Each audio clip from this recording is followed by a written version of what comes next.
Hello everyone. Good evening and welcome back. Tonight is, of course, a very special night. Shinryu is, of course, here with me tonight as well to cast the games. And the reason why it is special is, of course, Shinryu. Tonight could either be the last day of the round robin, or, of course, if the stars have aligned and are destined to, take this tournament, I would say for a couple of days longer. Because of course, who does not want more matches? Of course, the audience wants that, right? Audience definitely wants that, Absolutely. of course. So it's going to be interesting to see if tonight, if the stars will be aligned to make this tournament go even longer, or are we going to get the final four people, the four teams that are going to qualify for the LAN event? So yeah, with that, ladies and gentlemen, it's me Fredo. Alongside me is Shinryu, and we'll be going into the first match really soon, which is Shinryu. Can you tell the teams which are going to be playing now? Absolutely. It's like SATUL versus Yama Esports. For SATUL, they have already qualified. We know like they're on in the clear, right? No way they're getting out. Maybe if we restart the league stage, something can happen, but that's not going to happen, right? But for Yama Esports, it's a very golden opportunity. And like you mentioned, if the stars align for them, if they can do 2-0 against SATUL, then maybe something can happen here, Fredo. Maybe, but they have one more game, that 2-0. Is it an impossible feat? What do you think? I do feel the same way, man. I don't think it's really impossible, for them to do a 2-0, especially because, yesterday it was kind of a miracle comeback, right? I mean, you cannot really imagine Yama to pull off a 2-0 against CRQ, because CRQ are the ones because of whom Godlike is in the situation that they are right now. Yeah. It's really unfortunate to say this. Who would have thought Godlike would lose two of their games back to back, that too, right? Yeah. But the first one that actually broke their momentum was CRQ, and after that, yeah, they actually had to lose another one and another one. But hopefully they do not lose another one, because they do not have any games to play anymore, unless tonight, if, of course, like I was saying, if situation of course allows them for the other teams to have another, you can say, Opportunity. a tie between the points, then there could definitely be a tiebreaker that could happen. So yeah, with that, talking about tonight's matchup though, I don't really think SADUL is going to give up any game easily. But man, Yama is also really determined to take those points. But the thing is, they have to give a 2-0, not even 2-1, not even, any of the game, like both the games 2-0, maybe then we can go for the tiebreaker. I think for now, Godlike, they're really putting their bets on towards Yama Esports, and even I think for another game, I forgot who it was between, they have, Crux Requiem needs to lose as well. So if EVT qualifies, still good. Actually, it's EVT versus Crux Requiem. So if EVT wins that game, they are qualifying for sure. They'll get 11 points. So they're qualifying. But if they lose, then again, Crux Requiem will be the one qualifying, putting down Godlike to not qualify. So I think not qualifying. I think it'll be draw again. It'll be 10 maybe, something along that line. So they have to win 2-0. Yeah, it could be very extreme case if they actually win a 2-0. Tonight, the thing is, all these tiebreakers that we're talking about will only happen if, of course, the teams actually make a 2-0, right? Not a 2-1. Yeah. So that's why, it's very, very tough to say that we're going to be having 3 matches tonight, because the moment someone gets 1-1, they already know that the next game is not going to give them anything, right? There's not going to be any outcome of the third game. So definitely, the first and second game might be I would say, man, we usually go for the third game and we're like very excited about it. But I feel like the excitement tonight is just going to start from the first game itself, because I feel like second game is going to be the decider for each of these teams here tonight, if they are going to play this tiebreaker, or are they going to let, I would say, Godlike pass through, and of course the other people above them in the table to pass through. So yeah, it's going to be a very hard, I would say, situation that these teams have found themselves in. But the only way you can grow is when you are in a tough situation. So right now, Yama, it's time to evolve for them. Yeah, absolutely. They have taken one game of Sacred Shine on the very first day of the league stage, right? So maybe it's not impossible. I think they have not won too many of their games. Currently, they are at about, I think, they won 2 games. Maybe they're around 5 points, or wait, how many are they? Maybe they're around 7 points, right? Yep, yep. They're at 4 points. They're at 4 points. They're at 4 points. So they need to win both their games so they can get 6 points to get to 10, which will make them again draw with, I think, with Godlike as well. So, in a way, still close for them if they can 2-0. But apart from that, EVT has a very clear cut as well. They can either be the third or the fourth team to qualify for the LAN qualification. But who will be the fourth one is the main question, right? And I mean, we have been saying this a lot. Who would have thought? I know a lot of people will say that they have thought this thing, but hey, I cannot buy that because from the beginning of the league stage, nobody would actually imagine this thing. But again, we will go into the game really quickly. Yama versus IQ as a duel. Game number 1 it is. The draft will be going soon here. This is a flying cloud map, so not too much of those, broken walls or dangerous grass. So I think this is kind of still okay. Like the surprise factor kind of reduces down considerably, but the bans are really quickly happening here. Let's run through that, Fredo. Definitely quick bans in succession from both sides. Yama Esports banning out the Hayabusa here. Not really the hero that Jay really likes to play a lot, I guess, because he has been just spamming that Amon tank emblem ever since the patch has been reworked, I would say. Because I feel like Amon, right now, the fact that it has a longer, I would say, duration on that camouflage, it just allows him to maneuver around much more better across the map. The movement speed boost definitely allows him to, of course, go across the map much more. And you do not really need to be actually, I would say, dishing out too much damage because you're just here to pick up the scraps and maybe just clear those jungles and stay alive at all costs, because that's the reason why he actually goes for the tank emblem. So SADL might not be the most flashy skilled players out there except for Radium, because of course he's the goal laner, right? But the rest of the members, but Anti Martis, Savage. I'm so sorry. Not flashy. That's an honorable mention, honestly, man. That's an honorable mention, because who would have thought, right? Who would have thought about Martis? But these guys, man, they always play outside the box, and they always find something new in the meta that nobody actually thinks about, because who on the entire Indian server could have thought of an Amon tank jungle, right? Amon tank emblem, I think the Amon tank jungle is something which is J exclusive, let's just say, because like you have mentioned, is something of his own, like something he has built on his own. Exactly. But for some reason, I believe that this is only working because they're on the winning side. If the Amon is onto the losing side, then I think the damage would be lacking from the hero as well. It will be quite difficult to pull it off. Because yes, you can actually go for the camouflage, you can actually go and secure the objectives, but even if you're building a tank Amon, at the end of the day, it's pretty easy to catch him up if you just get rid of his camouflage, if you can just walk him down.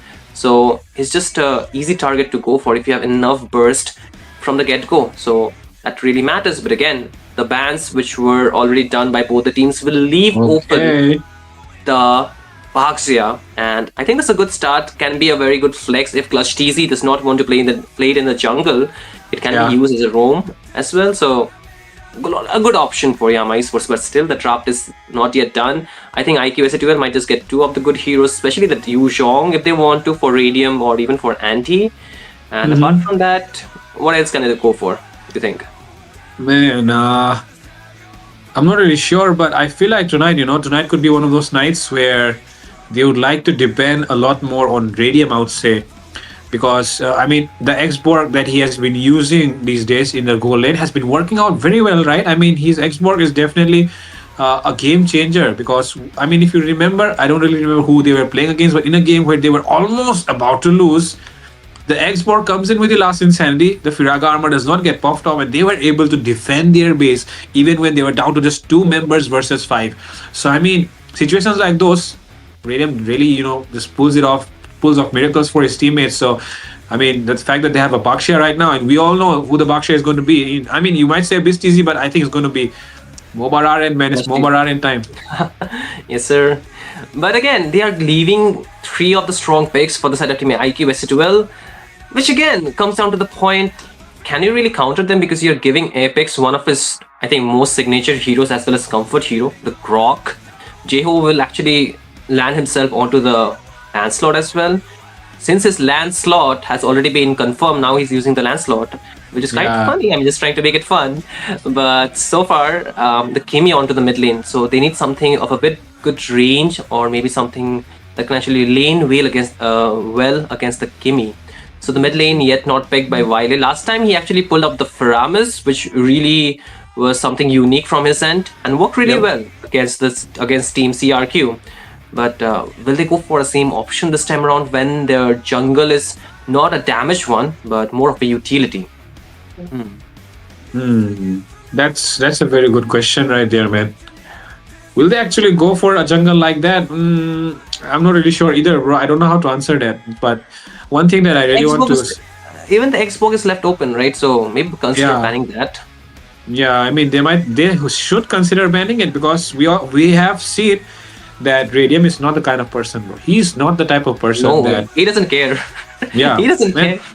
he doesn't care what the meta is, right? He just adapts, overcomes it, and just dominates, right? And right now, Indeed.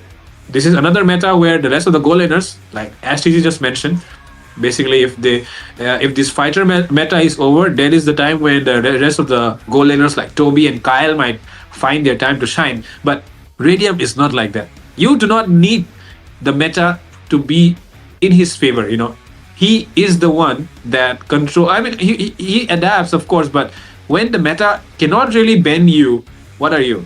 You are above the meta. That's the kind of level at which Radium is right now. So tonight, Toby, if he is going to play a fighter goal laner against Radium, we already know this might be a very tough matchup for Toby tonight. True, but I think the Xbox should be the choice of ban for the side of Team Yama Esports if they want to Yep. secure a more comfortable or a more, easy game, but still they leave it open. They ban the Uranus instead. So Radium actually can go for that hero. That is the Xbox. Apart from that, if he wants to play something Has to on be the the damage, Xbox. I think Xbox is the right choice option. But today actually is Fear playing the goal lane, isn't it? It's not Radium, I Okay. guess. So maybe a different choice, no? Oh my god. And then I do feel like, that the fact that Toby is on the Granger right now and Radium is not present, Yama Esports, the stars have definitely aligned for you to make the best use of this opportunity because, man, opportunity doesn't come twice. When it comes at your door, you want to take it away. And I can't really remember exact lines of that Eminem song, but, would you let that opportunity slip away? I mean, the name of the song is, I guess, Not Till I afraid, right? Collapse. Yeah, Okay. Till I collapse, yep. yeah, Till I You Collapse. get one So, yeah, shot, man. one opportunity.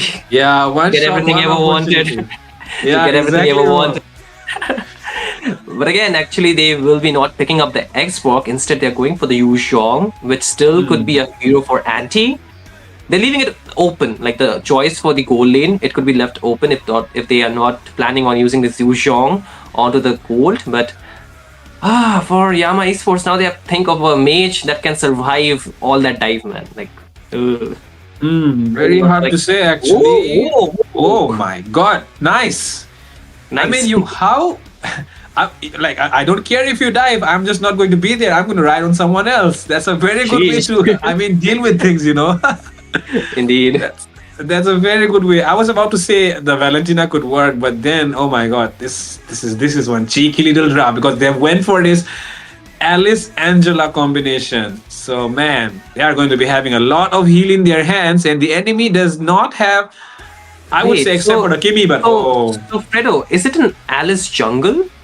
What are they planning? Or Alice room? oh my god. I guess I can try to guess that before we jump into the post draft because then the spell will be visible, right? So my guess is it is a Alice room. I guess. Or Alice jungle. Don't tell me it's an Alice jungle. I mean, Raren has done the most. I mean, see, Jay is in his own league, right? But Ryan is not Yeah. different because he has done Edith jungle.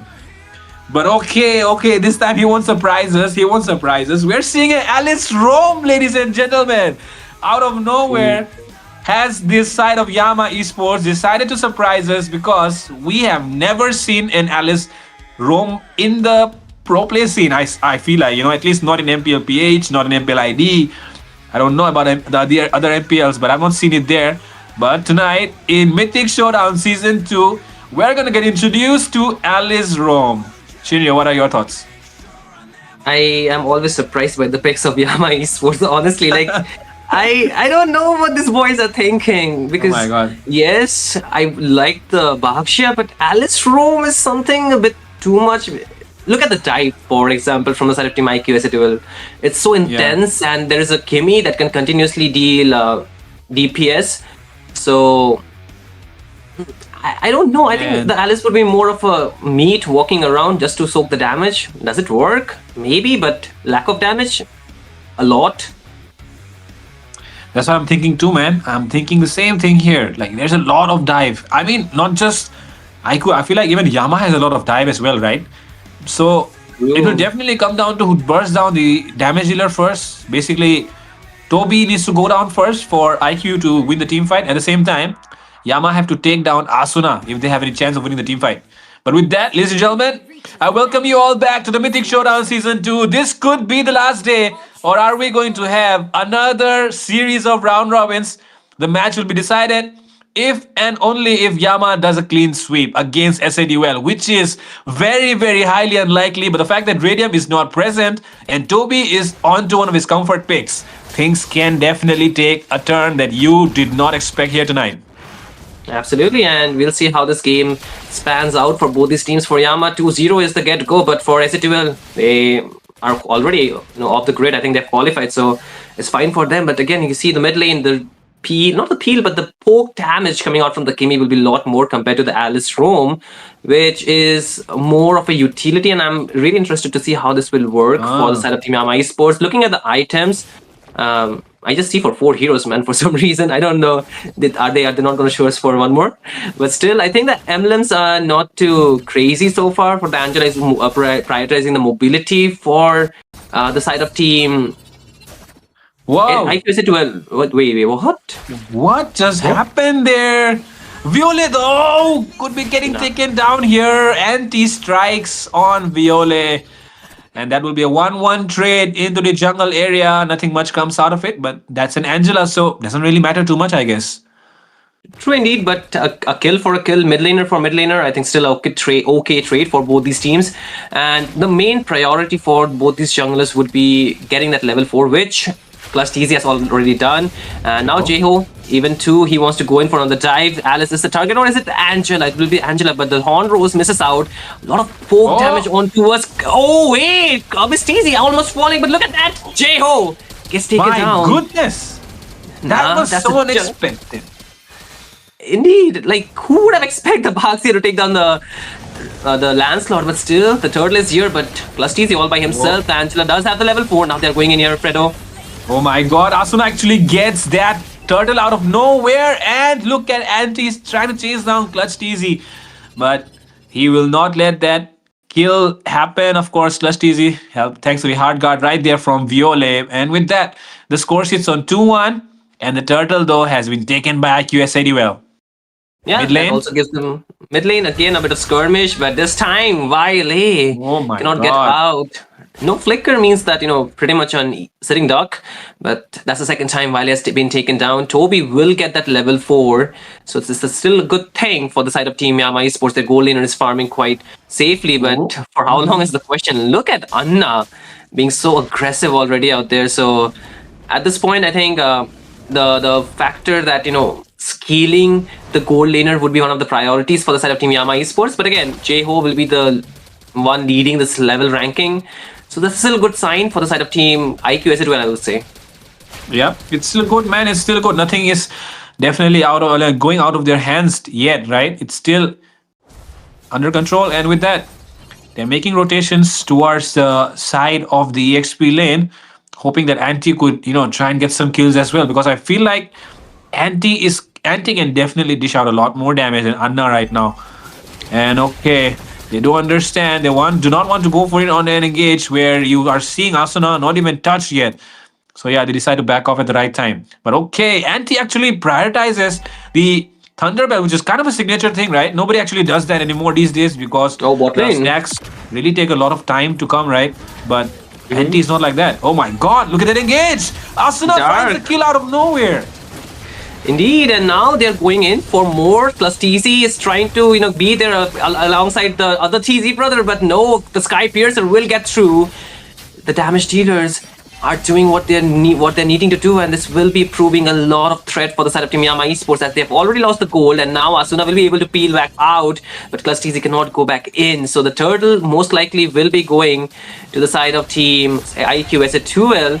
So we'll take a look at that, but at this point, it seems like a little bit of glitch happened out there, but the fight is not over here, Fredo. Dark? Yeah. Dark, oh my goodness. The boy falls down before we could even call his name. Man, that is so unexpected right now from IQSADUL, because they're trying to pull off moves that we have not really seen before. And with that, they're still making stuff happen. Anti inside the tower, a tower dive coming in. Will they succeed in that? Asuna actually is the one that takes the kill on Viole. Clutch is in chest member down, and Anti is the one taking a lot of hits. He's able to jump away though from Clutch TZ. Into the mid lane, Jeho working on the tower. There is so much on the map that Yama Esports have to deal with, and IQSAUL keep on pressurizing them every single time. Indeed, and once again, you see, right, the way Team IQ will have been opening up the map and also distracting Team Yama Esports to take down the structures as well as, pressure the kills have been really on point. Like, they are able to get their way done. This is why both the mid tier 1, the bot tier 1 have been open. Toby has been farming freely, but how long is the question on the skirmish here, and Abyss get taken down. Yeah, and now Clutch TZ is in trouble. Toby, he does not have enough damage right now in the early game. Clutch TZ, can he escape from the Black Dragon? Anna still going in, but now he's taking a lot of hits. Clutch TZ, 1 more HP, and Anna gets a killing spree, but Toby secures a shutdown. There's a lot of gold given away. Toby is still marking 1 more member. Apex will be falling here. Toby gets a double, and with that, Jeho arrives to the scene. He wants to take down Toby. Flicker out though, but with that, Anti gets taken down as well, and Asuna secures a revenge kill. Now Jeho trying to escape. Can he do that? He does not really have that puncture anymore, but that Cyclone Eye will help him escape. Indeed, man. So far, it's a 5 for 10, but Team IQSA2L, they're getting the better half of this game. Already have been successful in getting a almost 3.87k goal lead. If we talk about the items as well, you can see the members are leading quite well. Asuna has locked in 2 items, which will be enough to penetrate the frontliners. And again, plus TZ, Abyss TZ it is, but yep. Man, this is the problem with the Alice jungle. You cannot do much. You just have to keep on running, but how long can you run? And even if you run away, what will your team do when you're not around? Exactly, man. That's why right now Clutch TZ is definitely the one who's going to be the tank for now. Jeho already gets the turtle. They're looking for a fight here. Clutch TZ could be in trouble even with this hack guard on him. He's taking a lot of damage. 4 members behind him right now. Anna finds him petrified. He wants to go into a furious dive. Anna will be the one falling down instead, but they take down Clutch TZ as well. Abyss TZ coming in. He wants to go in for the Throne of the Ruins. Asuna able to flicker away as well. Anti, he wants to go in for Viole, but he does not have that ultimate yet. But Abyss TZ will fall to the hands of Asuna. The Sky Piercer getting procced off as well. SADUL looking for more here. Dark, the only member. He's between those 3 people trying to defend this tower. He goes in with the bravest fighter instead. But is it enough to take down Dark at the same time? Take a look at Toby. He's trying to do a 1v1 versus Anti. Anti could be the one following his set. Clutch TZ comes in with a backup. 1 more hit is all it takes. And there it is. Toby finds a Rhapsody. But a godlike coming in as well for Asuna as he takes down Viole. He takes on Viole, and now more members have already fallen, so the bodies are dropping really quickly, and this is indeed giving more gold to the side of Team IQSA2L. Yes, Yama was able to shut down a few members, but they're losing the turrets, which are a lot more important than securing those kills, because the kills will only do so much. You're not able to expand your map, meaning that your map space is getting reduced, your jungle will get taken away, so you're not getting enough farm, and with the amount of gold you have already given to the other team, Yama Esports cannot really contest for the neutral objectives. Viole! Oh, now Viole! Oh my god, Jeho! That was a lot of damage done just by the Thorn Rose. He did not even need to, use that Phantom Execution onto the Angela. Now, their focus has shifted onto the bottom lane side as they're seeing Abyss TZ, who is not really tanky anymore, right? I mean, the Alice, the only problem, like you were saying, you need those items. But as a roamer, how much gold can you actually get, right? So right now, Abyss TZ cannot be the frontline. Clutch TZ is the one getting forced to do the frontlining job. Throne of Ruins doesn't even land. That's a very, very bad ultimate from Abyss TZ. But with that ultimate being wasted, SADUL can look for the Lord. They can look for the Lord. More so, they can actually, bereft Yama Esports of a lot of opportunity, a lot of lead back. As you can see, Clusteezy wanted to, not Clusteezy, but Abisteezy wants to open up the map, but Clusteezy is nowhere near. He's trying to secure his orange buff while IQSA2L are taking the Lord. I think this is a free Lord, most likely going to the side of team IQSA2L, and now the skirmish. Anti. Take a look at that engage once again. Dark going in with the bravest fighter. He does not land the connection, but he's still going on for Jeho. Jeho could be taken down here. Oh my goodness. Dark out of nowhere gets a kill on the enemy jungler. This has definitely turned things around, and they get a few items as well. Dominance Eyes and the Enchanted Talisman just now because of that kill. That was indeed, I would say, a very, very, a miracle kill, I would say, because that was really unexpected. Now, though, they're putting more pressure on the map. Apex running through with the, ultimate being used and forced out there.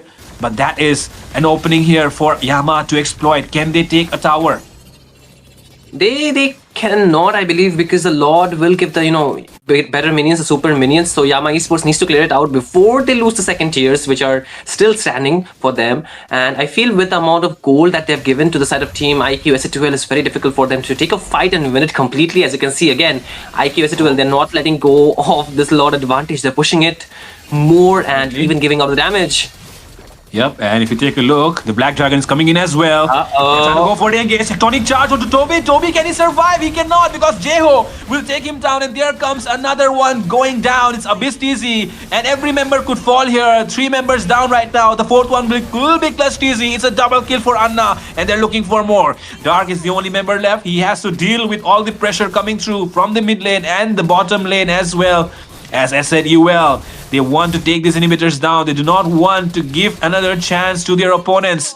But the golden shield will help Yama stay alive for a moment.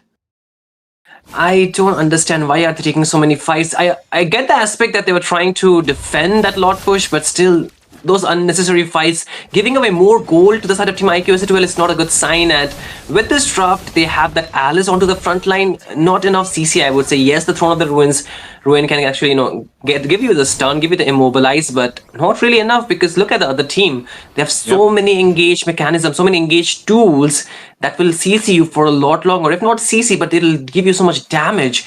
And with the amount of lead that the team has already accumulated, Asuna sitting on 4 items with 2 of them giving enough penetration as well as shred, I think it's almost a game over for Team Yama Esports. If they can get a shutdown from here on, maybe something can happen, but it's very difficult to get through the front line that's available from the side of Team IQSA2L. Yama Esports, they lack damage. Toby will be one of the members whom they are relying on, has 4 items too, so that's a good sign. But what about the positioning here? He can easily be marked down by all the, dive available, the Lancelot, the Yuzhong, the Grok with the Flicker. Too much dive, man. Exactly. There's a lot of dive, right? So you do not want to be the one diving in first. You want to, I would say, kind of sidestep those dives so that later you can retaliate better. But even then, they do not really have the heroes that can do that as well. Like Bakshia is, dashless, Angela dashless, Alice, she has the flowing blood, but that's not a dash, technically. So the dive that's coming through from this side of SADUL, there's not really a way for Yama to even respond to that, because they do not really have a lot of heroes that can dash. But with that, right now, Clusteezy again in a lot of trouble. He's getting marked down by 3 members, getting chunked down by Anti. Oh my god, how much more damage can this guy take? Toby! He's trying to go in for Toby. Toby uses a flicker to get away. Abisteezy survives as well. Clusteezy will not survive from the throne of the, Thornrose right now. But oh my goodness, Toby gets a kill onto Mr. Apex. But Dark will fall as well into the mid lane. Lord arriving. They want to look for an engage once again. Anti has just used that ultimate, and it will definitely end now. But yeah, with that, they're looking for the tower, but can they actually find it this time around? Once again, the ultimate has been used, but a lot of damage being done here by Toby. But take a look at Jeho. Jeho is looking for the right target, but Jeho could be the one falling instead. Jeho still surviving, 1 HP, but no! Viole gets that wings onto him. And look at Anna. Anna going in as well. They do not want to give away these kills for free. They want the revenge. They want the prize. They want the trade, and they get away with it. Yeah, my esports, they're able to defend, but at a very huge cost. Toby getting the shutdown, good thing, but he too had to fall down because of the amount of pressure the side of team IQSA will have been constantly giving them. A little bit of gold being taken back, good sign, but Will it be enough? Because there's still a lot of things that Yama Esports needs to do. One, take down the tier ones, which are still standing.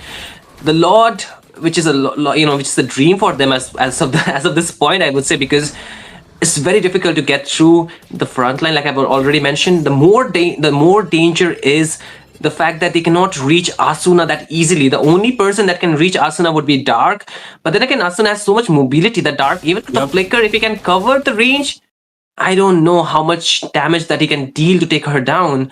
Because that's Kimi we are talking, who can really mobilize a lot quicker, a lot faster than the Lapu Lapu who is using the bravest fighter here, Fredo. And if you take the gold difference, is completely favoring the side of team Yama is not Yama, it's IQ SC2, except for the gold laners. But now, oh my god, Clutch TZ! He has to be sacrificed here, but Jeho could fall as well. But my goodness, that flicker from Toby helps him survive, and now he can go for the retaliation. Dark still jumping through. The hard guard will not be able to save him though, but Toby is the one who has been given the hard guard right now. He wants to go in for more, it seems like. But Jeho arriving as well. The top lane needs to be clear. They're not really focusing, and they finally shift their attention towards the top lane, and they try to clear it out. But man, that fight right there was something that, like you just mentioned, Asuna could just burst down that Lapu as well right now. He's sitting on a lot of stacks on the Sky Piercer as well. So even though Dark can just try his best, he's still gonna get bursted down. Man, he just picked up the Wind of Nature. Now he's untouchable. Like, untouchable as in, like, even if you go near to him, I don't think so you can take down Asuna with the physical damage. The only person who can actually do something would be Abyss TZ, but does he go to the backline or does he soak the damage to keep Toby alive? Because the Yuzhong has been constant. The Yuzhong, I don't know, man. Like, plus TZ Once again, he will be the one getting targeted because the Alice is not a tank anymore. Here comes the Tectonic Charge, and Plus TZ once again getting sacrificed along with Viole. That's a double kill for Asuna, and Asuna might be already sitting on 70 stacks, I guess. But take a look at Mr. Abyss TZ as well. He has not been very useful this match. And I don't really know who suggested the Alice pick, but if it worked out, I would have really said a lot of things. But right now, it's not working out. And take a look at Dark as well. He's getting bursted down. Jeho could be the one securing the kill here. And oh my goodness. Oh yeah, he will not fail me with my words. But man, Abyss TZ does get a kill. Toby is the only one left. And take a look at that. 80 stacks on that Sky Piercer right now. And he's piercing through all the damage. Abyss TZ is the only one taking the lot of hits. But oh my goodness, that's a nice connection. Could this be the great thing here? But take a look at Toby as well. Coming in handy, but anti going in as well. Lot of damage being done, but Clutch TZ coming in with the clutch here takes down anti. Asuna still surviving. Lot of damage being done as well. Is there actually a blade armor on Clutch TZ right now? Yeah, I mean, it's still okay. They just have the Angela and plus TZ. The Lord here, the waves would be much more impossible to defend. The members being back 4 seconds, but can they defend enough here, Redo? Oh my god, look at that! Asuna is actually taking a lot of damage. One more. Apex! And here it is! Apex finds that last hit onto the tower, and the first game has already gone into the hands of IQ SADUL. The miracle that we were hoping for will not happen, and Yama Esports, the hope is already shattered. Oh my god. They needed a 2-0, man. They needed a desperate 2-0, but they're already a game down. If at best they can get 9 points, which will not be enough. If I think EVT loses both of their game, just winning by 1 game, maybe something can happen. But apart from that, oh my god. But wait, if EVT loses against CRQ, then they're automatically qualifying, so it doesn't really matter, man. Kinda. I'm not really sure as well, man. But when we take a look at the table, after a while, that's maybe when we will get to understand a little bit better. But for now, taking a look at the post-match, we can already see the result screen, and the MVP of the match is of course Asuna, who has been so good with his positioning that, I mean, I'm not really sure if it was the Kimi or if it was Asuna, man. Is it the hero or is it the player? I think it's Asuna, man, because I've seen him doing this on other heroes too. His positioning is just too elite. Like, it's very difficult to actually reach to him, and even if you reach to him, most of his skills, most of his resources, he just saves it for the very last moment. Like, at the very last microsecond, he'll do something that will make you like, ah shit, I cannot do something. Oh, I'm sorry. Ah crap, I cannot do something about that. Yeah, exactly, man. I know, man. That's the kind of player Asuna is. Basically, the way, I mean, we've seen.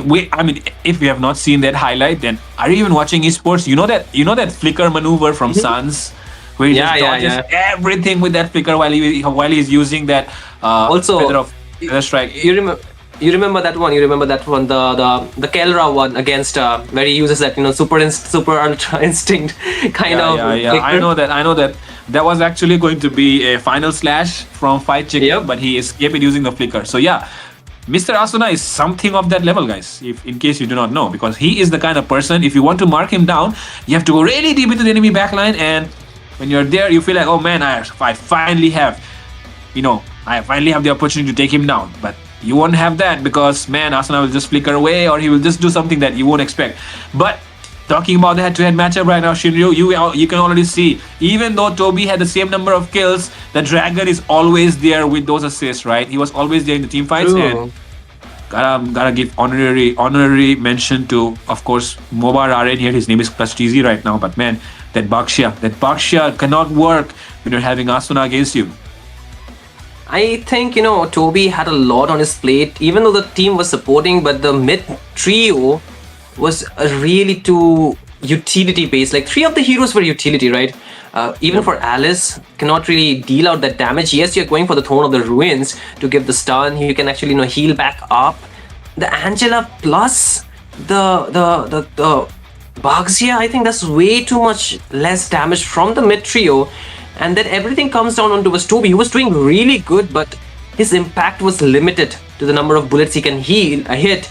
But at the same time, the healing from the individual heroes of from Team IQ Resident was just too much because both Anti as well as Anna soak so much damage while not falling for so many times.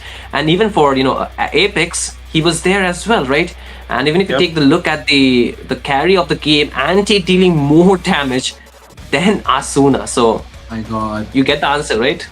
Yep. I mean, true damage versus magic damage. I mean, true damage is always going to be there, right?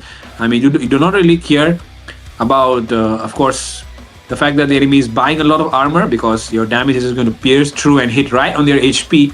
And that is what the Tamus does. And the fact that they always had that Alice up front, along with the Bakshia, you know that the free hits are always going to be there for this Tamus because Tamus is not going to be really taken down by anyone. Nobody can actually take down the Tamus. So for that reason, I definitely feel like this was a game that Yama Esports could have just played better if they did the draft better, man.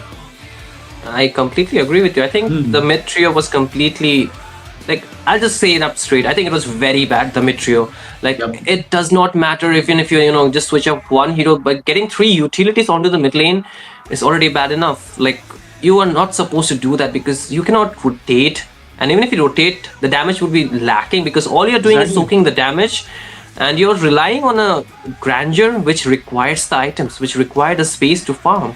And if you cannot put the pressure from the early game, then it's already bad enough for your draft to not win out the late game because Yep. the other team will completely take advantage of that. And I hope Yama Esports learned that and they get an understanding of what heroes to put to where, because this draft is not looking very, I think, toe to toe with the other team, if I be as also honest enough about that.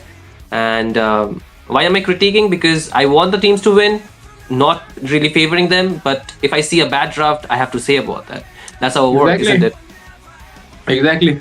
I mean, I completely forgot about the fact that Thamus is always there. Whenever there's an Alice on the enemy, I for a moment I felt okay. This Alice is pretty good, I guess, because I mean the enemy also has a lot of dive. You're gonna dive in as well, and maybe like you're playing basically dive for dive. Okay, but then they come up with the Thamus, and I instantly knew, oh my god, what is Abyss going to do here? He's going to be taking a lot of hits and he can do nothing. Along with that, you also have Clutch TZ, who's also going to take a lot of hits from the Tamus, and Tamus is not going to have anybody to even, I would say, like scratch him. So that's like such a turnaround just with one pick. And I was under the impression that Yama Esports are using the Alice jungle and the Bhaxia room Yeah. because that would have made a lot of sense, doesn't it? Better, much better. Better, right? Yep. But it was the other way around. I Yeah. kind of lost my composure when I saw, like, wait, Alice Lost my jungle? turn. It's not there. It's like Yeah, it's like Like I mean, what? Alice jungle would have kind of worked just because, like you were saying, the Angela and Alice is a deadly duo because you can heal up as well, right? And Angela is also going to Yeah. ult on that Alice. At the same time, the anti-heal of the Baksha is just going to help you melt them down a little bit better, basically. True. So, but that was not the case in this team fight because Alice was just too weak. She was just non-existent. And that's why, man, that's why sometimes you just have to, I would say, experiment at your home, basically.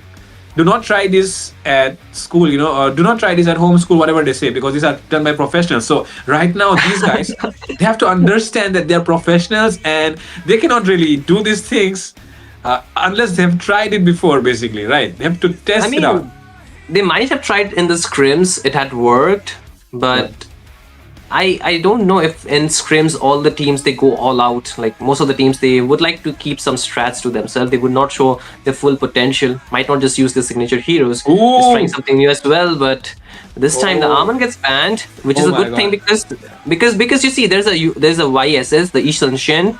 And against the Ishan Shin, the Armand is a very good pick, I tell Yeah, you. I know that. Because Yeah, that's you cannot very, hit that. very You cannot good. hit that hero, and your passive is completely useless. You can get easily bursted Exactly. down, and with the heroes that we already look from the side of Team IQ SC12, the game is hard enough for the YSS as it is. I don't think so he wants to make it more harder. Exactly, man. Already hard, very, very hard. And I was about to say another thing actually. I wouldn't be surprised if Jay just picks up a Karina right now. I just want to see a Karina on him. Ah, I man. feel like Don't give he him might. ideas. Don't give him ideas at this I'm point. telling you, man, Jay might pick up the Karina right now. I'm not even kidding. Because the thing is, the basic attack immune from Karina actually helps him actually survive against the Hadith as well, right? So for that reason, I feel like I just want to see the Karina right now. And the true damage just cuts through even the Grok as well. So man, I'm not going to be surprised if Jay decides to go for a Karina right now. What do you think? This draft though? I think for Jay, he can even go for the Nolan or maybe the Suyo. The Suyo he has used before, but even the Nolan can work because I've seen Clutch TZ himself using that hero against the Eastern Shin. And now that hero is buffed, I think it works a lot better because he has done that before the hero was actually buffed. Maybe that could be an option, but a lot of signature heroes for the side of Team Yama Esports this came around. Most of the heroes actually left open, so I think they will get some of their comfort as well for this matchup. But I think it's a bit greedy for going for both the Eastern Shin as well as the I would say the Harith while It's too- leaving the Esmeralda open. Yeah, Like- too greedy. Because they even pick up the Lapu Lapu, bro. What is this? Are Free you damage asking dealers. Jay? Are you asking Jay to go Esmeralda Hyper? Esmeralda Jungle? I mean, what are you thinking right now? I don't really know, man. But Yama I Esports, they are won't be going. surprised. Yeah, like, Dark, you already saw what happened last match. You think you can do it again? That's the You think you Suyo. can do it It's again? like no, he went for the Suyo. So I think in terms of the matchup, I don't know if they will switch up the hero or not. Will Anna play the CC or will he just stick to the Yu Zhong? But for the Harith against the Yu Zhong, difficult matchup, isn't it? Because he needs to go melee to the Yu Zhong. And in the early game, the Yu Zhong definitely wins out. For the Harith, it's still like the Grandeur or more like, those Trinity heroes at least need those 3 items to completely burst down these Yep, tanky yep. heroes. So a lot of time for this Harith to actually come online. Exactly, man. Harith is going to take quite some time, at least, I would say. At least. I mean, if you're snowballing, you should take like 5 or 6 minutes. But if you're not snowballing, you should easily take 8 to 10 minutes to come online. And by that time, the fact that IQSA Duel is such a early game oriented lineup, they can easily just start snowballing by that point. You're having a Suyo, you're having a CC. Even the Dragon and Karita are the kind of heroes that actually kind of, rely on the snowball. I mean, can get an easy snowball. At the same time, even the Khalid right now, just going to enable them even more, right? And you know that Khalid is in the hand of Epic. So Clutch TZ is not going to have an easy time in the jungle at all. He's going to suffer a lot. And even with the Selena jungle, I mean, not jungle, but Selena mid lane, I think the Kadita has a lot more advantage. Yes, the Yeah. Selena is good in the early game. You can get the vision at least, but you already have the assumption for the vision. How much more vision do you need? I'm not sure for the side of Team Yama Esports. But in terms of punishing the heroes, I don't think so. The Selena would be enough to burst them down in the early game. He can just put the pressure, but if not the early game, if he cannot put that her presence known in the early game, then this hero will be more of a liability than Yep. actually a hero that will carry you. Exactly. That's one of the biggest issues with this Selena. So yeah, either you have a good early game and you help out your teammates, or yeah, you become forgotten like Mr. Void, who has been so long forgotten just because, of course, man, Selena, he was a very good Selena player. Anyways, just remembering Mr. Void right now. But with that being said, ladies and gentlemen, Yama versus IQSADUL, and you already know what the thing was before the match began, right? We already told you if it was a 2-0 by Yama, then maybe they would have had a chance at qualifying for the land. But right now, they do not have that chance anymore. But they will still play on because, of course, they have to seal their spot on the leaderboards to determine what prize pool are they going to take away. So with that, ladies and gentlemen, once again, welcome you all back to the Mythic Showdown Season 2, the second match between IQSADUL and Yama Esports. This is the BO3, and IQSADUL already leading by 1 point. The second match right now could be taken away as well. But will Yama allow that to happen? Or are they going to take points away from SADUL tonight? I think they might be a bit more, lenient. I think not so much, hard on to winning this game because one, they know that the dreams to actually reach the land is kind of over for them. I don't know if there are any possibilities for them to reach at this point because they're just too behind in terms of the points. But still, I hope that they put an effort to winning this game because they have a good draft. If they can execute it well, then they have the early to late game. Even the mid game should be close enough for them. But so far, this is a broken wall map, so the pressure will be a bit more onto the jungler. So he needs to be farming well. You can see Bistis is not putting the pressure, but it's rather clearing the mid lane. So I think the utilization of the Grok has been kind of limited because if you're just clearing the wave with the Selena, I understand, you're trying to give a more advantage in the rotation, but with the Grok, you can pressure the jungler too, right? Because this is the broken wall maps. Yep, definitely. I mean, that is the kind of play that IQSADUL have always done, right? They always try to go for either providing vision, putting pressure on the enemy jungle, but the enemy roamer, instead of trying to put the same amount of pressure on the enemy side, they usually try and go and help their jungler. That in turn, what happens is your jungler is the one suffering. I mean, your jungler is the one, of course, suffering, and you're helping him at the same time. The enemy jungler is farming up more faster. So it's like a double-edged sword that Apex always tries to, pull off against their enemies. And right now, Yama Esports already fading to the pressure, as you can see. Abyss TZ and Violi are going for the backup. Meanwhile, Jeho just farming up easily. Talking about the emblems though, right now, nothing out of the What ordinary as. I think one thing is kind of out of ordinary is that Selena going for the season hunter to help the jungler. Oh yeah, that So is. that's what they're prioritizing. But I think if there's Apex on the other side, along with Asuna on a Kadita, then the life of this Eastern Machine is already hard enough. But again, look at the mid lane. Apex is getting a bit of poke damage, but they might just trade a bit of damage. But Apex was chunked too low. But the Squig Sandguard, man, too much of a cheat code, I would say. But top lane though, look at that. Oh, Anna. what is happening? We did not expect this, but right now they're really dominating. Oh my god, Viole though, taking a lot of hits from Apex. Almost getting taken down as well. Jeho finds that hit, it seems, but man, Viole with the flicker. That was very, very close right now. But once again, the stun coming through does not land on anyone. Viole is recalling. But will he be able to recall this time? Dark goes in with the bravest fighter. Finds the connection on Jeho. First blood secured here by Dark. And now Abyss is coming for the backup, but the knockup comes through from Asuna, and he gets instantly deleted by the rough waves. Abyss could fall as well. Here comes the yo-yo blades, and Anti and Asuna have just taken the revenge, and now Clutch TZ could be in trouble as well. Apex gets one more. You take one down. That is the kind of gameplay that IQSADUL have always shown. What a quick answer back coming in from the side of IQSADUL. It started off with Dark going in with the flicker, but 4 of the members from the side of Team Yama Esports instantly got punished, and now they even get secured the turtle. Too much of a lead, man. Just 2.5 minutes, maybe 3 minutes into the game. Too much of a lead, nearing to the 2K mark. I think it's already a bad start because you need a lot of resources for your damage dealers to get online, and if you give this kind of lead early on, My god. damn. 2K behind. I mean, what are you? I mean, this draft should not be behind. First of all, Indeed.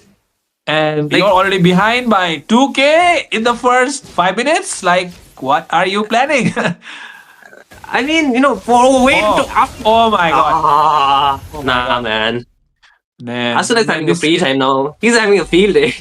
yeah, he's having a field day, and of course Yama are the one feeling that. And oh, what Viole? He actually goes for. Oh my He's god. submitted to his fate, man. He was like, nah, I'm not getting out there, but Apex will be the one getting out of there. But Clutch TC or Abyss TC this time falls. But look at top lane. Ah, man, Clutch TC too. Both It's of over. them. It's over, man. It's over. Yama Esports.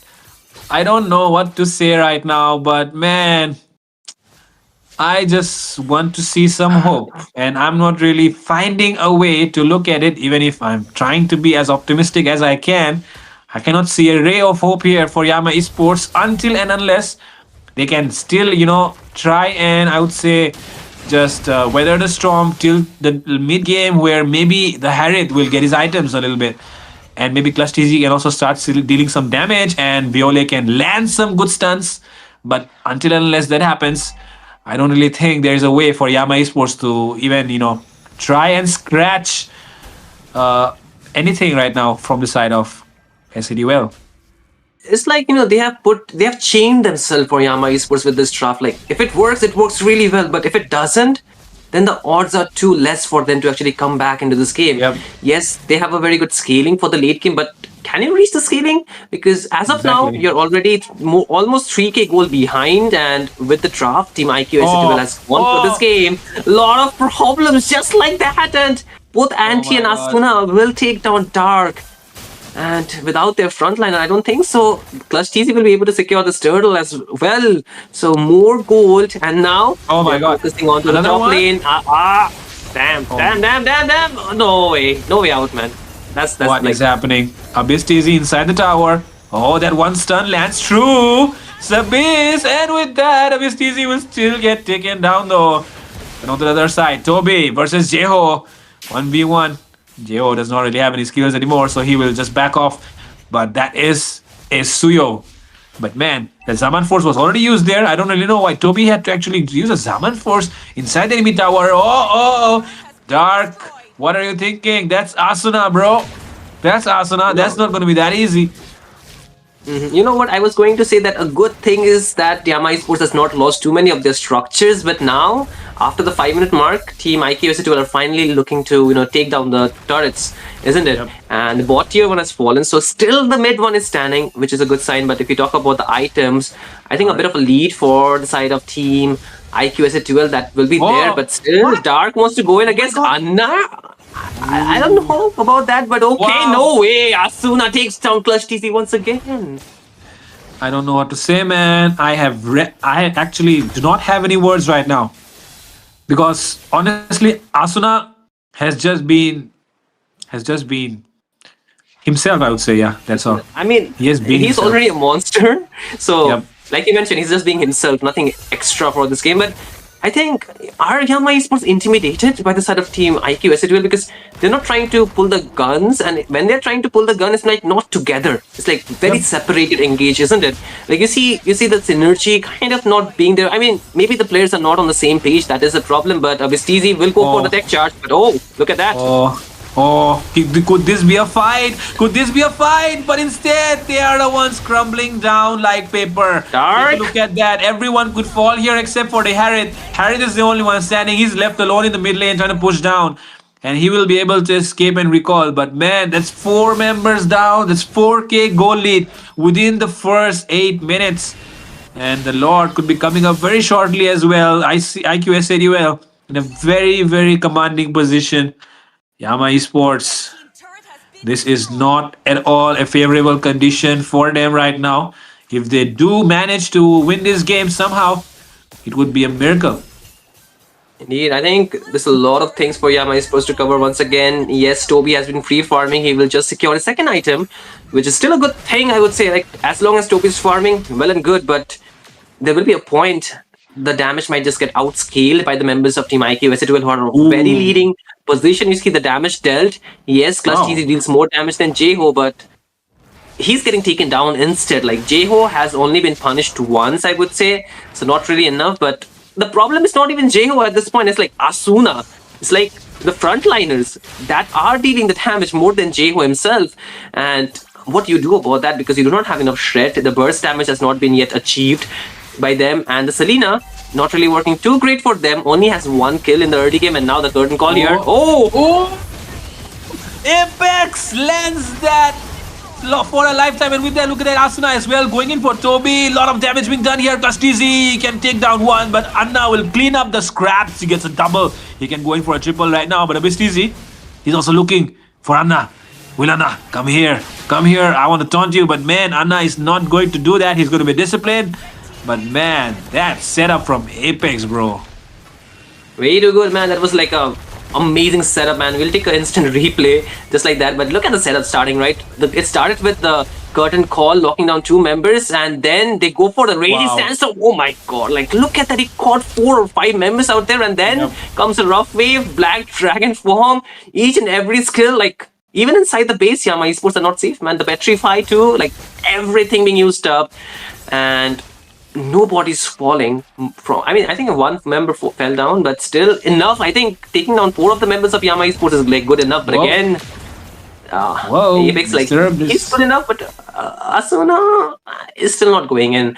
But the main factor is this Lord. This will change the shift of the game. Like you can see, they're already just barely holding on to the inhibitors. Like the bot one is not even there, so almost like we can call it barely holding on to the inhibitors. With this Lord push, I think they might be just left with the Nexus, but if they lose too many bodies, the game might be as well as over.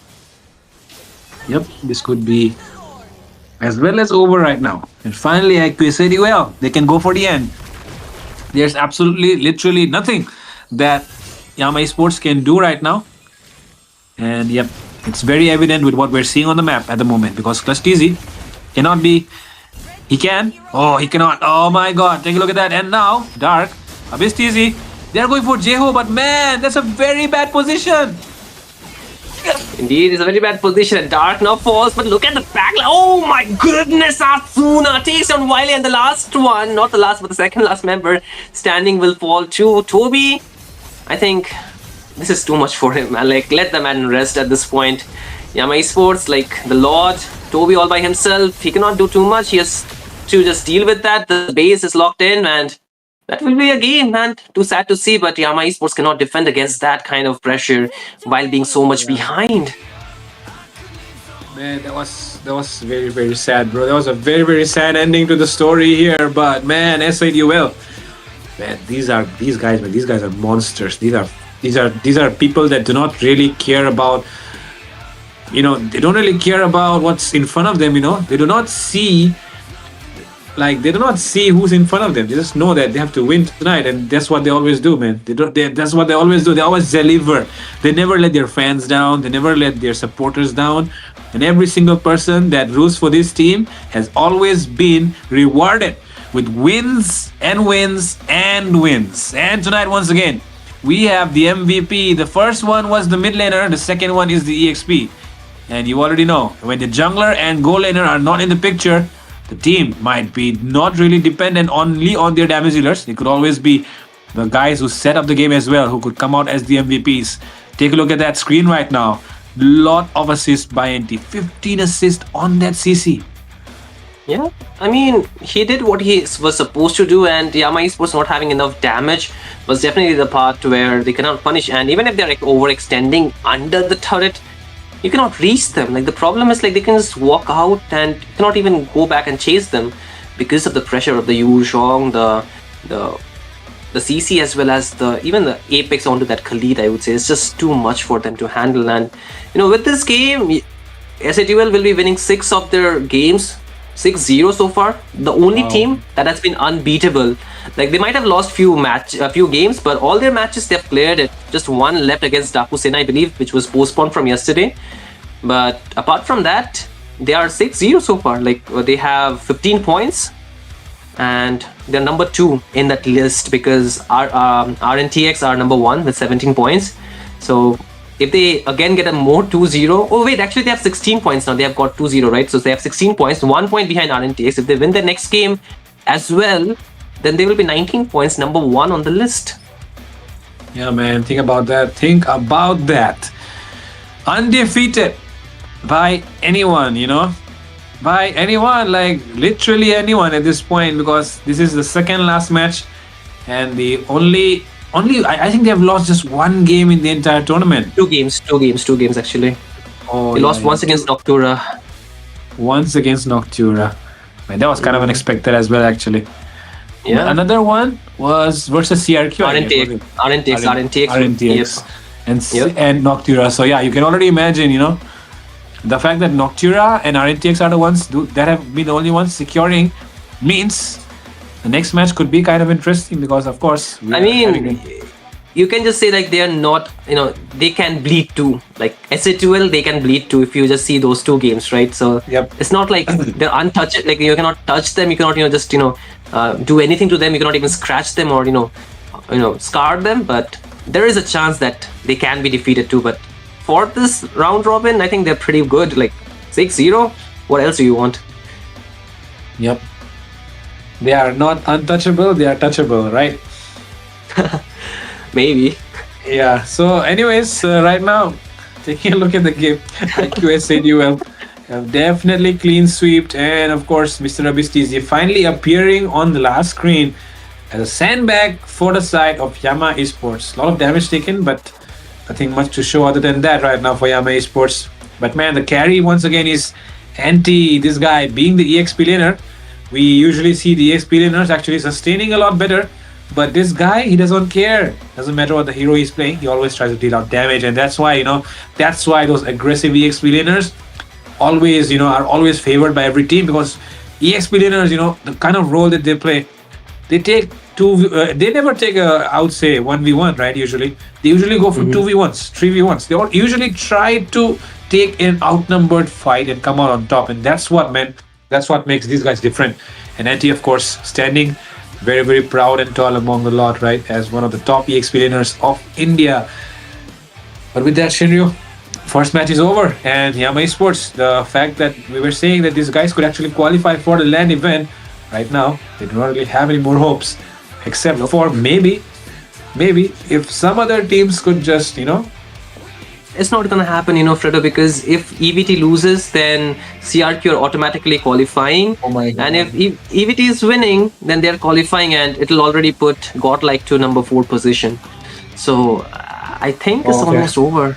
It's a dream at this point.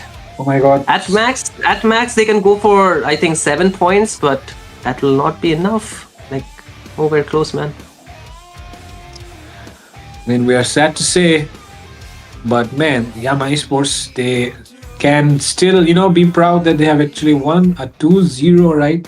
At least 1-2-0 yesterday. Of course, there were a lot of things behind the scenes going on. A lot of people cheering them up, motivating them, and they finally get a game. But tonight, SADUL had to be the villains of their story once again, just throwing them down from those heights that they just reached yesterday. But with that, ladies and gentlemen, we have come to the end of the first match. We'll be going in for more. We have 3 more matches left tonight. And today is the last day. Today is probably the last day of the round robin. If there are any more matches that could be played, it will be tomorrow. So yeah, do not forget to, of course, like, share, subscribe. And if you want to win the giveaway, keep commenting down below, stay active in the chat. Join our Discord server to know who is going to be the winner. And follow us on Instagram for the daily updates on the matches. With that, this is me, Fredo. Alongside me is Shinryu. And we will be taking our leave.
And good evening, everyone. Welcome back to the Mythic Showdown Season 2 of the Day 9 of War Robin. And yes, this time, sadly, the hopes of Yama has been crushed, but there is still another team who can qualify, who has a chance, who have a chance to qualify for the LAN, and it is going to be Team Noctura, who will be facing Team Yama Esports. And yes, if they get a clean sweep, they have a chance. And in this, what can I just say, previous game, we saw Yama Esports get crushed, but will they take that rage and make sure that Team Noctura does not get their own fate as well? But yes, guys, in the casters deck, it's your homeboy Jeff coming alongside me. We have Fredo. So Fredo, say hello. Hello, Jeff, and yeah, we're back. We're back for another exciting match tonight. Of course, it is the last day of the round robin. Anything could go wrong here for any of these sides, but yeah, for Yama Esports, the damage has already been done.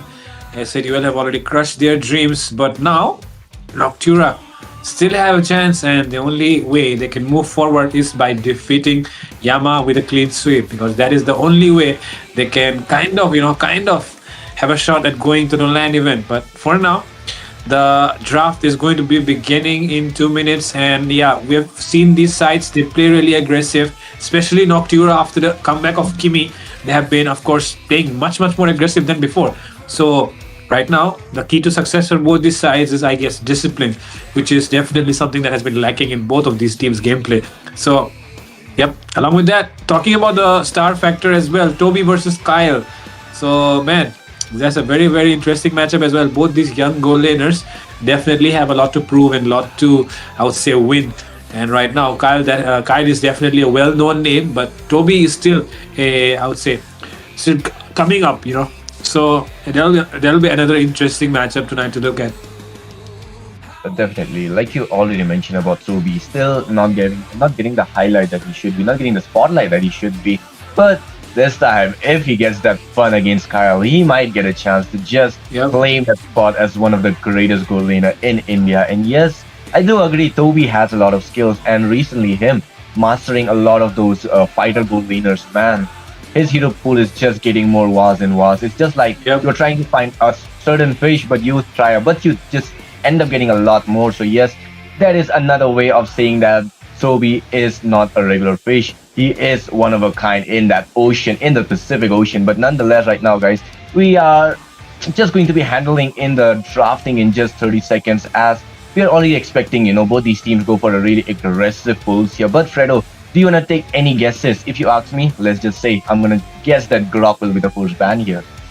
Oh my god, Grok could definitely be a easy, it's a very easy ban these days. Definitely anyone who wants to play, I would say, a assassin jungler these days. Not really too many assassins into the table, but even if you're playing a Yi Shin, Hayabusa or a Lancer, Grok is the way to go. Even a Hilda as well could come up, because you know that Hilda is always a very annoying presence in the jungle. But with that, we're going in for the draft pick already. This is, of course, the second match of tonight and the last day of the Mythic Showdown. It's Yama versus NOC, and NOC might have a chance at qualifying for the LAN event if they win this 1-2-0 tonight. So yeah, let's see if NOC can actually make that happen, or are we going to see an upset here? Yama Esports, they do not really have any chance anymore, but they can still secure a better finish on the table right now if they win this one as well. So yeah, with that, ban section right now. Oh my god, take a look at NOC. They're already prioritizing the Baxia and the Hilda.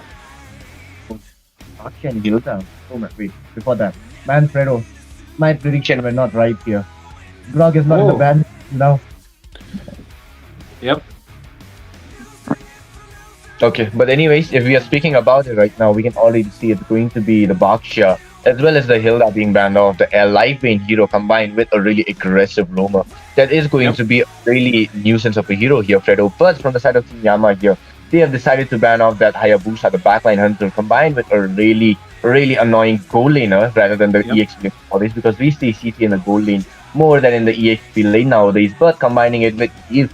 So I'm expecting Team Yama to go in for a little tanky type of comp here, maybe. I expect the same, man. Like the fact that they have been banning out this Eve and CC is kind of giving us the information that they might be going in for a tanky lineup this time around. In the last game, though, it was not the case against SZ even in the second game, because they went for a Lapu Lapu, they went for a Yisun Shin, they also went for the Harriet. So that was a very, very squishy lineup they went for. But this time around, their plans seem to be different. So let's see what they decide to go for. But take a look at that. NOC have banned out the Yisun Shin. Do not want to give this hero into the hands of MOBA Raren, whose name is Clutch TZ right now. But yeah, along with that, we're going to see as well if aside of Yama, do they go for the Grok as the first pick? Because you already said could be the first ban, but they're not really banning it out. So picking up the Grok right now is a good option for them actually. Exactly, picking up a Grok would be a trump card for the side of Team Yama right now, but they decided to prioritize the Gatot Kacha here. Maybe they're going for a Gatot Kacha and a Kimi combo, but they have banned off the CC as well, so that combo somewhat remains really unfinished without that. Okay. Like, we just know it's a really perfect zoning potential coming in from CC combined with the Gatot Kacha, but if they are not there, it's kind of lacking at the moment. But nonetheless, right now, we can see the side of Team NOC pick up that Alice here, which is going to be a really, really annoying hero when it comes towards the mid to late game. She becomes an unstoppable force, and with the Thorn Relic, she is just a menace, just jumping into 5 enemies and giving out a perfect set, combined with a really perfect tank here. That would be a Grok maybe, because a Grok is still left open and they can pick off a Grok. But nonetheless, let's see what the side of Team NOC are planning off here, Fredo.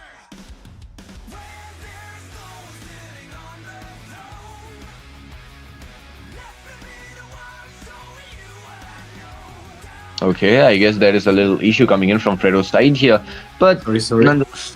Oh, okay, he was muted, guys. Yeah.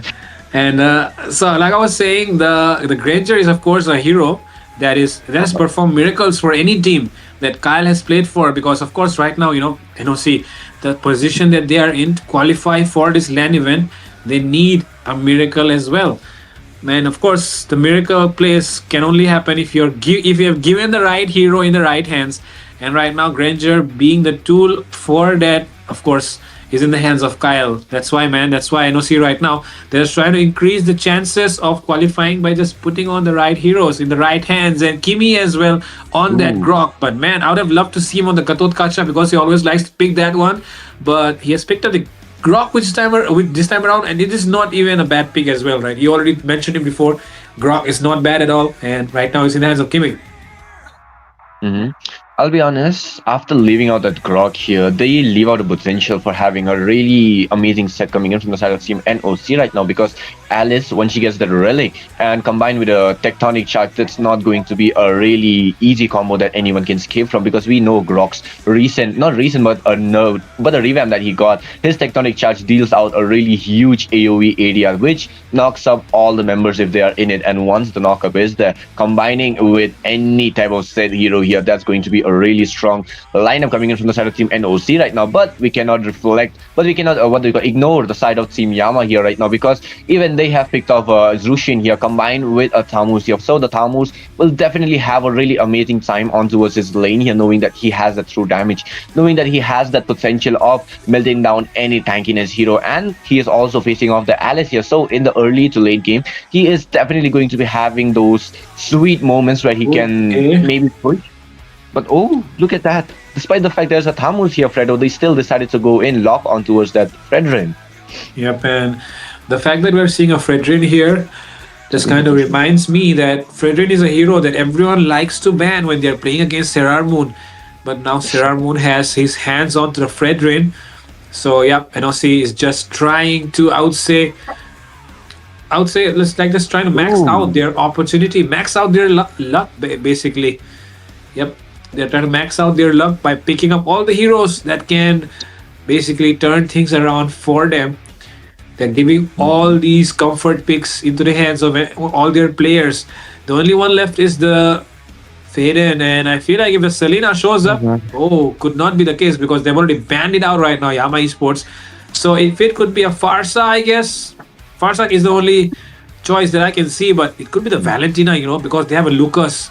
So I feel like a Valentina could show up as well, Jeff. So do you think there could be a Valentina? But no, they go for the Farsa.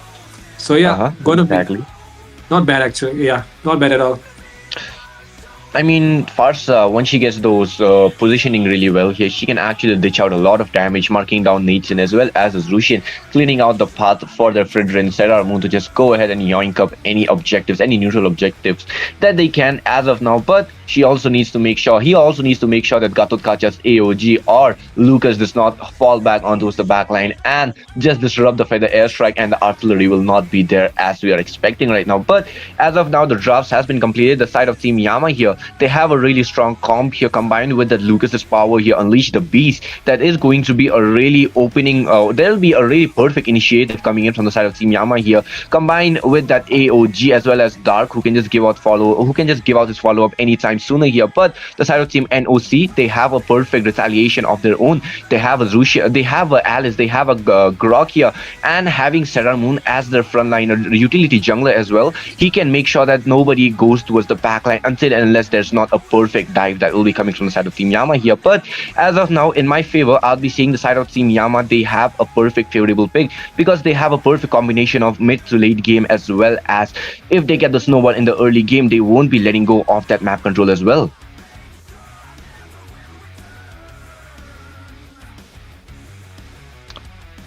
Okay guys, but with this, we'll be jumping into the land of Zwan in a few seconds here. But as of now, like we were talking about, Team Yama, though their hopes have been crushed for qualifying for the land here, they still can make sure that the side of Team NOC do not get qualified for it and make sure that their hopes get crushed as well. But nonetheless, right now, let's see what these two teams are cooking up. As Team NOC, they have a chance for qualifying, but the side of Team Yama Esports are the barricade that they need to cross up right now. And with this, guys, well, okay, Fredo, you're finally back. Hello, Fredo. Hello, man. And with that, we're jumping straight into the land of Dawn right now. The first match between Yama versus NOC, of course. And this is, of course, another match where NOC might just raise their hopes up for qualifying. But for that, they have to have a clean sweep against Yama. Can they make that happen? Or is Yama going to upset them by taking the first game away? We will be finding it out really soon as the action takes place in the land of Dawn.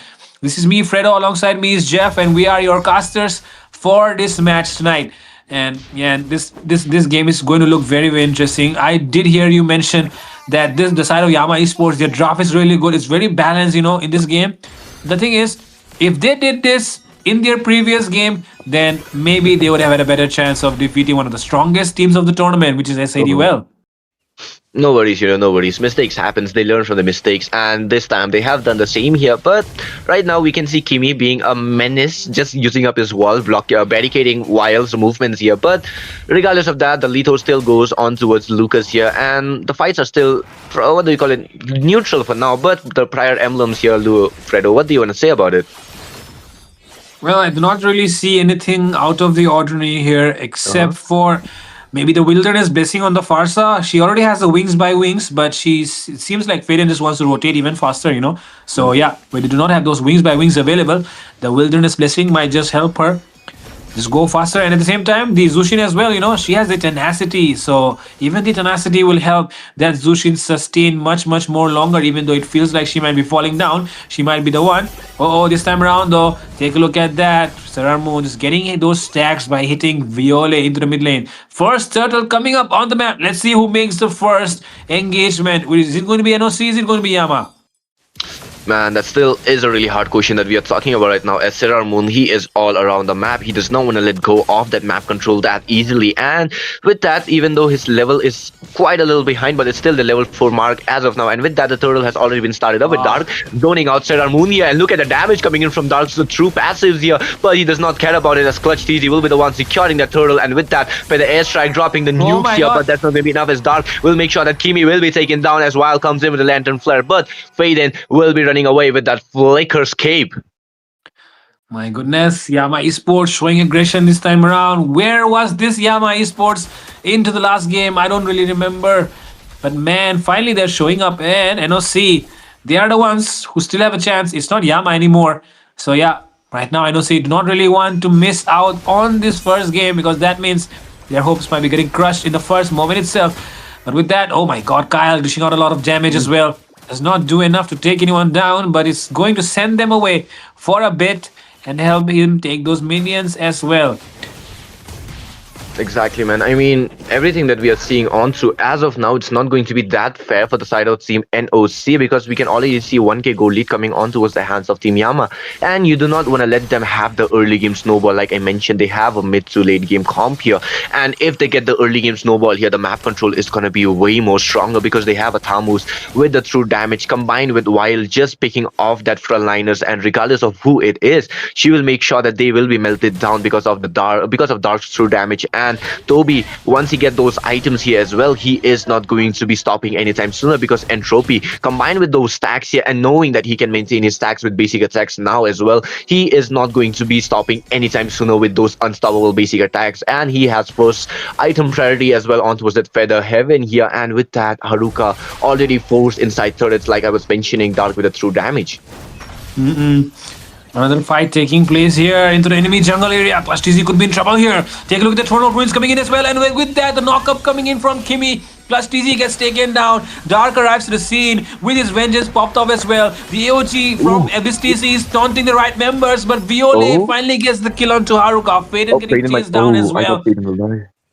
Oh man, Faden, you're always giving me that hard clutch moments here. He is just running away with those little amount of HP, just sustaining for a little longer, just gasping for air. And he does manage to escape this second time as well. But nonetheless, with this, it's going to be the second turtle that will be coming on towards the land of Dawn as Kyle will already found it up with Wild on towards the Lantern Flare, but flickers out for now, but the stacks are still up. But it's going to be Wild who will be picked off with the Kimi as he slams it up. But Feather Airstrike dropping the nukes once again with the artillery, but it's not going to be enough as Dark comes in onto the back line, but he does not get a chance to pop up his ult for that extra spell ram and the HP bar, but it's not going to be that sweet moment for the side of Team Yama here. But Toby still want to go dish out a lot of damage as Kimi will be using up the Tectonic Charge with the flicker, but Clutch DZ will make sure that the turtle will be going on towards the hands of Yama here as he secures another kill on towards Kimi. The Titan will be taken down as Abyss Daisy misses out that AOJ, and it's going to be Haruka running away with that orb as he will be just running away, but Wild will make sure that the Lantern Flare will catch up Haruka as it's going to be the energy bomb that will make sure that it's going to be the death for Haruka as well. Every single member. So many kills right now in that fight, but the kill is not going to count because the goal lead is in the hands of Yama. And they take down two turtles as well. It's a 2k goal lead established by Yama, but is that enough to shut down NOC? Not really sure about that. Take a look at the top side though. Take a look at Grog. Grog could be falling here. It's a killing spree for Clutch TZ off cam, but at the same time, Serrar Moon versus Dark right now. Serrar Moon does a lot of damage, and along with that, Clutch TZ getting a double. He might be going in for a triple right now, but the flicker from Faden will not let that happen. But even then, the bomb, the beast bomb, dealing a lot of damage as well onto Faden, is forced to recall. The mid lane could be in trouble here for NOC. There's just one member to defend it, it's Haruka, but can they actually defend it? The taunt coming in from Vizta might be able to get Haruka off guard, but there comes the knock-up, and Toby is the one getting caught off guard right now into the tower. They're still fighting under the tower. It was just one hit away, but that is 3 members down for one tower. Do you really want that to happen, Yama?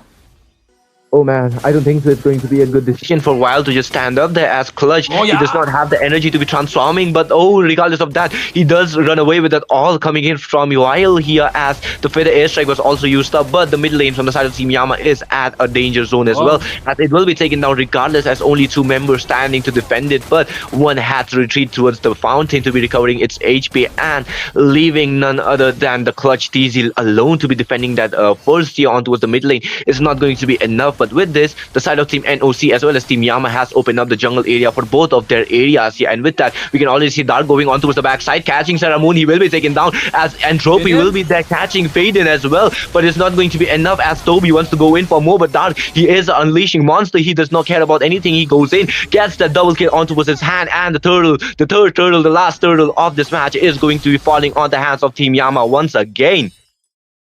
And with that, they're looking for the blue or purple buff next. And yep, it is going to be Kimi who has to give it up because there's nothing that he can do without his teammates. And Yama once again looking for the tower. But this time, hopefully they do not lose too many members just for a single tower. Because last time, you do remember, they lost 3 members for 1 turret. I don't understand the math right there that Yama is thinking about. But man, they're looking for the bot lane. And look at the way NOC is rotating as well. They're trying their best to defend this bottom side. But do you actually need 5 people to actually clear a couple of minions? What is that? Oh man, that's the rotation you get when you have like really when you are really behind the goal lead, and that actually happens in a lot of games in higher ranks as well. But nonetheless, there is a fight that has been engaged by Abyss Daisy as they are going in for more. But it's going to be Lantern Flare Lantern Flare as well as the AOG that will be connecting. But Weil will make sure that double kill follows on his hands. But nonetheless, onto the backline, What? Unleash the Beast comes in. Fade Weil with that Sky Piercer secures that kill as well as the Maniac follows up. But will it be a Savage? As no, it's not going to be it. As Kyle will crush the hopes from Wile's hands, and the Savage will be taken down. Though there was a Maniac, but the Savage will be shut it down. Imagine giving away a maniac, but then the goal laner comes in, redeems himself with a double kill. That is Kyle Oh for man. you, ladies and gentlemen. Always maintaining the distance, and of course the right timing as well, because he was waiting for the moment, and now he has got 2 shutdowns in his pocket. That means there's a lot of more gold, and of course a lot more items, and on top of that a lot more stacks onto the Sky Piercer as well. So yep, that was indeed a maniac for Viole, but in return Kyle got 2 kills, got stacks on that Sky Piercer at the same time. That was a maniac, so that gave him a lot of gold as well. Take a look at the gold right now. It's still favoring Yama, but the game's still not over yet. As we can see, Kyle is still getting stacks as much as he can. Let's see who gets it this Lord though, because I feel like Serar Moon might be in the mood to go for the contest, but Dark is not going to let him have an easy Oh time. man. This is what I'm saying, when you have a Gatot Kacha combined with Weil and even a proper EXP laner, you cannot let any of your opponents even try to contest, even have the hopes of contesting for an objective here. And that is exactly what Yama is projecting here. They are not letting the side of Team NOC have any favor of going in. But Abyss Daisy going towards the wrong bush. But fortunately he had that second skill and he will be escaping of his life. But nonetheless, the Lord will follow on towards the hands of Team Yama here. But I don't think so it's going to be the ending Lord. Yeah, it definitely should not be, because they have a good amount of lane clear. They have the Grok, they have the Farsa, they even have the Granger. There's a lot of lane clear available. And on top of that, there's always this Alice to zone away the enemy members, right? And on top of that, Alice is kind of tanky as well in this meta, so do not really need to care too much. Take a look at that. The wave clear is just too good on the side of NOC. So yeah, it seems like they can defend this one. But on the other hand, it's not going to be an easy defense, because of course Yama Esports is going to climb on top of you, especially the Gatot Kacha and Thamus. So yeah, they have to be really careful about that as well. But take a look at the Lord. It's already getting chunked down into the bottom side. And Yama Esports have not really, damn, they have not really used this Lord. Exactly, they have not used up that Lord as of now. I mean, they could have pushed up the bot lane, but nonetheless, they have made sure that the Holy Grail will be taken down from the bot lane. And as the game progresses, it's only a minute left for the Holy Grails to be taken down. So I guess if Yama would have waited just a little longer and taken the Lord after a certain amount of time, which would have made sure that the 12-minute mark will be up by the time that the Lord will be arriving in the map here. So yes, that would have been a perfect opportunity for the side of Team Yama to make sure that the game could have actually escalated for the hands and made sure that they could have ended the game by the second Lord. But nonetheless, if we are looking into towards the items here, just look at that. I don't know why there is a Chestnut Pauldron here on towards that Grok here, but it somewhat helps for Dark as well as that Toby. Yeah, I mean, it's just for trying to reduce that attack speed, I guess. Other than that, I don't really see too much value, that you can get out of it as well. So yeah, that might be the only thing that they're looking for at the moment. But let's take a look at Kyle as well. The number of stacks that he has is really going to matter right now, because if he cannot really dish out enough damage output, enough, I would say, spammability, then it's not going to help too much, because the rest of his teammates are just tanks for him, right? So yeah, with that, let's take a look. It's 576 stacks and 576 stacks on the Capriccio and 20 onto the Sky Piercer, and he's actually going for the War Axe, as you can see. What do you think about the Exactly. War Axe on a Granger, Jeff? What are your thoughts? I'll be honest, Granger with a War Axe definitely works out really amazingly, especially against those tanky heroes here, because War X gives out those true damages as well. But if we are talking about true damages here, we can already see the damage has been put up by the side of Team NOC by engaging that fight here. But Dark already goes on towards the backline, but it's going to be Haruka who will be isolated. But Unleash the Beast comes in with the AOG following up, but that's not going to be enough, as it's going to be Sailor Moon who will be isolated from his team. Kyle almost taken down by the Energy Blast, but it's going to be Lantern Flare who will be catching Sailor Moon off the ground and straight towards that grave here. And with that, bot lane might be in danger, but the fight does not want to stop as Wild comes in. With that, all the ways, Kyle might be picked off and he might be taken down, but nonetheless, as now it is going to be a bit easy with that taunt for the perfect timing. And with that, the bot lane inhibitor will be taken down. Faden in a tough position, but flickers out of the danger, but it's not going to be enough, as Faden will be taken down off that fountain. He went in the fountain, but the Lantern Flare picked him off and just took him out. And with that, the Sky Piercer finished their job. And with that, the Lord follows on towards the hands of Team Yama here. But this might be the end of the game without even the Lord following up, as Haruka comes in with that. Thorn Ruins will be there, but it's not going to be enough, as Haruka it will be taken down without any struggle here. And the AOG does come in, but the Nexus is being marked down. Tectonic Charge comes up, knocks up everyone here, but it's going to be Kimi who will be taken down in return, as Toby makes sure that Sailor Moon dies. And with a clean wipeout, here goes the hopes of Team NOC as well. Oh my god, there are so many things that could have happened tonight to, have a couple more game days for us, couple of more match days for us, because the tiebreakers will definitely be something to be looking forward to. But seems like there are some other plans for the Stars tonight, because they are not really aligning for the tiebreakers to happen. We already saw what happened in the last match. It was SADUL who got a clean sweep actually against Yama. And right now, NOC should be the one doing clean sweep, but Yama are the ones establish the dominance early on, and that means Noctura are not really having any more hopes right now. It's looking really, really tight, man. It's looking really, really tight. I don't really know what to say, but man, this man right here on your screen, Viole, being the MVP, and this guy has always been one of the best players in the mid lane. Very, very underrated as well. But tonight, he's able to shine and get the spotlight for himself. Exactly. I mean, I have watched Wild here. He has played for Wikiki before he joined up Yama here, and after joining Yama, I'll have to say that his gameplay, his team sync with Yama has increased versatilely, and he does not care who he is up against. He would just want to flex up that he can be one of the greatest mage players out there in India, and he is proving himself right as well. But nonetheless, right now it's going to be NOC's hopes being crushed up for now, as we can see Faden not even able to complete his third item when the game ended here in the almost 14-minute mark. But if we are looking into towards the goal lead here, oh man, that was almost a 10k goal lead that is coming on towards the hands of Yama here. And if we are looking into Dark here, like you just mentioned, like we were just mentioning about Dark as well as Gatotkacha just zoning out the side of Team NOC, and they actually played it out. Dark, he did not let Sailor Moon even go near the turtle or even the Lord to even try to contest, and that is what a Tamu should always be doing, standing in the front as well as ditching while sustaining a lot of damage. And yes, he exactly did that. While Gatotkacha, he made sure that Faden or Grok or even Kyle did not get any chance to shine in this match. And yes, with this we can see the side of Team Yama being an absolute beast, taking out all their rage in this match against Team NOC after being defeated by SAUL. Definitely, there was a very, very head-to-head match, and we can see the head-to-heads as well right away on the screen. Now, though, we can see how Toby was able to just do much more into the team fights. He had a lot of assists. At the same time, Kyle, though, could not really do much because his frontliners were not really providing him with the space. He did get a couple of kills, but that's not really enough. If you want to play a Granger, the frontliners need to be the one who set it up for the backliners. And in this game, that was not happening.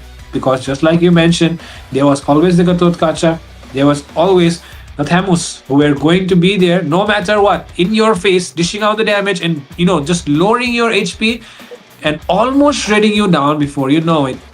But yep, here it goes, the raw matchup once again, MSTZ versus Kimi. This has been one for the books, and we can see tonight is the night where Kimi will not be the one in the spotlight. It will be Mr. Abestizi with the Gatotkacha and the main man here. Of course, he did not get the MVP, but man, gotta give credit to Dark here. You already saw what he did in the match.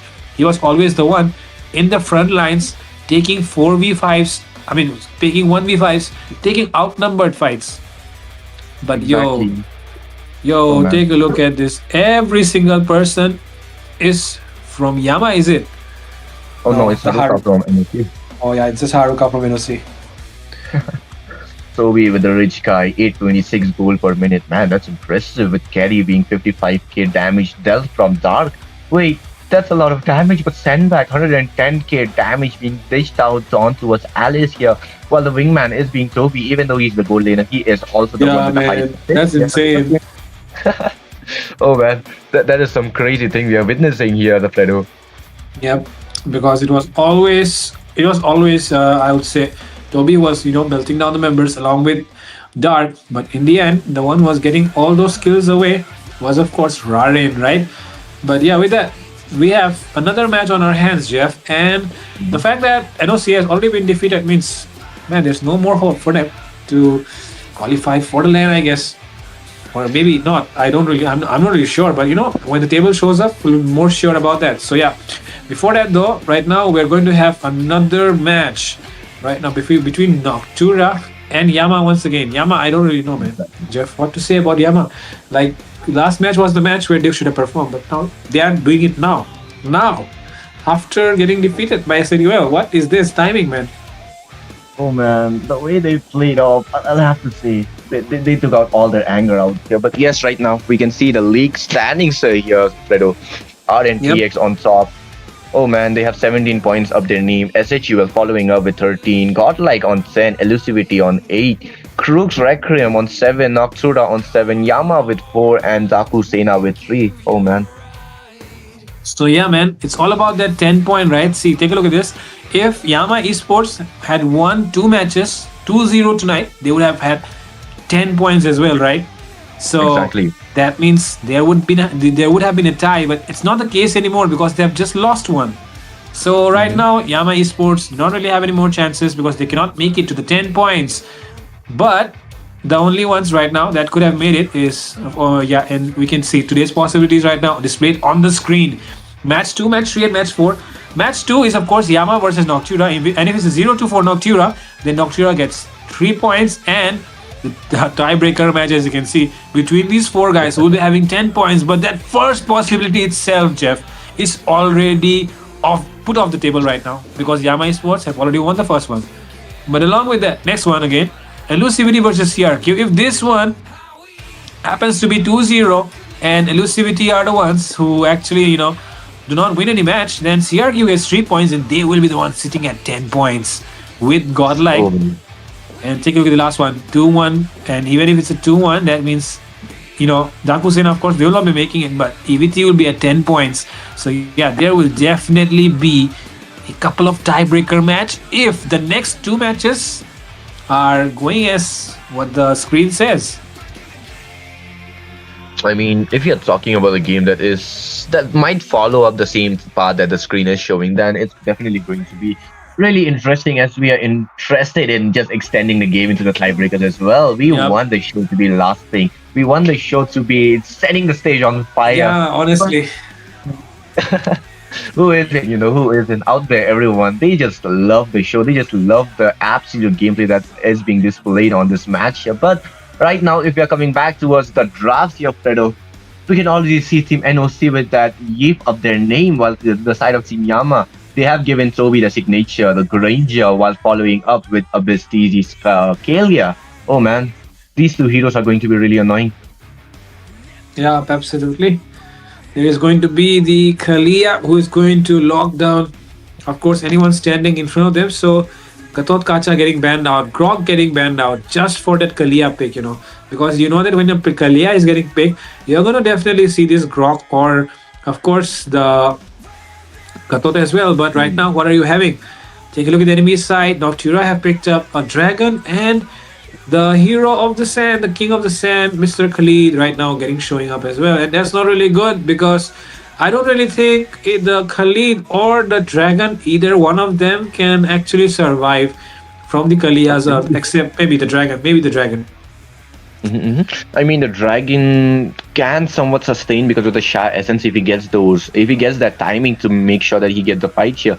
But we are also witnessing a little fun fact here. They have still left open that Dark Thamus here, and if he wants to, he can pick it off again and actually make sure that the frontliners again get punished for that same thing that they did on the previous game. But this time we can also witness that there is going to be an Edith here, and ah man, I don't know if it's going to be an Edith on towards the jungle or it's definitely going to be on towards the EXP as of what we are witnessing as of now. But I don't think so. Edith against the Yuzong does stand out that perfectly here, and right now, if you're coming on towards the bans as well, we can already see a Xbox as well as the header from the side of Team Yama has been banned off, while the side of Team NOC, they have banned off a Lapu Lapu and a Esmeralda. Usually you ban off a Lapu Lapu when you want to pick off the Esmeralda, or when you want to pick off the Esmeralda, you want to ban off that Lapu Lapu. So it's kind of a vice versa thingy here, but right now the side of Team NOC, they have stolen the hero from Troby. They have picked off that Nathan here, and the Nathan is going to be having a little upper hand against that Granger on towards the early game fight once he gets that entropy here. But as the game progresses, we know how strong Granger can eventually get once he gets those items here. But NOC has also gotten a really strong jungler on their hands this time with the fast mobility skill, and it is going to be Lancelot, while it will be countered upon with that Phobius. Yep, and the fact that right now they have a idiot jungle once again just kind of pisses me off, because Yama could have done this long ago.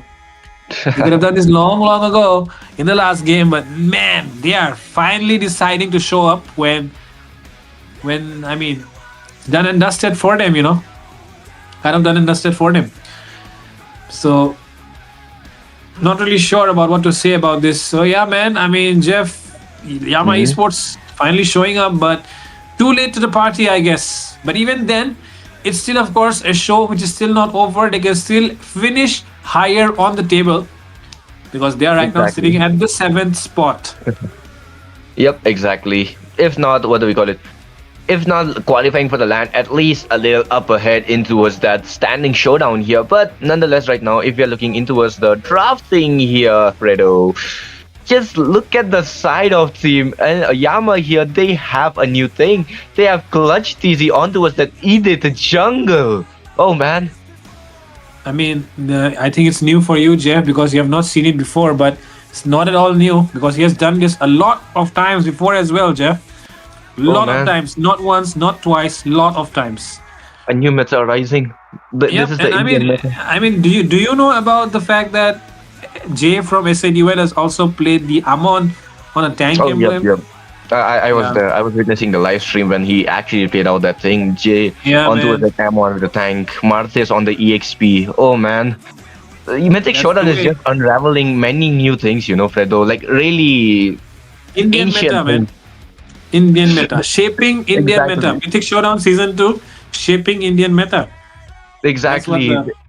Mythic Showdown Season 2, guys. And with this, guys, we are here in towards the land of Zwan. You guys are watching the Mythic Showdown Season 2, the second game between Team Yama Esports and Team NOC, where Team Yama Esports stands firm with 1 point to the name, and Team NOC, they need to make a clean sweep. They need to make a reverse sweep of their name this time if they want to get those match points. Otherwise, it's going to be a clean sweep from the side of Team Yama Esports. In the casters decks, it's your homeboy Jeff. Coming alongside me, we have Fredo, your casters for tonight, and we are going to be entertaining you in this match. And with that, Fredo, already a skirmish on towards the mid lane.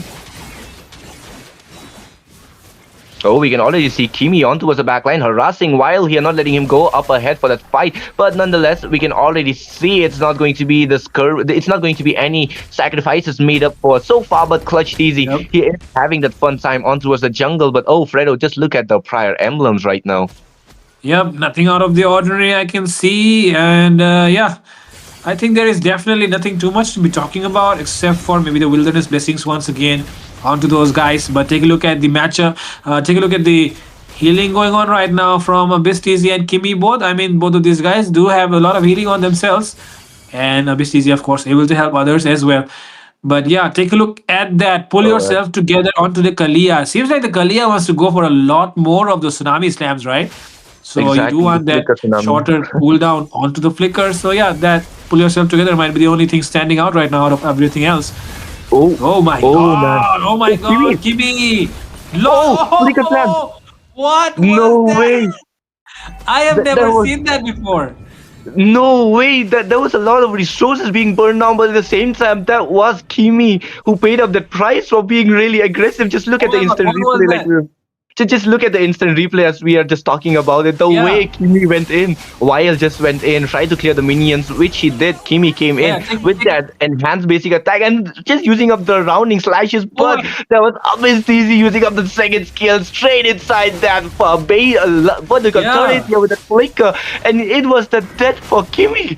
That's way too crazy right now. But with that Dark already slamming on towards Faden here, he might be taken down, but no, it's going to be Dark that will be taken down instead as Black Dragon already onto the backside, marking down Weil as he does not have the nether realms. But Clutch TZ gets that clutch onto the retribution as he secures the turtle. But Kimi, he is in a bad situation, Again. but RWM will be popped up as Toby comes in for the rescue. He will make sure to get a kill as Sailor Moon, make sure that he gets that kill onto the roamer, as well as it is going to be Sailor Moon who will get the kill onto his Abyss Uh-oh. TZ. And with that, oh wait, as I'm just speaking, Dark gets the kill onto his Faden as well. And with that, the side of Team Yama Esports, they have made it the equalizer 3-4-3 with a turtle up their name as well. Oh my God! Oh my God! What's happening this time? The game is getting much more intense right now. Even NOC is also trying to pick up the tempo. Take a look at Kyle right now, going in way too aggressive. My goodness, he was taking bullets on his face, and Toby almost took him down. Abyss TC and Viole arriving as well. They're trying to check the bushes, and as they wanted to take down Kyle, but that won't be the case. That won't be happening. But yeah, man, there was a very interesting move there from Kyle to just go in so aggressively with the entropy. You know that the Granger is not really the kind of hero that's going to fall down easily, right? And take a look at that first item, Sky Piercer on Toby. This is looking very aggressive from Yama this time. Exactly, the side of Team Yama Esports. I mean, they're already up ahead, if you're looking into us that level leaderboards as well as the goal. Even though it's 200 goal above for NOC, it's not that much. And the side of Team Yama Esports can cover Kimi? up from that anytime sooner. But oh, Kimi, way up ahead, might be caught up with that WCZ as a Tsunami Slam catches up. But RWM will be following up, and Toby does use up, but it's not going to be enough as it's going to be Toby at a safe situation for his own good here. And with that, Faden, no, it's not going to be Faden, but it's going to be Sailor Moon who will be dropped really low with a slimmer of HP survives, and it's going to be Faden who will use up that flicker, but the first kill from Weil will be pulling back Faden, but he will be surviving as the follow-up was not there from the side of Team Yama Esports, but they still get that one kill up their name, and with that, the goal lead will be shifted on towards the hands of Yep. Team Yama here, but the turtle fight will be immensing as well as the turtle does not want to stop. Oh, Toby is having a one-on-one against Kyle, but the fight on towards the turtle will be really immense as Clutch TZ gets that turtle up his name as well once again, but it's not going to be enough as Clutch TZ will be going for more as he is hungry. He will get the kill on towards Kimi, Wow. and it is going to be death for Kyle as well, while only Abyss TZ dies for the sake of his team. And with that, the side of Team Yama Esports having their fun side once again. Yeah, really good play here from Yama Esports, getting a couple of kills along with the turtle this time around once again. And Sailor Moon, he's really struggling. It's not his server. It's not his server. It is the Bengal server. And with that, Toby though, he could be in trouble here. Ooh. Oh, Tsunami Slam already comes in as they are going for the fight here, but it's not going to be enough as Toby will take him down as he is using up that Sky Pierce up his full potential, secures that double kill as well, and with that, it is another 20 stacks for Toby here, and we know Toby on his Granger is really aggressive, and he is going to use up that aggression up his name, aggression up his signature as well, and Toby will be an obliterator onto us this match as NOC's hopes are being crushed one after another every single team fight. Oh my But, God! Offlane. As you just said that, Jeff, another one going down bottom. Oh. This is not at all looking good, but Sailor Moon trying to pull off a miracle play here. Abyss TZ could be falling as well, but Abyss TZ survives with a silver of HP. NOC taking desperate measures to try and not let this game slip away. But guess what? Yama Esports are also trying their best to take this game away as well. They do not want to give away the 2 points to Noctura. They do not want them to qualify. If we are not qualifying, why should we let you, right? Exactly, man. Oh, they are just like, okay, bro. I like you as a rivalry team. I like you as a brother rivalry team. But If you are not qualifying, why are you, man? This is an Yeah, average bro exactly, thing. man. Exactly. That's the mentality, right? That's the mentality that Oh, NOC, man. Yama Esports are having right now because they are not qualifying. Oh, So why should we let you? And take a look at that raging sandstorm coming through as well with the RUWM. But man, that clutch one from Viole with the Nether Realm. Faden though able to flicker away as well. Dark zoning out the members. Yama Esports. They won the turtle. They get 3 turtles in this match, and they're looking for the mid lane. oh man, they're definitely going in for the mid lane, but the fight will be here as Phantom Execution does come in, but Dark will be here for the rescue. Toby gets that kill once again, but Kyle will make sure that Weil will be taken down. Wait, why does that rhyme? Kyle and Weil. Okay. Kyle takes down Weil. Oh man, I can make a rap out of this. Yeah, man. Kyle with the vial. But yo, with that, they have not been able to secure the mid lane. Instead, they have focused their attention onto the other lanes actually. But the thing is, they've already taken down the tier ones. They want to go for the tier two. But to go for the tier two, there comes the tsunami slam from TC. But Haruka able to get away. Oh, Toby Haruka. goes in with the flicker and gets that kill onto Haruka. But the RWM trying to stop the members of Yama Look at from trying to Weil, push the man. lane. It might be successful. Netherrealm comes up. Oh. There is Kyle coming in with a lot of damage. Kyle piercing through, gets a double. Look Wants at to go Terrar for Moon. a triple right now, but Almost. he's the one getting shut it down instead by Mr. Dark, who is on a killing spree. Toby as well gets a killing spree as well. He's trying to go in for more. Will Dark help him get that kill? Kibi still trying to survive. They want to go in back. They want to retaliate, but there is not enough resources available for them to do that. Oh man, let's just look into the instant replay as there was a lot of things that just happened here with the tsunami slam catching up, but there was a raging sandstorm. But the Netherrealm definitely came in clutch as Terrar Moon almost took down that Abyss TZ, but that was a save coming, or not Abyss TZ, but that was Clutch TZ who was almost taken down, but the save was definitely there. But with this, the side of Team Yama Esports are up ahead once again with 3.2k goal lead up again, and this is not a good sign as the level gap will definitely come in eventually. And right now, if you're looking in towards the emblems here, not the emblems, but let's just look into the gold ranking here because we have already seen the emblems. It is quite the neutral, it is quite the usual emblem that we will see, but the gold ranking, it is going to be Toby with 7k gold up ahead and 1k gold lead against Kyle here. So yes, the gold lead is definitely going to be really ahead, but oh, with that the tsunami slam on towards Haruka, he is the one catching up all the time on that tsunami slam, and with that it is going to be Haruka, the EXP laner, taken down right before the Lord fight. And oh, Kimi comes in with that raging sandstorm, but it's not going to be enough as it is going to be the side of Team NOC who will be forced to be retreated. Yeah, I mean, I don't really understand why he went for the Raging Sandstorm there. You know, it's Abyss TZ. It is not the best target that you can go for, but he still went with the Raging Sandstorm there. But on the other side of the map, you can see Terrar Moon trying to create some pressure, trying to use the opportunity where the enemy is taking the log to try and take down a tower. But seems like Dark will arrive very, very soon and clean it up as well. No towers taken except for the top one. But Yama Esports have taken down every single tier 1. Now they're going to look for the tier 2s with this Lord and maybe, just maybe, try to get an inhibitor as well. But man, I feel like NOC also has a very, very good lane clear, you know. So ending this game should not be easy. I mean, I said the same thing the last match as well. But you know, guess what happened? They still ended it.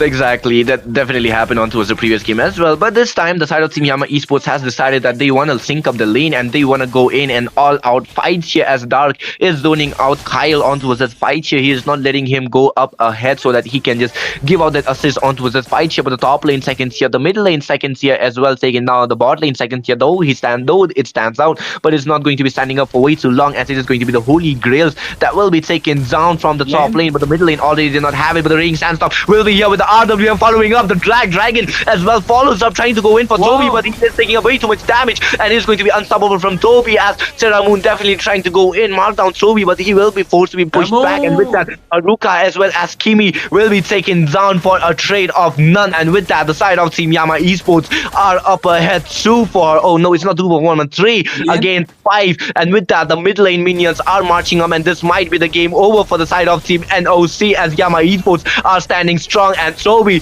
with a really heavy amount of Skypiercer stacks up his skills here. It's not going to be easy to be withstanding that Rhapsody and that Sonata here as the bot lane second, as the bot lane inhibitor as well stands in. But no, NOC manages to defend. They manage to see another sunrise here. And take a look at that stacks, man, onto the Granger. He's on 71 stacks right now. The first item priority for him was that Skypiercer. and he's definitely getting a lot of advantage due to it. Every single kill has got counted, and that's why he's sitting on 71 stacks at just 11 minutes with almost 600 stacks on that Capriccio as well. So this Granger is very, very fair. He's going to dish out a lot more damage, and he's going to poke you around a lot more, especially with the amount of stacks that he has. He can keep spamming that Rhapsody, and the energy will never run out. So, yep, the way this game is going on, Yama Esports are in complete control. The only way that NOC can maybe turn things around here is maybe hope for Kyle and of course Sarah Moon to get a miracle. But the thing is, they're on Bengal server right now, and Sarah Moon is not really the kind of person that is favored by the Bengal server because he is of course not near Bengal server. Epistizi coming in with another tsunami slam. Oh my god, instantly man, bursted down. Oh man, Faden, he was like, oh, bro, I'm just standing in the bush. Why are you trying to mark me? And Toby was like, nah, bro, I don't care. You just taste my bullets, and boom, he is dead. He does not care who he's up against, and with that, the Lord will be following, man. Yep. He died. He died before he completed that sentence you just said. He died before he could say all man. that. That was way too brutal right now. Oh, that was a GG's, man.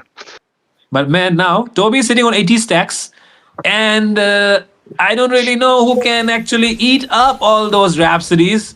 It's not Haruka, it's not Kimi. Who else? Nobody right now on the side of NOC can deal with the damage that Toby is about to unleash on them. So, right now, this could be the end of all dreams and everything else here in this tournament for NOC.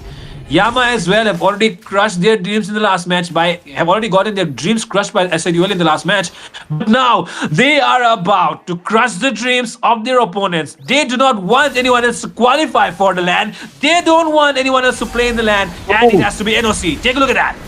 Exactly, as we can already see the Netherlands will be here as Toby was almost marked down, but it's going to be Dark onto the backline, making sure Faden dies and follows up with Kimi, but it's going to be Dark who will be traded off instead, and 1-4-2 trade, 3v4 scenario already up ahead for Sarah Moon to be facing up a really heavy price, and it's not going, it's not even 3v4, it's going to be 2v4, and with that Sarah Moon will be taken down. Haruka might be taken down, but no, look at that, the recall spam coming in from the side of Team Yama Esports, and with that, it is going to be the Nexus taken down as Yama Esports goes in for a clean sweep. Oh man. And I will just say one thing, Jeff, with the recall taunt. The message is clear. The message is very clear. Man. How do you feel? They're like asking questions, bro. How do you feel about not qualifying? We didn't qualify, and we won't make you qualify. How do you feel about the NOC? You thought we'll let you qualify? You thought you can have a clean sweep against us? We won't let that happen because our dreams have also been crushed. So we will crush yours. Exactly. Oh man, that was a heavy slap to the face of Team NOC here. But right now, player of the match MVP is going to be Toby with 12-1-5 of his KDA, man. That is an amazing number of KDA. Yeah, dude, that's a very, very good KD on the Granger. He dished out a lot of damage. He is the MVP. Going for that Sky Piercer as the first item did pay off for him as he was able to have the maximum number of stacks by the time the game ended. And of course, he was having that snowball as well, as his team was just enabling him, giving him all that space, especially Viole and Abistizi using those, I would say, ultimates at the right time. At the same time, Phobias was always there to punish down the members of NOC if they ever dared to move forward. Dark being the front line, being the EX wheeler who always tries to create the advantage and give that space to his teammates. But man, gotta pay respects to NOC. They did try their best. I feel like Kyle just not his day, man, because we usually see Kyle. I mean, imagine pulling off a maniac against SADUL. That's what Kyle has done. Nobody else. Exactly. Even though it was Kyle who got that maniac against the SSUL, it's still gonna be Yama Esports crushing the hope, and Sobi being an absolute menace in the land of Zwan, man. Yep. Nothing much to be said about this game except, man, Yama Esports, you are a very, very bad. You're a very, very bad guys, man. You're very bad guys. Very brutal. You could not qualify for the LAN, so you did not let your fellow mates qualify as well. What is this, Exactly. Yama? What is this behavior? That was like, Oh my they're God. like, okay, bro, we got slapped in the face. This time it's your turn as well to get slapped, but not by anyone else. It's going to be your own brother who will make sure that you will get slapped in the face. And with that, on towards the goal lane, we can see it was Kyle against Toby here, but the ranking, the goal lead is going to be really huge. 12-1-5 KDA against a 3-4-3. That's way Yep. too crazy, man. And And wait, honestly, this time around, did you notice that there was a really intense amount of goal, what not goal, but level gapping coming in from Clutch TG. Even though he's an idiot, even though he had the slow jungling potential, he was still keeping up with Lancelot. yep. And at the same time, take a look at the mid lane as well, where the level gap is just one more level ahead. It's 2 levels gap between Faden and Violet. Violet this time around, take a look at that. He went for the Holy Crystal first. He knew that the splash damage coming through was definitely going to hurt. The Ghostbusters were definitely going to hurt them if they go for the first item, Holy Crystal, and he did just that. With that roaming matchup, once again, Abyss TZ will definitely be very, very happy to finally defeat one of his, I would say, long time, I would say rivals. I would say, yeah, Yep. not an idol, but a rival. But yeah, with that in the EXP lane, Haruka, this time again slam down with that slam dunk of that Phobius from Mr. Dark. With that though, this is the last one. Which guy carry? Both of them going into the hands of this time Granger and Wingman. Last time it was Toby himself who was the wingman, but this time around it's not Toby. It is Abyss TZ. Yep. This time, not somehow, but this time Toby decided that I don't want to be the guy with the most assists. I want to be the guy with the most skill. And he actually did that. But onto with the sandbag, it's again from the side of Team NOC. Roamer, last time it was the EXP winner, this time it's the Roamer, and it's going to be Kimi. Usually we don't see Khalid with just taking up a lot of damages here, do we, Fredo? Because he's the type of guy to give out sets and just go back after that. Yep. But with that, we have already seen the first possibility. Oh my god, imagine NOC gets 3 points, they would be 10 points. But no, Yama! No, man. Very, very brutal. They do not allow that to happen at all. But now, second game, and the third game and the fourth game still awaits for us. We might just have CRQ, who might be able to, tie up the points with Godlike. And maybe even EVT could, do that. So, man, this is going to be a very interesting one. Do you think EVT can actually win against CRQ? What do you think the match is going to be like, Jeff? I'll be honest, it's all about how the gameplay goes right now because CRQ, this team, is also a well-known, a well-synchronized team, while the side of Team EVT as well, they have been on the spotlight for a way too long time now, and I believe in their gameplay as well, especially with Shenzhou and 29 Godspeed. These two people, Yep. I'll just say that these two people, they have a perfect sync. Whenever there is a Shenzhou who is trying to go in for an engage, there will be Godspeed who is just waiting in the background, knowing that Shenzhou will be in trouble and he needs to jump in at any moment. But let's not talk about that right now here, as we can see the league stage standing here, Fredo. Yep. Finally, we can take a look at the league stage standing. This is the updated one, the correct one. And you can already see.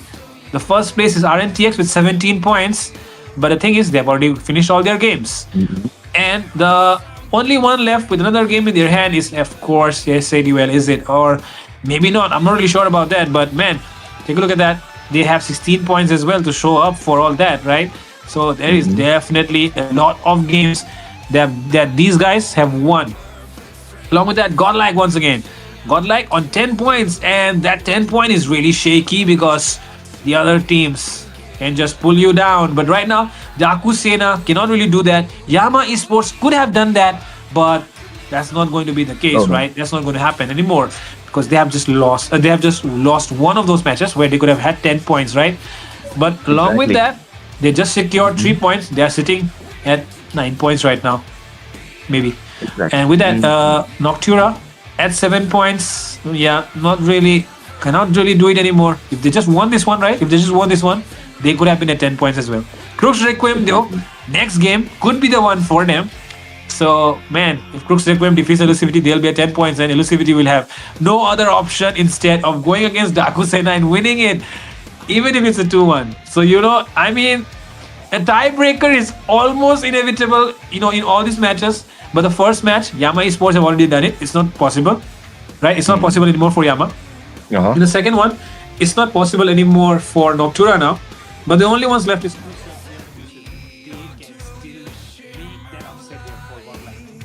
Exactly. For the the side of Team God, like they need to just hold their seats tight right now, as the Yeah. game depends on Elusivity, CRQ here, as both these teams are following right behind them, right behind their trails. But Fredo, don't you think that we should be signing us off right now? Definitely. That's all that we have had for our second match. Like I just mentioned, ladies and gentlemen, I'll say it again. If CRQ defeat Elusivity 2-0 and Elusivity fails to win the match against DS, Dakusena, then we are in for a very, very upset, because Elusivity, of course, there are a lot of people that watch from Manipur, right? Everyone will be upset if Elusivity fails to qualify. At the same time, CRQ as well, they are, of course, a very good team as well, and they still have the chance to qualify for the LAN event if they defeat Elusivity 2-0. So yeah, if you're hoping for the 2-0 to happen, do not forget to tune in for the next match, and do not forget that there's a giveaway going on as well. So like, share, subscribe, comment down in the chat, and stay active so you can win the giveaway as well. And to know who is the winner of the giveaway, you have to join our Discord server, and do not forget to follow us on Instagram for the tournament updates. The tickets are going to be live very, very soon. One of the major events of the entire year, and you do not want to miss out on those tickets. So yeah, follow our Instagram, and of course stay updated on Discord. With that, it was Jeff alongside me. This is me, Fredo, and we'll be signing off for now, but do not go anywhere. Stay tuned on War Drum Games. The next match is going to be much, much more exciting. Peace out.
Ladies and gentlemen, here we are back again. This is the Mythic Showdown, a possible last day for the round robin, and we have our third match of today, another best of 3 series. And mind you, this is definitely going to be one of the most important results, the decider of what is going to be happening for the future of the other teams. Here we have CRQ, who will be going against EVT, and this is very unpredictable, man, because any clean sweep from the side of CRQ will be changing the tides of Godlike as well as EVT too, because EVT, they do have another match after this, so that's definitely going to be an okay one. But for CRQ, their last match for the round robin, and this is going to be definitely important. But onto the casting, that is going to be me, and I'm going to be joined by Baldidu here. See, this is the possibility here by Baldidu here. Yeah, I mean, like, if we look at the situation, it is not a fun time for any of these teams fighting for that last spot right now. Those last 2 spots, it's in a lot of contention. Because if CRQ does turn this around in a clean sweep, we're going to go in for a very, very interesting tiebreaker. And, we might just have this league stage taken down to another day. And I think that's a lot more games, a lot more time for these teams to be exposed. And I think that would be a great option for the top teams right now, those guys who are sitting comfortably in their slots. I mean, they're going to get a lot more information on their possible competitors. This is why we were talking about, the clean sweep. That's a possibility for CRQ though. But on the other hand, if they are going to be losing this match, even one match, the LAN dream is going to be in the end, because EVT, they will be able to get out the wins. But, funnily enough, we can see that they are going to be having another match onto the match number 4. That should be against DS2. So that means that they still have ways to try to get more points. Even 1-2 wins will definitely be in their favor, so they can play a little bit, relaxed. But for CRQ though, they need to have a 2-0 Doom. Can he do it? That is the question. Those are the possibilities that we have already up here into the table right now. But yeah, for the side of God Eldo, they have a bit more advantage because CRQ lost yesterday too. That means that Godlike, they have more chances. Their fate lied in the hands of CRQ, right? Even today too. CRQ and EVT, I mean, those guys are going to be the ones who will be deciding their fate of Godlike right now. And I think that's not a fun time for any of these teams, especially I think for Godlike, who's had such a great starting performance in the round robin stage. They were having such a dominating performance, but in that, the hottest showdown I think MS2 has had, that game of those 3 best of 3s where Godlike was just absolutely smothered by their opponents, S8UL and RNTX. Now Godlike is finding itself in a very, very awkward spot. I mean, like, the worst part is that they have no control about the result of it. And I know for a fact that every member is going to be watching the results very eagerly, how it's going to turn out. So, yeah, I mean, not a fun experience for anyone. Exactly. But now we might eventually want to talk about the 2 teams that is going to be playing as of today. Now, as of right now, CRQ, EVT. EVT have a much more cleaner run into the round robin from the Switch stage 2. They have been able to find good wins, upsets here and there, and a good accumulation onto the points also.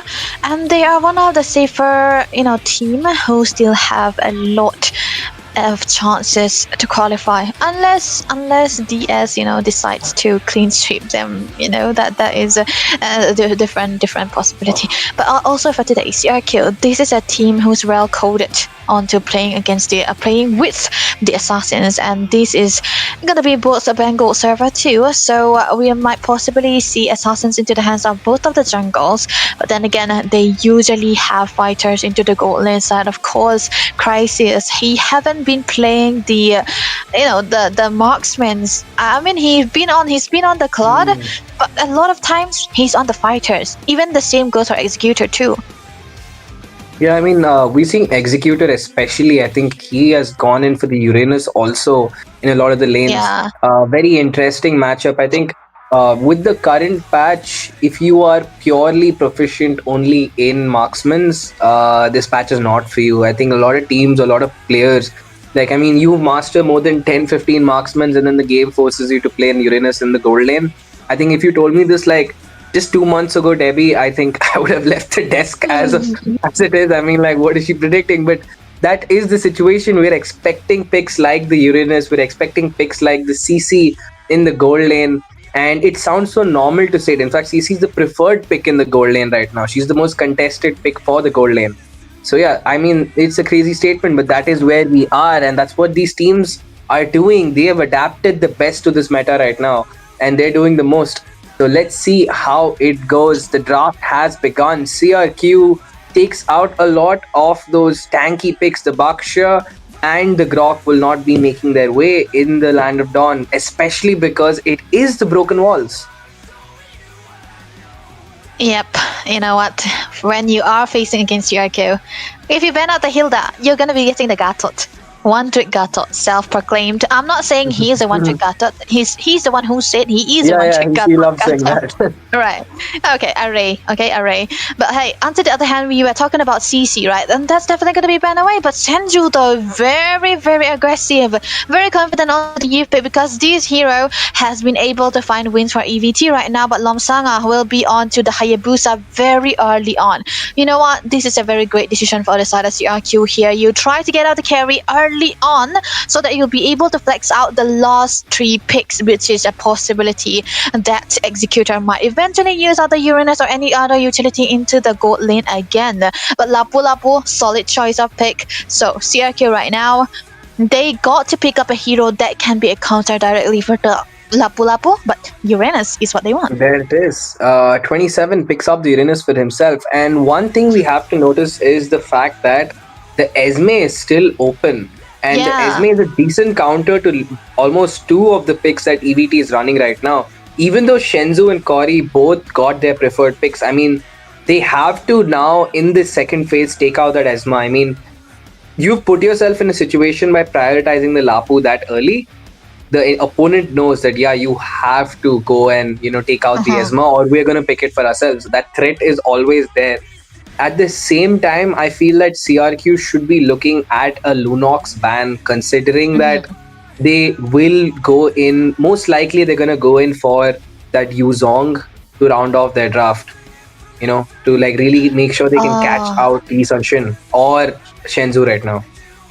Okay, actually, I think they already have the mates right now, which can be easily countered by the Hayabusa.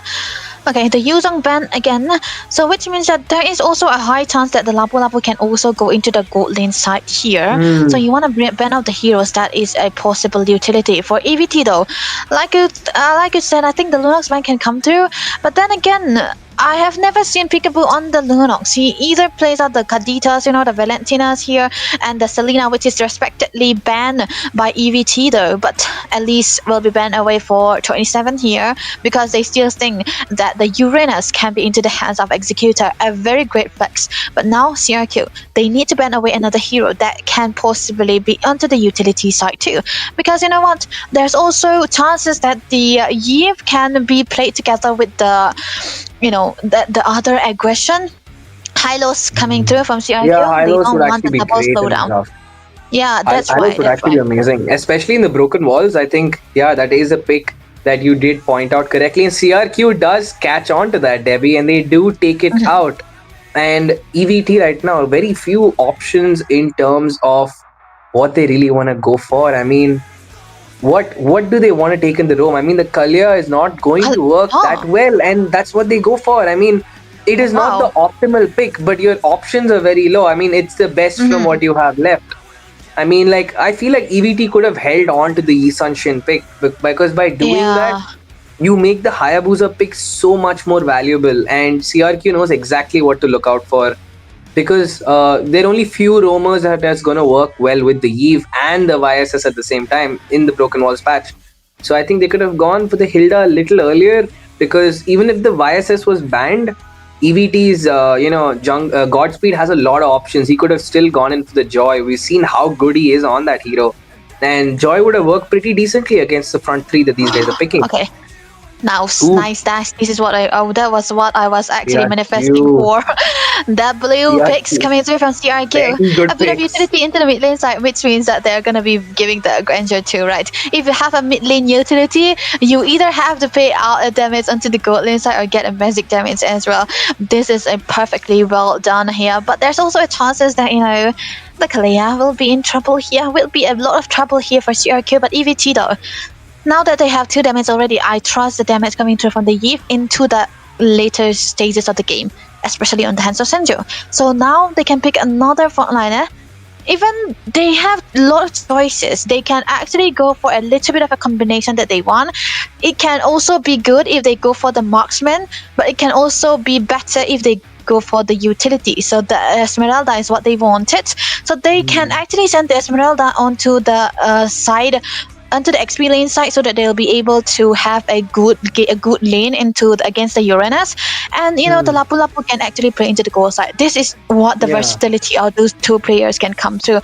But CIQ, they have their comfort onto their sides. Yeah, that is for sure. I mean, while EVT does have comfort, their draft is not comfortable to actually execute in a team fight. I mean, you have to deal with Madara jumping in, the quad shadow coming in, and even if Crisis and Kori Cutie are performing really well, you have to deal with Ray's favorite hero, Peekaboo, running that Zusian there. So she's going to be a menace for the front line of EVT. And out of all of that, you protect, you defend yourself against all of that. There is that one 27 who's going to be running in with a lot of movement speed on that Radiance, being a menace to Shenzhou. So I think Shenzhou would have to rush that Ice Queen wand pretty quick, and he has to play the Flicker. Yep, there he is. Whereas on the other side, look at everyone and their grandfather running the Purify on that comp. I mean, Madara, Doom is the only guy over there who is really not that afraid because he has the AOG to jump out of that fight. So yeah, not a good situation. I mean, EVT's main initiating set, their pick-off comp, has been nullified by that Purify. I mean, the only high-value target is Lomsanga over there, and he can dash out pretty quick. And I like to think that Madara picked out the Kalea just for Lomsanga, because of course he's gonna be bringing the retribution, which means that he won't have the chance to go for the petrify also. And now I kind of like that Crisis is still onto the Esmeralda and sending out the Lapu Lapu into the hands of Kori Cutie instead, because I feel that they're gonna be able to pressure out into the map when they have a good winning side on both of the lanes. But this is the first game that decided that we are gonna be looking for, with the draft already set in for both of the teams. Welcome, ladies and gentlemen, into the land of Dawn. This is gonna be a Mythic Showdown, a round robin that we are in right now.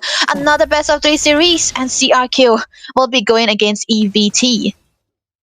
And the game has begun, and the fate of Godlike and all these teams is going to depend on their performance right now.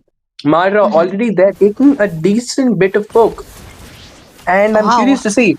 He's going in for the Concussive Blast, so I guess he really wants to help Shenzhou get that early, clear preference. But there is an engage going in there, Debbie. Yep, that might be something of a maneuver coming through from Madara, able to purify, but Peekaboo attacking down by Crisis. They are still onto the taste of Song. Ray might be in trouble here, getting caught into 4 people. Godspeed, able to grab that kill already as early as 1 minute of the game, and the score is already 0-2. I mean, you should not be diving. I mean, in the mid lane, you can kind of poke out Madara, but trying to fight him near that river where, Kalia does not have to spend her level 2 to really be that useful. You're just giving her a free buff in that river. Of all the places to fight the Kalia, I mean, that is not the place. early game Kalea with the passive always going to be healing up along with the level 2 already, so a little bit of a gold lead accumulated by the side of EVT here right now. CRQ, they have to be very, very careful. They need to have a good setup onto this turtle right now, because this turtle is the only one that they can save him. But 3 members here onto the midst of it all. There might be a Mountain Soaker coming through, the stun coming in, Godspeed taken down very low, and the Shadow will be enough to take him down. Array will be able to grab that kill, but Peekaboo still in trouble. Corey QT with the jump, Lamsanga, one more hit and he's trouble away, and Corey QT will be able to chunk him down. Senzu with the final blow, and now 5-1 is the score, and the turtle will be into the hands of EVT. It's kind of crazy how CRQ has the better conventional front line, but they got absolutely massacred over there. I mean, it's just Doom. What is Doom going in that deep for? Oh, what? There's gonna be a taunt coming through. The AOC is gonna be used defensively, but the turtle's already gone to the hands of EVT right now. But 1k goal lead they accumulated under 2 minutes of this game. They might be trying to go in for a little bit of a contest, but no, the jump is gonna be missed away, and Retribution is gonna be popped by Lomsanga to try to survive all of this. And Corey QT right now and Mardara, I mean, these 2 members absolutely popping off. I mean, the second they saw Godspeed taken down, I think these guys have been absolutely lit since then. They have like a lot of ways to try to go in most of the time, but yeah, that's gonna be a shadow just for the survivability. But level ranking though, number 1 will be Godspeed, of course, with the turtle take, and he is able to get the itemization done also. But right now, I think they have to be very, very slow. They need to be really careful, because now for CRQ, they are in a dire position. They cannot lose out any member more. Oh my god, never mind. That's gonna be the Kalia jumping, and the Tsunami Slam coming through as well. The Slam down once more, but Madara able to walk away, but not for Array. He'll be taken down. Godspeed able to grab another kill of his own, and that's gonna be the Hunter Strike. He's gonna be grabbing. Oh god, this is not looking good. I mean, Debbie, just like before this game started, we were thinking this is the situation EVT would be facing. With the way Doom, Peekaboo, and Lomsang and 27 are going to be putting so much pressure onto their opponents. But it's the other way around right now. Madara and Shenzu, I mean, that RWM is giving them so much value right now. Yeah. And at the same time, the rotation coming in from 27 is a lot slower than Corey QT. I mean, that is a major issue for the side of CRQ. Yeah. That's why they have to play it slow. They do have a scaling hero onto the gold lane side, which is good enough for them. Executor is able to scale well. He's able to get the last hits here right now. But the Vision's just coming into the turtle side here, 27, and even Lapu Lapu Korikuti trying to go for a contest here right now. He's trying to go in the Mountain Circle, being able to get out of Vision, but there might be a little bit of engage coming to the turtle, taken down by Godspeed, but Array might be in trouble, taken down very low. It's gonna be falling down to the hands of Crisis right now. 27 is gonna be isolated all along. The consecration is still not there for him. He is able to walk away with the jump. Godspeed, one more level head that they want right now, but it's gonna be the shadow kill coming through from Nomsanga, able to get the revenge kill onto Godspeed. Finally, something of a response coming through from the side of CRQ. And Lomsanga finally gets the response that CRQ needs, getting themselves some gold on the match, but no items have been made so far by any of their members except for Executor. I mean, he did get his Sky Piercer, but with the way the situation is going, I think he is going to struggle to pick that item anytime soon. And looking at the levels, surprisingly, Lomsanga is keeping track with Yi Sun-shin. And I think that is a pretty mean feat, considering that he has not got a single turtle so far. He is still matching up in the XP. So, I mean, win jungling mechanics coming in from him. But, yep, 27 finally does get their Dom Eyes. And I feel like finally Crisis and Corey QT will have to be a little more careful. That has to be, but fast change up into the lane wise here. Korikyo sent up into the top lane to try to get a little bit of a goal here and there.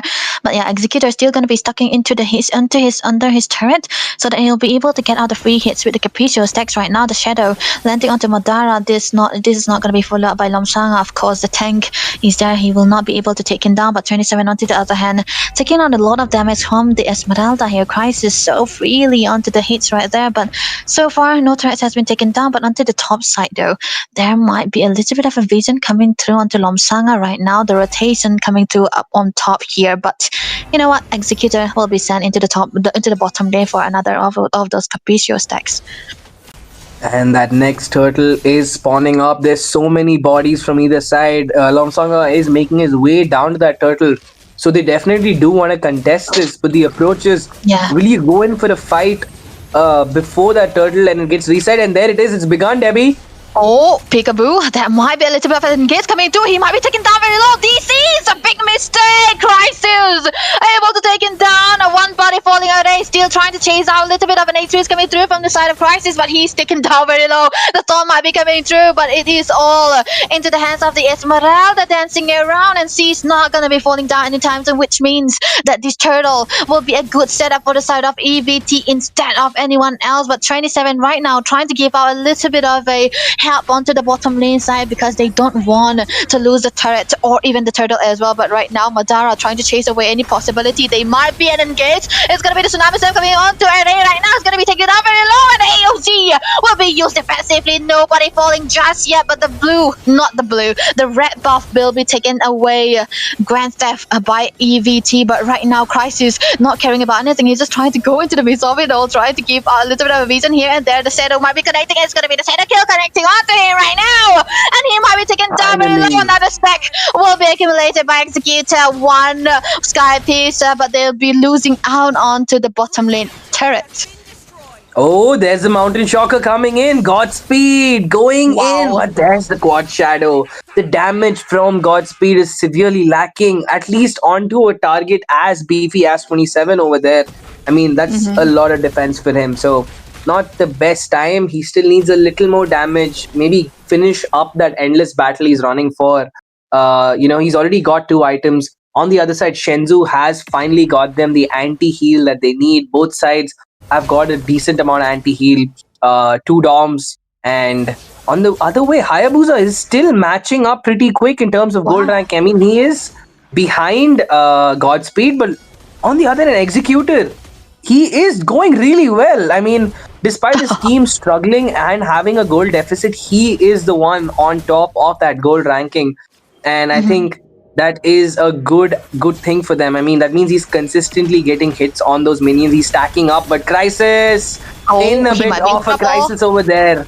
Okay, that was actually a good maneuver coming through, but the Barrier Fighter and the stun coming through as well. He'll not be able to stun anyone down, but it's going to be with Dara with the clap back, trying to get a Tsunami Slam, but Corey Cutie will be able to grab another kill. The RWM coming through as well, the Flicker and the stun. Godspeed able to grab a double kill. What a good combination with Madara as well. The EVT, they are painting the map red. The Lord is already up. The CRQ, only Lomsanga will be surviving. This definitely can be a free Lord for EVT. And looking at the fight, the way Madara bought back the one guy who could make it happen for them, that one guy has been taken down. He dives in once again, tanking that turret, ensuring Godspeed gets the cleanup, a double kill, and now they've taken up the Lord for free. No contest coming in, marching down in the next 4 seconds. There it is on the top side. I don't think they really need to even sync the waves because it's still an early Lord, so their job should just be to clean out the outer turrets and maybe get a crash on the Holy Shield, but it's going to be disappearing in the next a minute and a half anyway. Exactly, that's why the damage dealt is mainly into the mid lane and the jungle for the side of EVT instead of CRQ because of the goal lead that they have right now. Crisis getting taunted upon. The Shadow will be landing on him. The Shadow kill as well. He's going to be flickering away. He's still going to be okay, but it's going to be a knockup coming through. The Lantern Flare will be enough. Executor will be able to grab that kill. Crisis giving out another stacks right now. The Mountain Shocker connecting. The jump coming through. Are they? Might be getting chunked down quite low, but he's going to be taken down. Killing spree EVT for Gospel right now. The rumor will be falling down again. Two turrets is what EVT are getting right now, and they are completely obliterating the top lane as well. That's gonna be the inhibitor getting out the open here. And Wait, big never mind. benefit coming in. Okay. Shenzu Oh, what? and Godspeed. He's still They can- able to grab the kill onto Executor right now. Peekaboo trying to zone them away, but damn, Godspeed. He's got all the damages that he needs. Look at that malefic gun. Oh, never mind. It's a roar, man. Malefic It's a roar, roar. and it's basically done. I mean, Yeah. Doom and Lomsanga are gonna disappear before they even complete the cast at this point. So, I mean, it's not gonna be a tough situation. They've lost their inhibitor before the Holy Shields were even down. I mean, that is not the base defense you want to give. Okay, Madara, you. Oh my god, a beautiful Okay, immune with AOC, Madara. the pawn coming through as well. That's going to be a jump out. Cody Cutie trying to go in and they will be able to take Doom down, but Shanju will be able to get him down as well. Cody Cutie, on to the other hand, trying to go for a stun onto the minions right there, but they still able to walk away, trading out a kill for a kill roamer for a roamer, but still everything in favor for the side of EVT. 7k goal lead, Baldudu. Dude, that goal lead is just gonna get even worse. After EVT actually cleans up the complete jungle, they're not gonna leave anything for Lomsanga and his team to pick up. And that goal lead is gonna be hitting the 9k mark within just another minute or so. With how fast Yeah. they're gonna stack up all of these creeps, deny those waves, freeze the waves out. I think they will not freeze it out, they're gonna clear it out because the Lord is again marching up. And CRQ is under so much pressure. Lord after Lord, set after set, and Madara after Madara, the way he's been jumping in so many times. I mean, CRQ, what can they do? Very it's untellable, man, because now there's always a pressure coming through from EVT, and there are actually goals behind, and that Lord advantage will be giving them another 1k goal lead onto their side. So like I said, 8k goal lead is what they have. The only saving grace for the side of CRQ has to be Executor right now, because till that is still good enough for a Grander who was very very behind onto in comparison to his team also. And now that the inhibitor onto the top side is opened, the Lord also taken away by EVT, there can be a possibility that the 2 inhibitor is what they want right now. Array in a very good position, trying to go for a little bit of a flank. Shadow connecting onto Shenju, the jump coming in as well. So, oh my goodness, Array in trouble, but Shenju will be taken down. There might be another engage. AOZ coming into the back, it's not landing onto anyone right now. It's going to be taken down very low. Godspeed able to grab another kill onto Array right now. It's going to be Corey Guilty trying to zoom in. A lot of falling Oh, HPs coming through. no. People taken down again. Double kill for Godspeed onto the Yi Sensei right now. Not much of an engage coming through from the side of CRQ, but there's going to be an immunity coming in. Flicker stun, but it's not going to be enough right now because Godspeed will be focusing onto the turret. They will be able to take an inhibitor down. 27 trying to get a little bit of a sustain. He's able to walk away, getting the fling here and there. The shadow will not be there. The damage is not enough for Lomsanga. Is going to be getting that slam. Oh, He's taken no. down as well. Madara with that kill. 27 trying to clear out to the mid side. The minions as well. The inhibitor will be taken down too, but he's going to be falling down. There is going to be EVT marching in into the bases of CRQ, and that is going to be game number 1 into the hands of EVT. EVT completely clearing out the base in under 15 minutes. The Aegis was taken down before we got a chance to breathe. But I think it's before I got a chance to breathe. I don't think Debbie has taken a gap the whole game. I mean, you should take a moment to catch your breath. I mean, I think half the viewers are going like she's Eminem right now. But yup, Oh, what no. a game coming in. CRQ completely dismantled by the ministrations of EVT, and Shenzu, Madara, those two with Cory. I mean, they spent. I think CRQ got a little too confident with those kills on Crisis, but they kind of forgot that it's just one EXP laner who is single-handedly holding on against 5 ultimates and all your battle spells with just one flicker. And they used up so much of their resources on that, they kind of forgot that you have to Wow. scale and actually defend that Lord. And there it is, the stats don't lie. 100% KP coming in by the Yi Sun Shin. This man had time to be farming, the time to take all the objectives and still be involved in every single fight. and he has a decent number of assists. So you can't say he's only coming into the KS or he picked the Sky Piercer. I mean, he has definitely been involved, dealing a shit ton of damage there, and definitely the rich guy of the match. 12.5k gold in under 15 minutes. Monstrous performance coming in. And all the other members of EVT. I mean, even Crisis. I mean, we're saying that he got taken down a lot, but it's only twice right now. Only twice. So, what a performance. I mean, if we look at the damage taken, I think there's a high chance it's probably either Array over there or Crisis. It's one of those two who will be taking up the most damage in this game. Exactly true. And I feel like taken, by the way.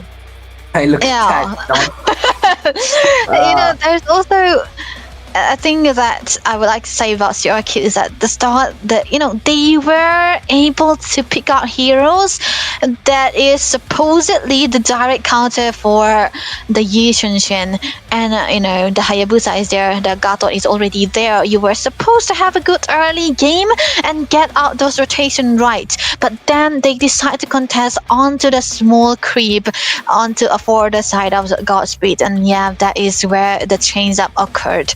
The early game wasn't really well played by the mid lanes of CRQ, and that kind of costed them quite a lot. Player head to head, we can see the goal is definitely more onto the hands of Executor. He was consistent onto the plays. He wasn't getting caught most of the time, and I don't think even Madara had the chance to ult him also because he's more focused onto the front line. At that point also, I think they had a good damage already, but there is gonna be the jungle here. Okay, we can see that I don't think Lomsanga was able to have out the opening, because for a Hayabusa, right, you want to have a good start into the jungle. You want to have that farm early on and get that damage done, because unlike any other assassins, I feel that the Hayabusa at least he needs to have a good goal lead so that he will be able to assassinate out the mid laners as well, but they cannot really do that because their CRQ, they messed up into the early game. Yeah, I mean, CRQ over there, like you mentioned, the Hayabusa needs a good early game. He needs that first item to get in there comfortably, get in a few kills or assists. And even if he does not get the turtle, at least he needs his buffs. But even that did not happen. I mean, he was put under constant pressure from the very beginning. 27, by the way. I think he might be the real, the sandbag of the game. Yep, there he is. That's the sandbag. It's not Crisis. Wow. It's the Uranus, 27. Taking a metric ton of damage. I mean, the other stats were kind of obvious. Godspeed with 100% KP definitely is going to be the carry and the rich guy of the game. Getting all the gold possible. And on the other end, the man who made this possible with all those sets, it is the Kalia. I mean, the way they turned it around in that first fight at the river. I mean, diving a Kalia in the river. I mean, we saw the tempo of the game shift there itself. You saw how aggressive CRQ was with their lane clearing, the way they were pushing. Matra popped down to dot HP. They forced it, and it's over, the fight. And EVT did not make a single mistake after that. Yeah. Not a single mistake. They never gave CRQ a chance to get back into the game. And with that, it's a very, very convincing first game in favor of EVT. And if they get this, they will be getting the clean sweep. And that is gonna be the topic of discussion. So that's going to be a very big topic of discussion in GL's group chat, by the way. So with that being said, we're going to be heading into another game. There it is. We're going to be getting into the draft. There it is. Yep, finally. The bans are already underway. EVT with the first pick this time is going to be the Expanding River. So the Kadita is going to be taken out pretty early. I mean, of course. What are your thoughts on that? Was it needed to take out the Kadita this early? Is she a cryo pick? It is. Hilda, Kadita always has to go if you are against CRQ, because they have found ways to win it out most of the time. Peekaboo, Predator, he's a very, very good Predator with the Kadita, always got to be removed. And there's also a fact that EVT love playing out the Assassin jungles, that's where you have to remove. And the Basha, though, it's kind of a deny, even though I don't think Lomsanga play much of a Basha, they were able to find good plays with the Basha too. But for CRQ, though, just like the treatment of a Hilda and a Kadita, you gotta ban away the Lancelot mostly. But the Lapu Lapu is definitely gonna be a respect ban because Kari QG amazing on it too. And now they banned the Esmeralda as well. Okay. This is so CRQ, man. So this should be a Gatot for Madara, for Spic. Or what is good here other than the Gatot? I think it should be Gatot, man, or else I don't know. Yeah, there we go. Yep, there it is. The pick. The Gato is always going to be prioritized by EVT. Like how Shenzhou wants the Yi. Whoa! The show that early. Hello. I mean, that's a very, very early pick coming in. I mean, is that an ego pick or I mean that's a very confident pick, regardless of whatever ego might be behind that. A show pick that early, no phobias ban, no EXP counter being looked at, nothing doing. He locks on to the show, and I'm all for it. I mean, you can take that show onto the EXP, you could take it onto the Roam. But yo, what is CRQ thinking? What are they thinking? I'll tell you. Baldu, I'll tell you what he's thinking. He was like, bro, we are not gonna be qualifying anyway, so why not enjoy the game, right? And he's gonna be bringing back his Ratel's neck days, right? You know, he was coined that term with the show. So yeah, that's DNS days, by the way, and now he's bringing it out. But though it's gonna be combined together with the Valentina, I don't see any insta burst that goes together with the show. But they definitely gonna be having a good mid lane right now because they are against the Jushin and a very early Xbox too. Oh god, I mean, they could have gone for the Farsa. I mean, the Farsa is a good option against the Jushin. It's one of the better options against the Jushin. They could have maybe held on. I mean, if you really want to play the show, you want to make things happen, you want to have your moment in the Mythic Showdown, might as well go out with a bang. But I don't think the Valentina is the pick that could make it happen, considering that there's no really good ultimate for her to copy. I mean, the Last Insanity is more of a escape.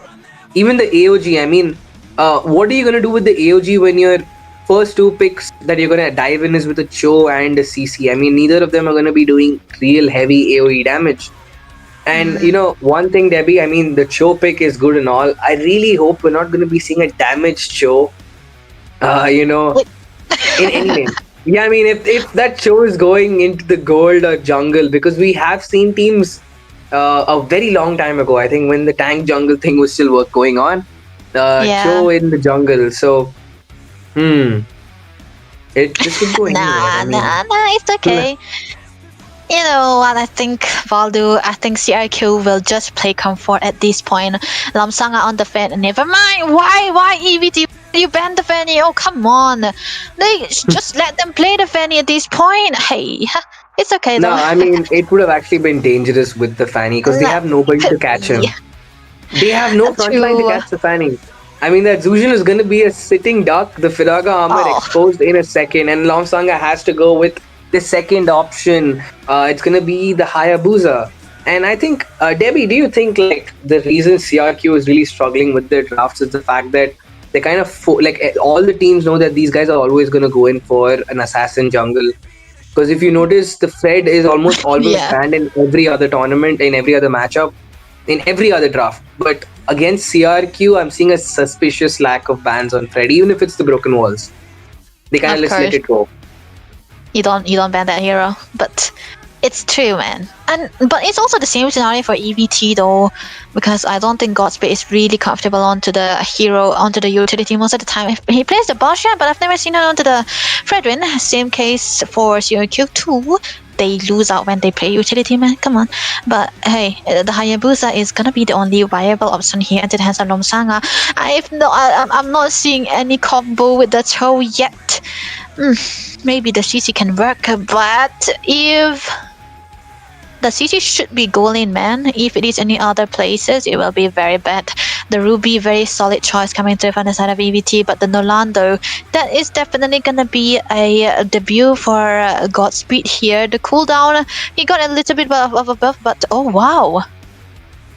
I told you it's the damage or EXP, Joe. No. It's gonna be different way. The Grok could Grok? go in the Grok still okay. It Yeah, still yeah. be a comfort for CRQ, right? Because Flex picks.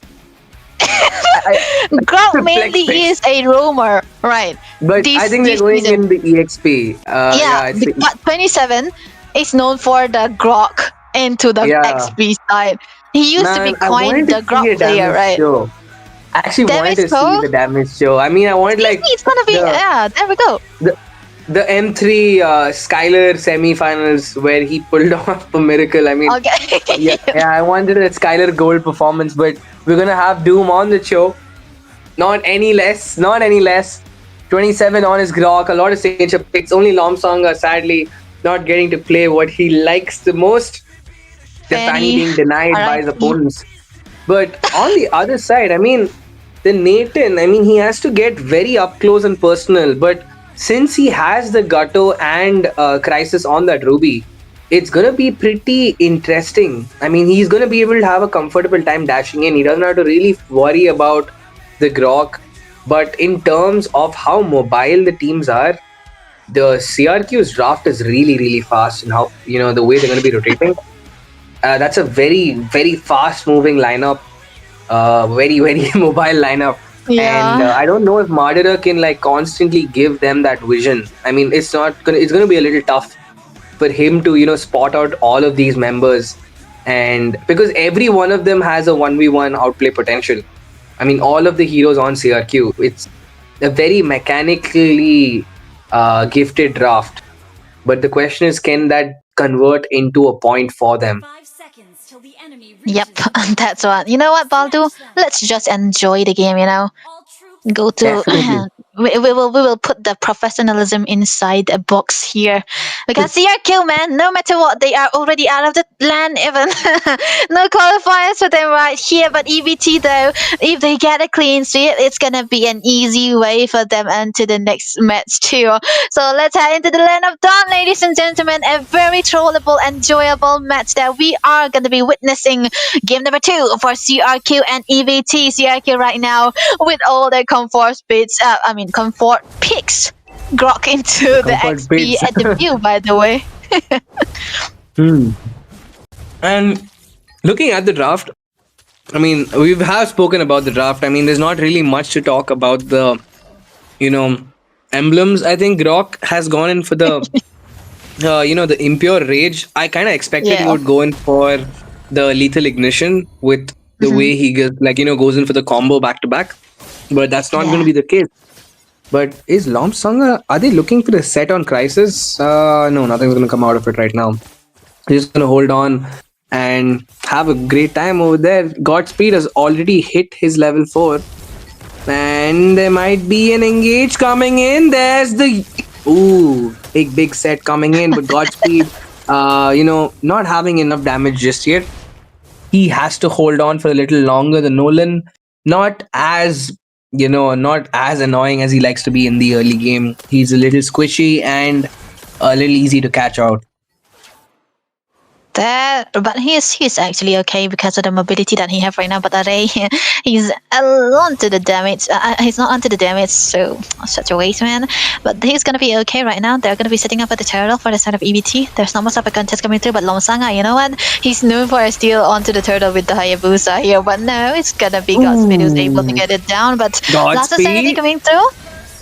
Last Insanity coming in. Peekaboo gets the first blood on. Godspeed makes it back. And right now, Doom taken down by Madara. There's the engage coming in. Zujin wants some more. 27. The CC immune is not gonna protect you, even if you'd like. As Madara is gonna hammer him down. The steel body allowing him to sustain the onslaught that 27 brought to the fight.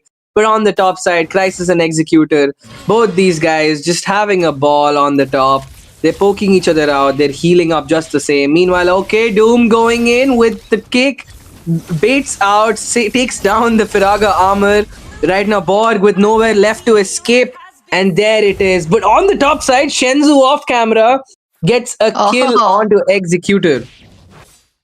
That's a trade up on top and a down bottom lane, but that is gonna be no big resource. still available for both of the teams here, just yet, but they're still trying to get a little bit of the tease here. Wow. Nice read. Doom, hello. This is going to be a camp onto the top lane side, but onto the red buff side, but they are able to steal out the red buff here yet again.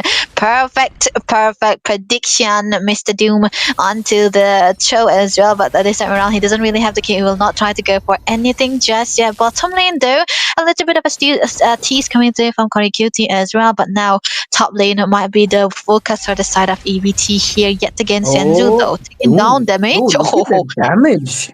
Yeah.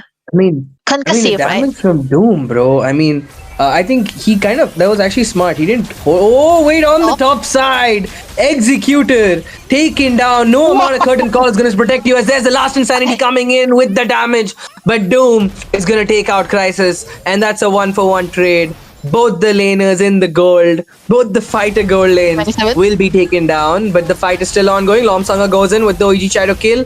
Massive damage taken out, but Godspeed gets the trade on to 27. Corey Cutie looking for a re-engage. The fire missiles damage not enough. Peekaboo also forced to back out due to the lack of mana. That is actually a messy engage, but still in favor for EVT yet again. But the conceal's coming through right now. Crisis. Oh, he out. Oh, look at that. Ooh, AOG, but Mardera caught nothing but air. But the set will land on its target. Peekaboo with a flicker last insanity, uses it up, gets the kill, and he's going in for the Sky Piercer right now. Wow. Sky Piercer on the Valentina. I mean, okay, man. brave move. I mean, for sure. The Lomsanga going in for the dive. There's a quad shadow coming. Who's going to get the retribution? Senju is going in to give them the dash. But 27 is going to get the kill on Godspeed as he will punish him for stealing away the turtle from under Lomsanga's eyes. The retry will not find his mark, but Executor is looking for something. But the Cyclone Eye is going to bring his opponent back to safety, and that's a lot of action in the. It's only been 5 minutes, Debbie, and I think we've been shouting like as if it's a 20-minute game. Okay, there might be another jump. Look at that kick coming another through. jump coming in. Doom is pulling it off. Wow. A huge set. The Okay, way of the dragon finds its mark, and they're going to take down Crisis for the third time. I mean, the gold laner is absolutely being harassed right now, regardless of which lane he goes to.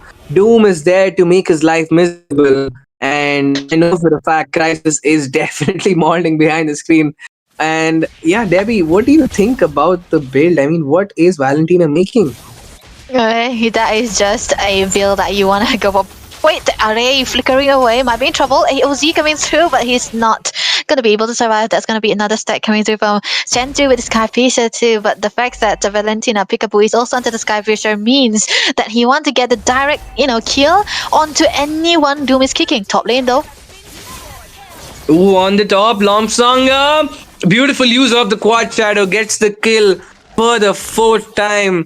Crisis is not having a fun game. And out of all the people expected who would be marked by Siaki, it was definitely not this guy. Oh, Godspeed! Forced to back away once again. And Nathan, the dash is keeping him alive. The Rift Slash, kept him alive for a little longer. But over there, what? Whoa, Shenzhou! Trying a 1v2 over there. And yeah, crazy coming in right now. The fracture. I really don't know what to really talk about how this game is gonna work, because it is still a very big 50-50. There's at one point Crisis is not gonna be the walking gold creep EVT is treating them like. CRQ is treating them like. But speaking of the thing over there, Doom under the turret gets the pick off onto Godspeed and he will fall. And finally, it looks like the strategy that we did expect. Lomsang, on the other hand, knows that Godspeed is not there. The quad shadow used up. He has to back off, poke down a little low, bound to half HP. Is he going to get the retribution? Oh my god, huge set coming in by Crisis. Shenzhou gets the shutdown with a massive set coming in. 27 tries to get the knockup, but it's not enough. As Corey QT will steal the turtle away from under the eyes of CRQ. Both the junglers taken down before they had the hope to really contest this objective. And looking at the replay, Debbie, what is 27 doing? Why is he that? There's a lot of, Ashishi coming through here. But, there's also a fact that Senju was breathing onto the backline. No, man, that is definitely not something you want to see, though. And to be honest, Hayabusa, he was actually on the shutdown, which means that he was doing so very good. But Doom, on the other hand, trying to give out a little bit of a beating onto Madara as well. Not gonna be kicking him though, because of course you do not want that. But top, oh wait, what? Godspeed Yeah. got picked off by Lomsanga onto out of nowhere. Concealed, oh kick.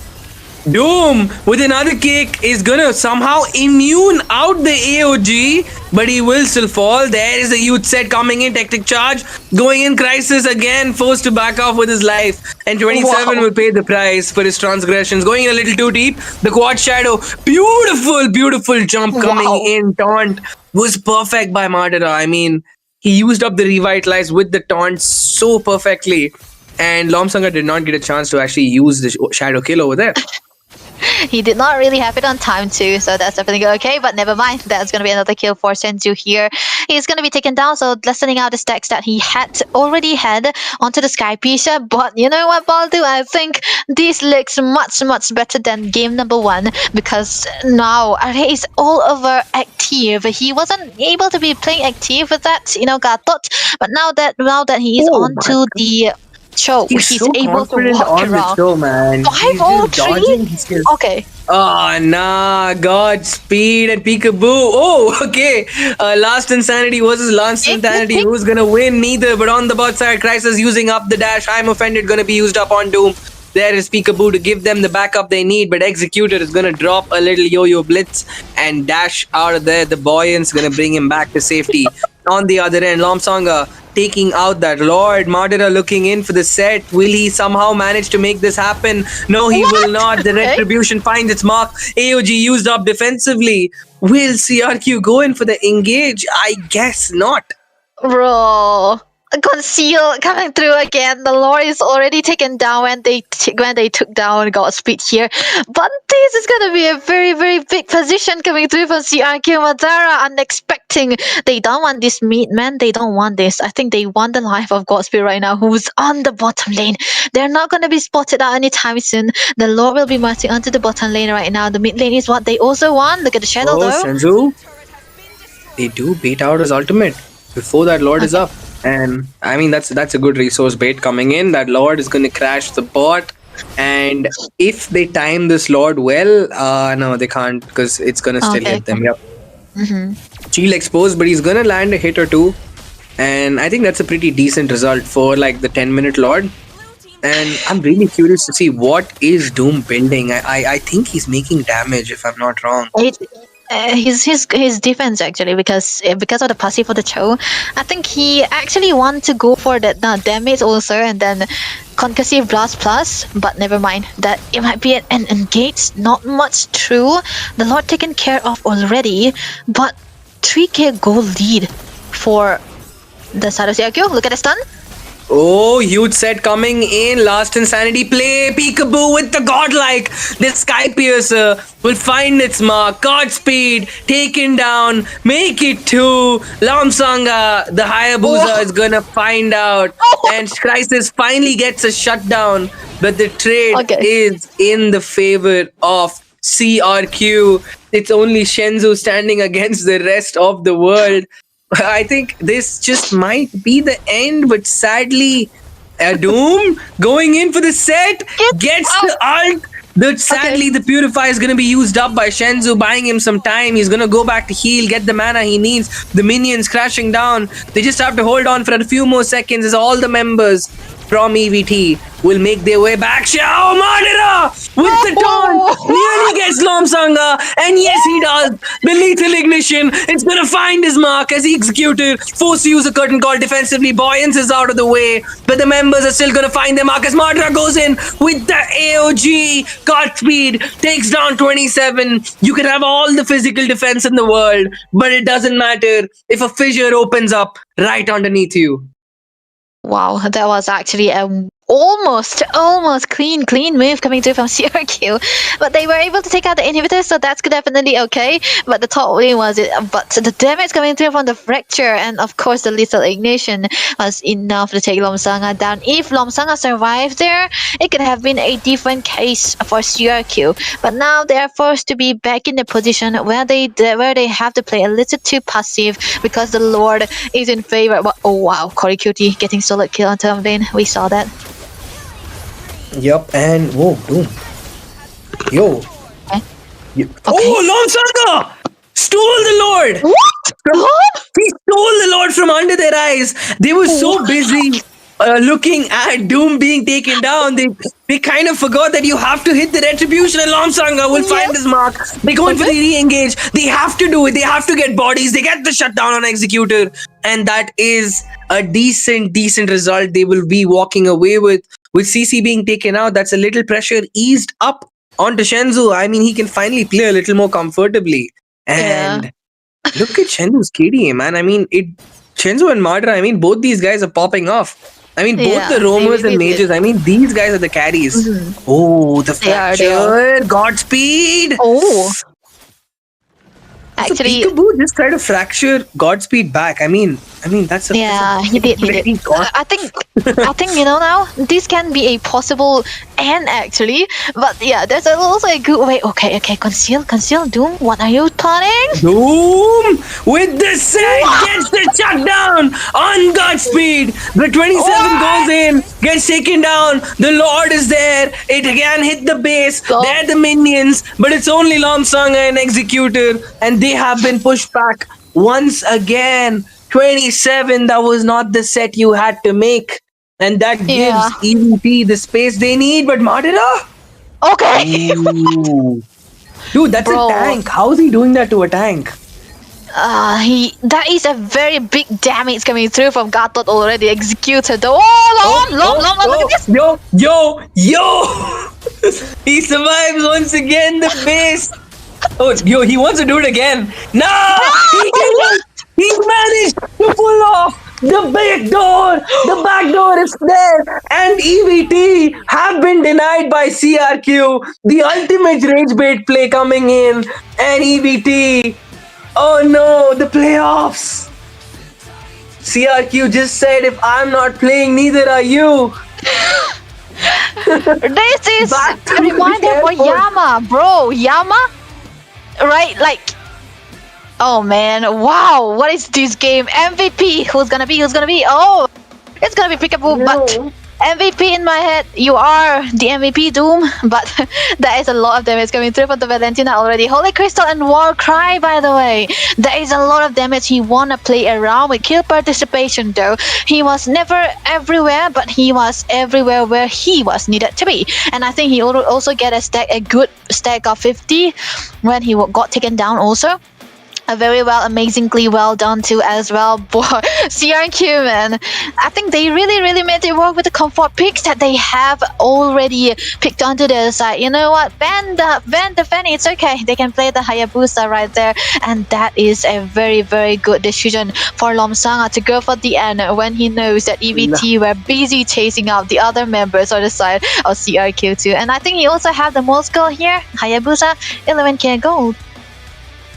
Yeah, man, Lomsanga, after all the criticism from so many people in the game one, he's gonna make his mark right now. He's not gonna get that MVP, but he definitely was the most impactful player. That's the play of the day, if not the play of the whole day. In fact, if not the series, that is the play of, the final day.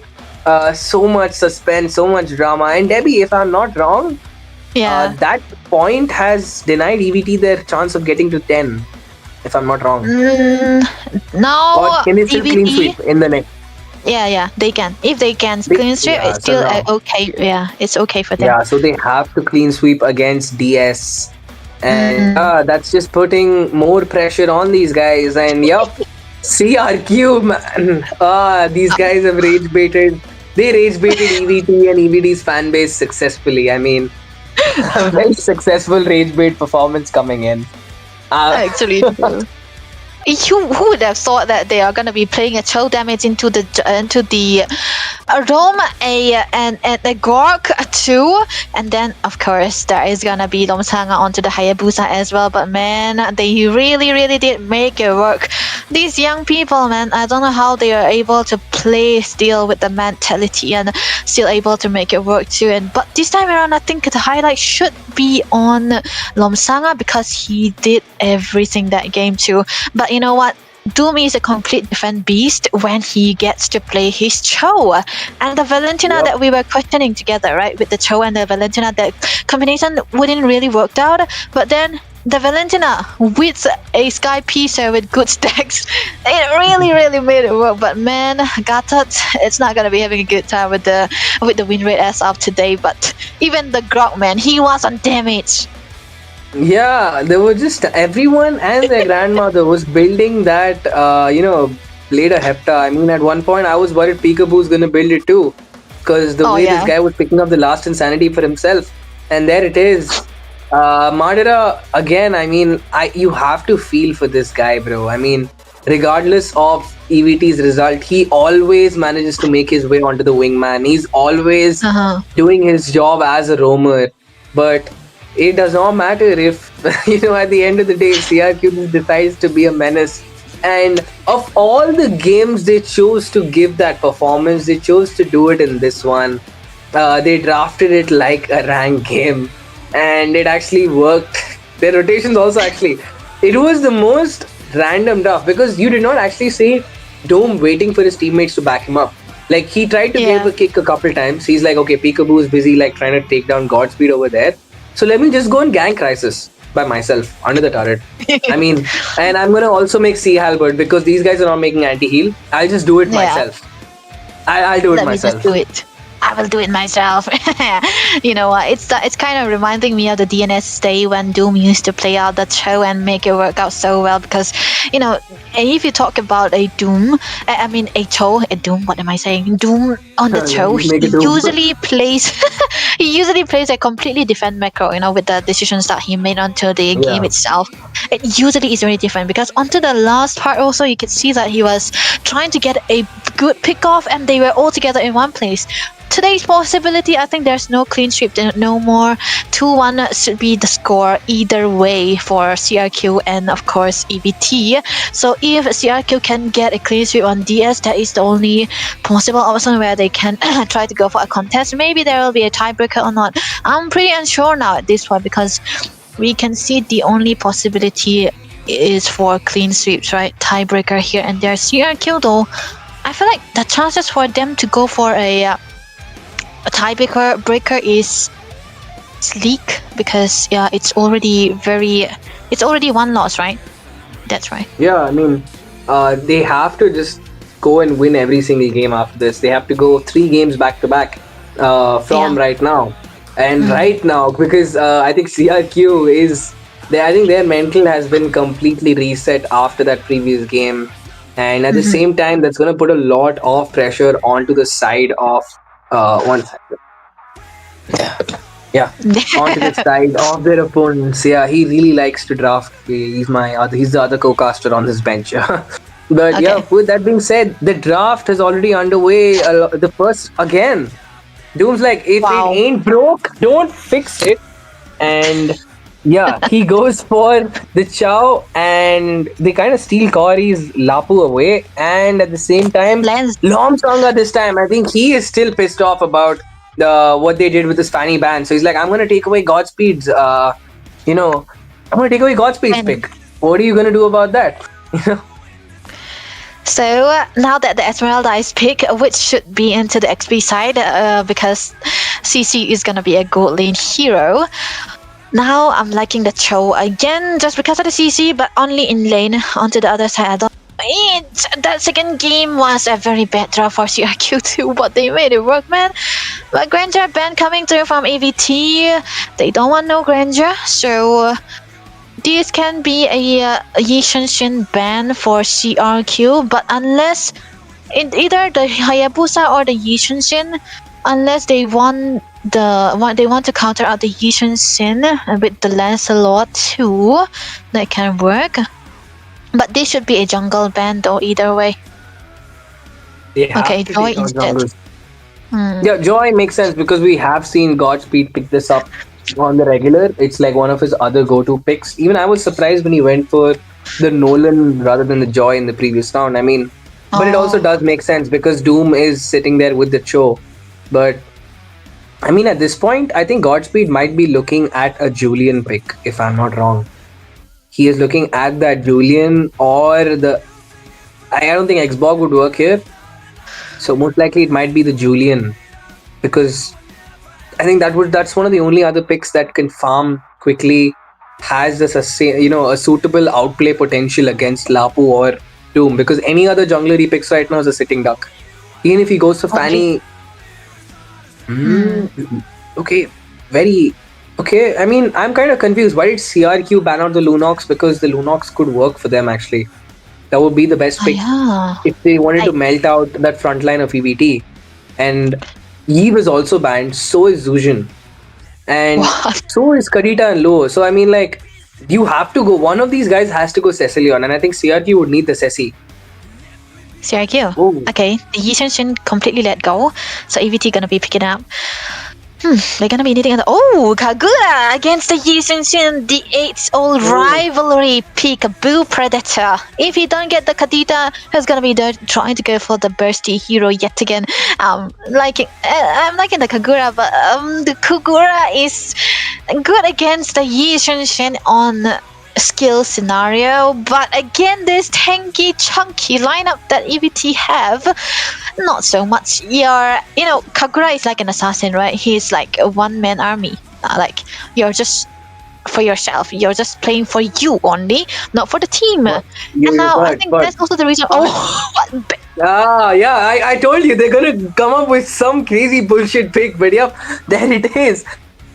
And another thing, Debbie, is the fact that the Kagura is not playing with a conventional tank, it's playing with Doom on the Cho.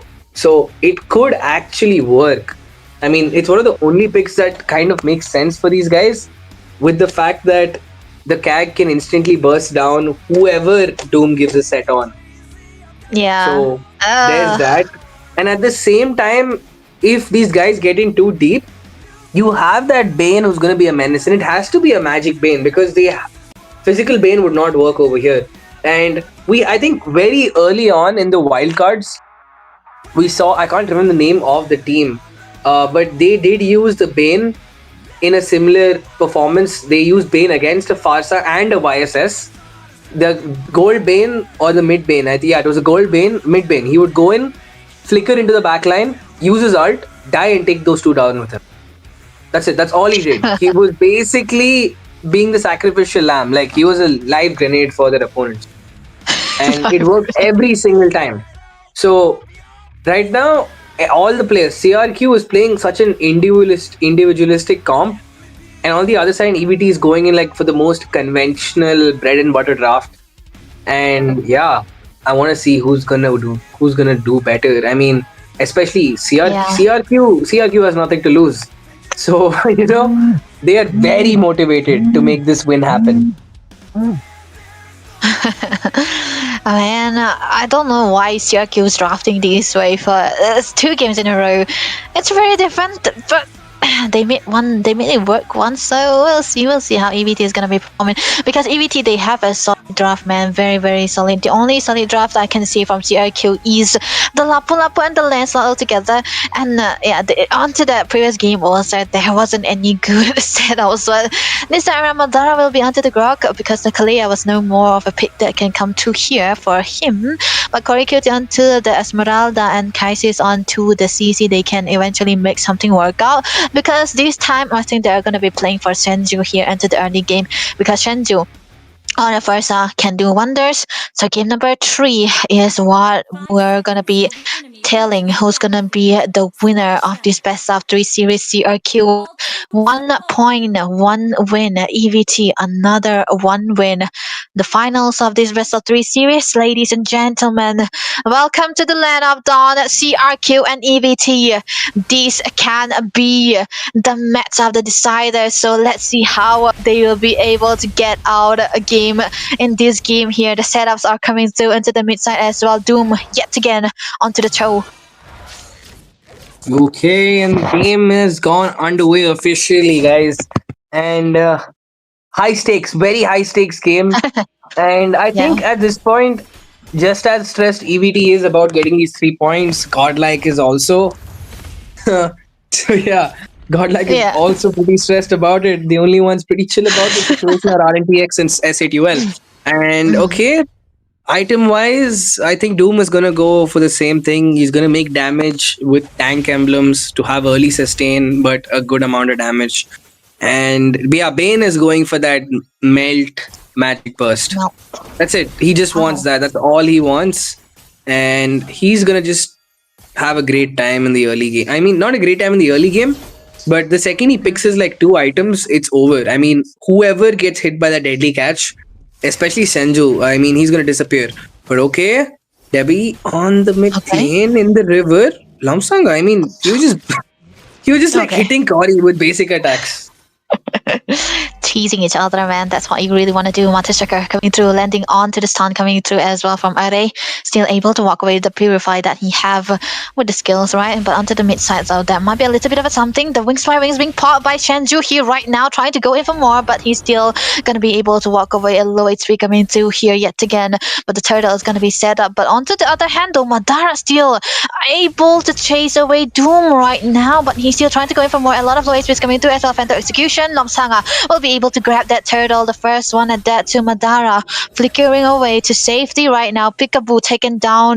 The HP is very low, but level 4 for both of the mid laners right now. They can try to go for a little bit of engagement. Their HPs are back though, but hey, mid lane though, Peekaboo, I think he's trying to do something onto Senju. Wings by Wings back again, but the Purify will be wasted upon that. That is gonna be the Feather Airstrike connecting, but the Dauntless Street coming through as well. Not much of a damage coming through. Array with the jam and the flicker. That is gonna be the first blood cake onto Senju right now. He's still gonna be going onto the run right now. The dash is coming through as well. He's still onto the mid side, getting taken down by the turret, but it is gonna be Godspeed who grabbed that kill. I think he kind of bit off a little more than he could chew by like tanking both those turrets. I mean, if he went for just one, I think he would have escaped pretty successfully. Bot lane though, there's the 3-1v1 situation. Brace fighter happening 27. Here. 27. One dance away. Cory QT able to walk away. And of course, that was the winning lane for the side of Esmeralda. Good trade of events. The flicker gone right now for the Lapu Lapu here. Okay, good situation for both teams right now. I mean, there's not really much to say. I mean, we have to wait for like at least like level minute 8 or like both these teams get unlocked the level 2 of their ults. That's the level 8 mark. Top. Okay, never mind. That's gonna be a sign coming to execute it, taken down very low, and it's gonna be Godspeed who will be able to grab that kill. But Array on the other hand, trading out with Crisis's life too. The CC will be taken down again. The goal winners are gone. A recall ton coming through here and there, but onto the mid side there might be a combination with the Yin Yang coming through. But Peekaboo will be taken down very low, able to flicker away to safety. But Godspeed still surviving, but he knows that Lomsana is still hiding out here. No tech charge yet again for the side of Madara here right now. They're trying to go for a little bit of an engage coming through as well. The blue buff might be in jeopardy here right now. Godspeed trying to steal it out, but it's going to be Lomsanga who will be able to steal out that blue buff right there. Cory Cute is still dancing his way in, but that might be a possible disengage. He's trying to jump in for more, but not much of a damage that he can connect onto anyone right now. The turtle is already up though. Array, look at his position though. What is he doing? This match is honestly a nightmare to like really professionally analyze because there's clearly no game plan before what both teams are doing. It's like if I see someone, I'm gonna take him down. Crisis overstepped, fine, I'm gonna just commit. And if someone comes after that, we'll figure out then. Like, there's no plan. There's no long-term plan. We're just gonna chill out for now. Like 27, he saw a guy fighting all the way on top over there. Doom way too deep. He's like, if I brave fighter the crab, I'm going to contribute. So that's my contribution and I'm out of there. He backs off for now. And Doom picks up the Hepta. And Bane, not even finishing the boots, gets the Holy Crystal. Wow. Ah man, that Bane is gonna be such a menace, man. I'm just mark my words. I mean, just a few more minutes. He's just like one more item. Oh, Yeah. oh, Mid lane, Lomsanga! that's gonna be a jump coming through from Ari right now. Matara taking very low. He's gonna be taken down by Losanga out here again. There's gonna be the further airstrikes as for the June. But he's gonna be the Roma taken down as well. But Ari still trying to go for a little bit of a pickup right now. But they are not gonna be going for it because the blue buff is looking very juicy here for them right there. But this is a Bane with the damage onto the bottom lanes that they are chasing out onto the lanes here. Crisis might be taken down very low, getting the jump here and there. The king is coming through, and that's gonna be the deadly catch. Lomsanga able to grab another kill for his own, and it's gonna be traded out with a Ray. But that's just a rumor. It's gonna be okay. They're trying to focus Executed on on the here. bot side. Again, he's Executed. gonna be okay, man, because he have the flicker, able to walk away. The taunt might be coming through, but the tech charge will not be making him save. That is gonna be the trade out that EVT are gonna be looking for. Yup, and that's a good trade out coming in for EVT. The scoreboard pretty Okay. even. I mean that 1k off goal lead is not really much. I mean it's a negligible amount because it's split among so many members. But oh, Peekaboo taken down low will be forced to back off, and Madara, acknowledging the burst magic, picks up the Athena as his first item. Athena, I think that is because of Executor, man. Yeah, and of course he wanna stay into the team for a long while, but the magic damage, burst damage coming to from CRQ has to be what they wanna focus on. But the third turtle is gonna be up right now. Corey QT into the position, trying to jump in, able to get the stun onto them as well. It's gonna be a cancel coming through, but Lomsang are able to grab the turtle yet again. Corey QT taking down very low, but it's gonna be 27, taking him down again. The Dauntless Stitch will be connecting onto two members right now. The stun is in. Gospel able to get another kill of his own. Peekaboo taken down very low. Lomsang trying to save him from the onslaught, but one hit away. Gospel able to take it down, but the Ray onto the other hand getting a kill out to Crisis right now, taking him down very low. Lomsang trying to dive in a little bit for more. The Phantom Execution coming through as well, but the deadly catch, and it's gonna be double kill for the Lancelot right now. All in favor for the side of CRQ. CRQ on a hot streak. And on the other side, the Sky Piercer picked up by the Executed. And looking at that fight, Lomsanga being very patient, went instantly for Crisis over there. Doom, meanwhile, left the team fight altogether. Recall spammed on the body, while Lomsanga gets the double kill. I mean, he has something against Crisis, because I saw him, he could have recalled under the base. Oh, wait, what's happening Whoa, over Godspeed, there? Godspeed. You got to be careful. That's a That's jump. the jump. 27 does not really have the range. Peekaboo. Peekaboo, though, still trying to go for the chase. Godspeed, one hit away, and he's going to be falling down. Willy. Yeah, there we go. Executor will be getting the shutdown here onto Godspeed right now, but Lomsang onto the other hand, getting a kill. Not a kill, getting a damage onto Senzu right there. He does have the dasher, still able to walk away. Not much of a damage coming through from the side of EBT. They are actually in shambles. 27 though, caught into the mid side with the stun coming through as well. The Brave Fighter will be connecting. Not much of a damage, but that is gonna be the tech charge being wasted. Oh man, of all the people you had to give stacks to, you chose Executed.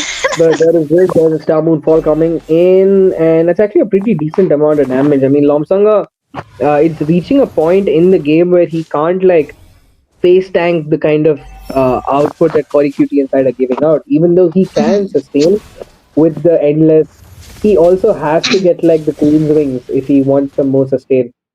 And gold wise, honestly, there's not much difference between Godspeed and Lomsanga right now. I mean, both of them are getting kills, both of them are being taken out. Lomsanga is not being taken out, but it's a YSS. He's gonna farm pretty quick. Truly though, but there might be another gate coming through onto Corey QT right now. He does not really have the waste. Taken down very low, and it's going to be falling down. Mazara onto the other hand getting stunned upon. You have the purification, but that's going to be the tech charge connected to three members. The Federal Strike getting cancelled away by the Deadly Cast. Lomsanga trying to go in with the stuns. Phantom Execution will be used up as well. The Thorn Rolls, not much of a damage coming through. They are able to walk away. Gospel trying to go in, but then it's going to be a mistake because Ray will be able to get that kill right now. because that is going to be another come true Godlike. for Sanga trying to go in for more. He might have a damage. That's going to be killing spree committed, but the flicker coming to as well. Array onto the kill on the crisis right now, and it's going to be another kill by Executor. Array will be taken down though. Corey Cutie back again. That is how long the team fight is going to be, but the mid lane turret is what they want to still focus on as well. But all in favor for the side of CRQ yet again. No man, this dude hates Crisis. He went all in, popped a flicker, was willing to give his life up for Crisis, who is not even worth much gold right now with the number of times he's been taken down. I mean, that's just petty. He had to take a recall and then left. I mean, all the 5 kills on Crisis, Doom has been involved. I mean, a significant portion of Doom stats is coming up for the kills on Crisis. Exactly. I don't know what vendetta he have, but it is definitely out there, man. But on the other hand, the Lord is already up to a very, very good set for CRQ right now. But Corey QT trying to give out a little bit of evasion so that he will be able to say that they can chase them away from the Lord. Madara going in, that's gonna be a stacks coming through with the War X as well. But Godspeed able to grab that to the Lord right now, but Legendary will be secured by Lomsanga. They lost out the Lord. They are able to get the rumor though. Yo, I mean, the level deficit Godspeed takes it from under the eyes of the entire lineup. I mean, what? Yeah. What? Like, you had 3 people who can melt him in like 1 skill cast. So how did that happen? That's just very confusing. Questionable here. But Corey QT right now still onto the run, trying to get out of damage zone. That's going to be a jump coming through as well. The Feather Extra connecting onto the 27 right now. It's going to be taken down by Crisis here yet again. Lomsanga still trying to get out the damage zone by Executor onto the other hand. Bill trying to go for a little bit of a flank. He have the damages, but that is going to be the Vandals coming through as well. The wall will be popping up too. He's still able to walk away, surviving. That is still going to be a chase coming through from Corey QT right now. It's dancing around onto the Shark. He doesn't really care, but the turret will be falling down into his hands. It's going to be another jumping here yet again. Executor will not be able to walk away. Still, 1 hit is gonna be enough, and he's gonna be taken down right now. Peekaboo also falling as well, but the damage coming through from Losanga still enough to buy them time. But the Feather Estar with the last hit will be cancelling out Lomsanga here yet again. Ray still the only person surviving. He is trying to defend out onto the top lane side. 27 still onto the duty, but everything is turning back. The tables have turned for EVT though. Yo, man, 27 going in against 5 and backs off instantly. The brave fighter, not so brave against an onslaught of 5. I mean, I No, wouldn't what, either, man? man. I mean, that's just not the play to make. But Okay. that being said, there is the play. Godspeed, Executor falling, and that's a significant portion of the lane clear pushed out. Madara chasing down Peekaboo. Yo, actually, you know, that would be a great. That's actually an amazing flank option. Look at Wow. Peekaboo over there. Okay. He can get something onto Senzu though. I don't know. It's gonna be recalling now. No, both of them I don't think recalling he right had the- now. Okay. Oh, Oh! okay. That was such a close call, man. But you know what, Baldu? 1 fight was all it takes for the side of CRQ. You know, for EVT to open up the inhibitor onto the top side. I think they have a bit of a blunder. So CRQ, man, they need to have a good response right now because EVT are looking like they have already catch up to the goal here because they have 2k goal lead. Looking at the itemization, rapid boots on Farsa was not something I ever thought I would see. But there's a new day for every day. But it kind of makes sense. You just want to run away from these guys with the wings by wings. But Lomsanga, a little He too might be deep. getting 27 to caught, give them the though. backup. Okay. Oh no, he could Alright. just get the kill on Oh, Godspeed. Fails to do so. Peekaboo. No. Hey, he might be getting caught though. That umbrella. No. That umbrella. That combo did not go the way Peekaboo was expecting. And that is a big throw coming in. Executor and 27. What? I'm just so confused what to talk about this fight. I mean, both sides are taking the most senseless fights known in existence. Corey's trying to chase down Executor, but Executor's using 1 swig of his drink and he's going back to full HP. Yeah, exactly how they want it right now. That's going to be a kick coming through onto Godspeed right now. He's still able to survive with the traceless, but the kick is still out there. The flicker coming through. The tech touch will be cancelled out. 27 here yet again. The Landseeker will not be enough to take him down. Godspeed with the outplay. Able to get the killing spree right now. Executor caught into the wall. He's trying to get away from two members chasing him. The Lord is still standing high and tall, but the jump is coming through as well right now. Executor might be getting caught now very low. He does have the heal. Able to walk away. Getting onto the run right now. Lomsanga getting caught here amongst two people, three people, but he's still trying to chase away. But Crisis, he'll be able to get that kill right now. But Peekaboo will be falling down as well. Corey QT doing No, look God's at the work. He doesn't recalls. have the mana, but still they were able to take the members down for CR This should be a safe Lord though. Yo, the recalls coming out. I mean, crazy, crazy. Nah, that's just nah, you don't do that. That's just mean. That's That's very just mean, mean. But like, it is also valid considering the fact that, they still Oh, end up wow. using Executor and Doom. Oh, Doom goes into the Hey! re-engage. Oh, Shenzu They don't care, disappears. man. Disappears from existence. And of all the places, Executor. Okay, Hey! yo. Oh, wait, what? Okay, Look at the sustain coming in. he's still. Oh no, another recall, man. That's gonna be a taunt coming through. But hey, that was a very brain rot of CIQ to do so. But I think they are still able to defend out onto this Lord here.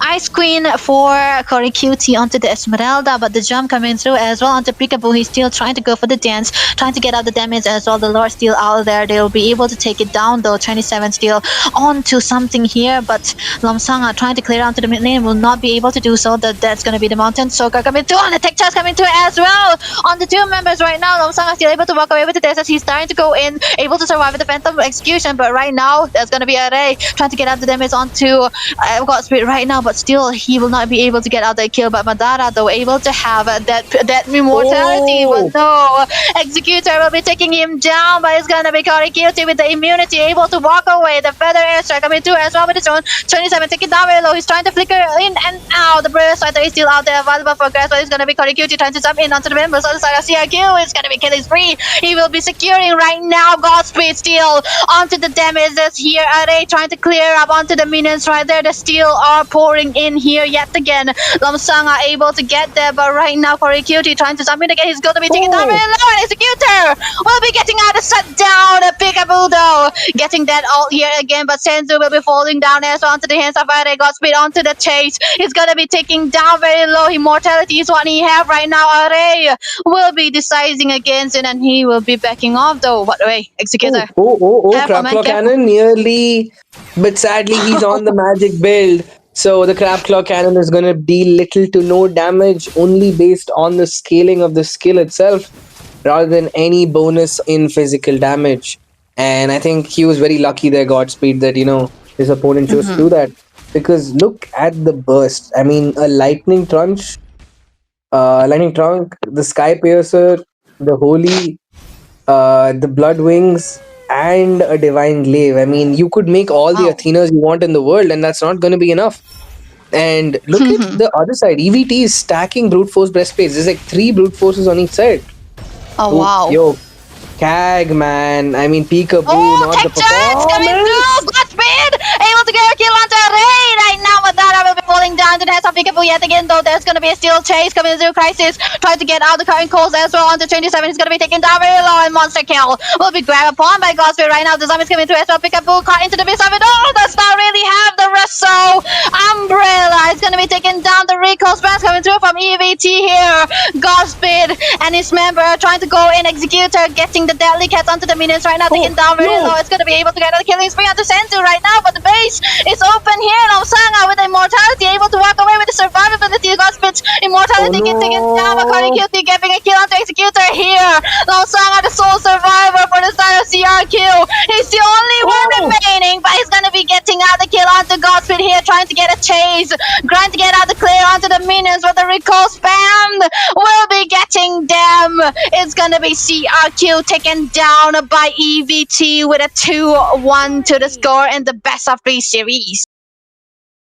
Nah, I mean, Such a good performance by Longsanga, but at the end of the day, if you keep throwing every fight you get, every opportunity, I mean, EVT messed up so many times.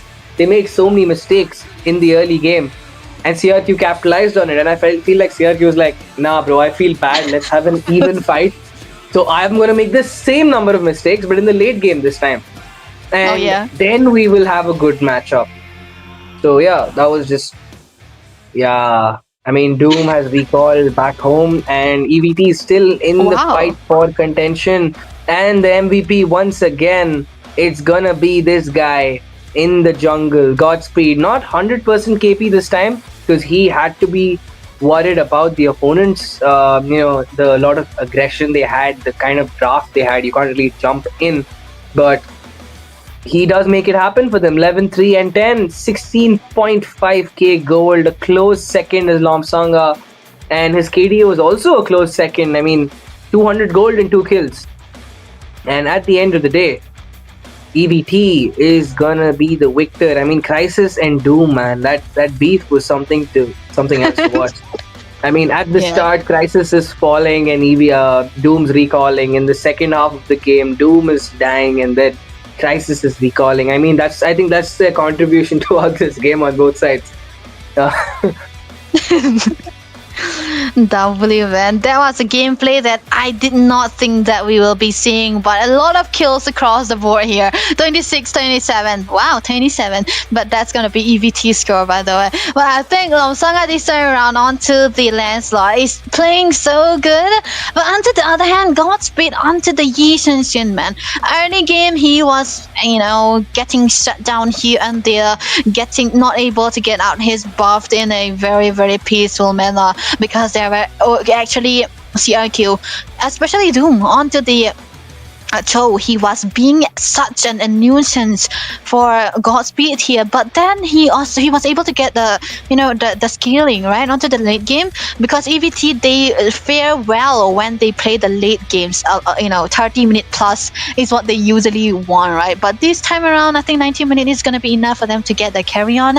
But to the other hand, Executor with the Bane, he got a lot of damage though. 10-6-8 is to the score, and I think he was amazing onto that hero as well. But then again, there were very weird decision makings, right? Yeah, I mean, Longsanga, the fact that he has tanked and dealt more damage than the Yi Shenxin in a late game match, like a 20 minutes game, just 3 seconds from 20, is actually really impressive. I mean, he did his job, but Peekaboo and Shenzhou, I mean, both the mages, I really don't want to talk anything about that performance. I mean, with Shenzhou, I think it's still the fact that he's getting marked out by Doom, and he didn't really have enough purifies. But with Peekaboo, man, I mean, those umbrellas were not landing where they had to be. So, we leave that at that. But Cory Cutie and 27, both these guys dishing out a lot of work. But Cory Cutie is going to edge out with more damage dealt. So yeah, I think he had a little more contribution, and there it is. The most damage dealt, the most damage taken is going to be Cory. Once again, Madara, the wingman, ever the wingman. And this time, they actually ended up getting the win. So yeah, this is good for them. This is a really, really good thing for them. And yeah, that is game. This series goes to EVT. They have the 2 points they have from here. They now need to clean sweep DS to win, and if they go 2-1, it's going to be 10 points, or is it or they're not going to qualify? What is the scene? For EVT, they can steal. There's a high chance for them to qualify even if they go 2-1 against Dakusena. But they go exactly at 10. Yeah. They go exactly at 10. That's exactly. Yeah. They still need to win out against Dakusena, though. So that is gonna be what we have right now, ladies and gentlemen. EVT still have one more game into the next one. Another best of 3 series against Dakusena too. Now that CRQ have finally ended their streak into the Mythic Showdown, we're gonna say goodbye to them. It was a very, very crazy performance coming through from both of the teams, though. Amazing game. 19 minutes long is also long enough, but crazy picks is what they are debuting into the round robin here. But the next will be the qualifiers, which is going to be the LAN too. But Dakusena though, they still have one more game. This is going to be the decider what they are going to be doing here. Yes, So DS needs to clean sweep these guys to hold if it they to a don't, even tiebreaker. if they do, they won't qualify. But it's going to be bad Yeah, for but EVT. they want to just if they Yeah. want to deny EVT, they need the clean sweep. Because if EVT even gets 1 point, if I'm not wrong, because they're already at that 10 Yeah. minute mark, the 10 points, they're already at 10 if I'm not wrong right now. So Mhm. they just need one point. They could even lose the series and just take a point away, and they're Yeah. safe. So They safe actually. godlike in EVT, they will be in the situation. I mean, that's how the game has ended up. So we're going to be seeing how this series will unfold. Just a few more minutes to go, folks. We ask for your patience. We're going to be heading into a short break. In the meantime, like the stream, join the Discord, be active in the chat. We have a bunch of giveaways for you. Smash that like button and check out the Instagram. The points table will be updated over there. War Drum Esports is the name. And this is your amazing caster Debbie, and I'm Baldudu, and we'll be signing off for just a short moment.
And welcome back, everybody. And this is the last game of the last day of the Mythic Showdown Season Two's league stage.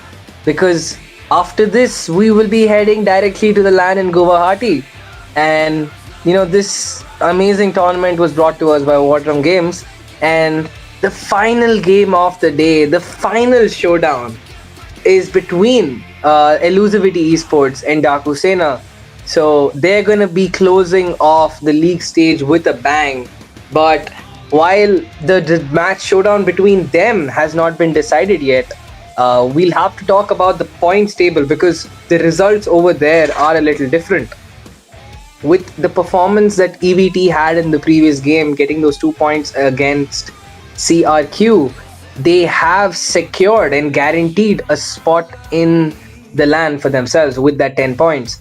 So, regardless of how the result turns out with DS, they are guaranteed a slot. So, if they get a win, even a single one against DS, they will still move up a point and push Godlike to fourth.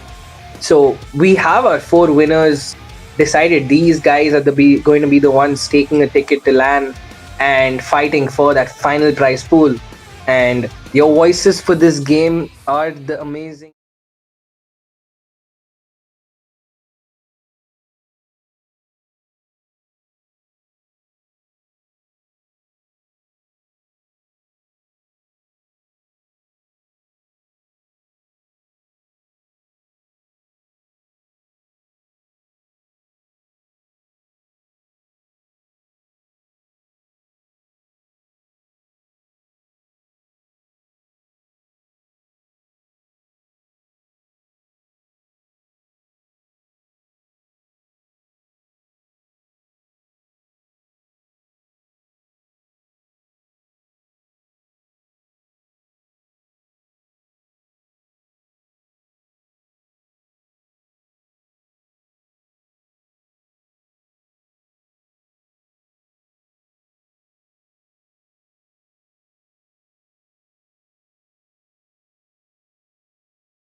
Table itself has been set, and now the question is, can DS deny EVT the pleasure of moving up with a guaranteed third place and put Godlike back down to fourth? Because Godlike has taken a good number of points away from EVT. Godlike has has a decent amount of performance, a good performance against EVT. So it's like a passive.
for EVT right now because we know for a fact at this point Cory Cutie loves his Lapu, Shenzu and his Yeeb, and Godspeed with his Lance. These three are an inseparable pair.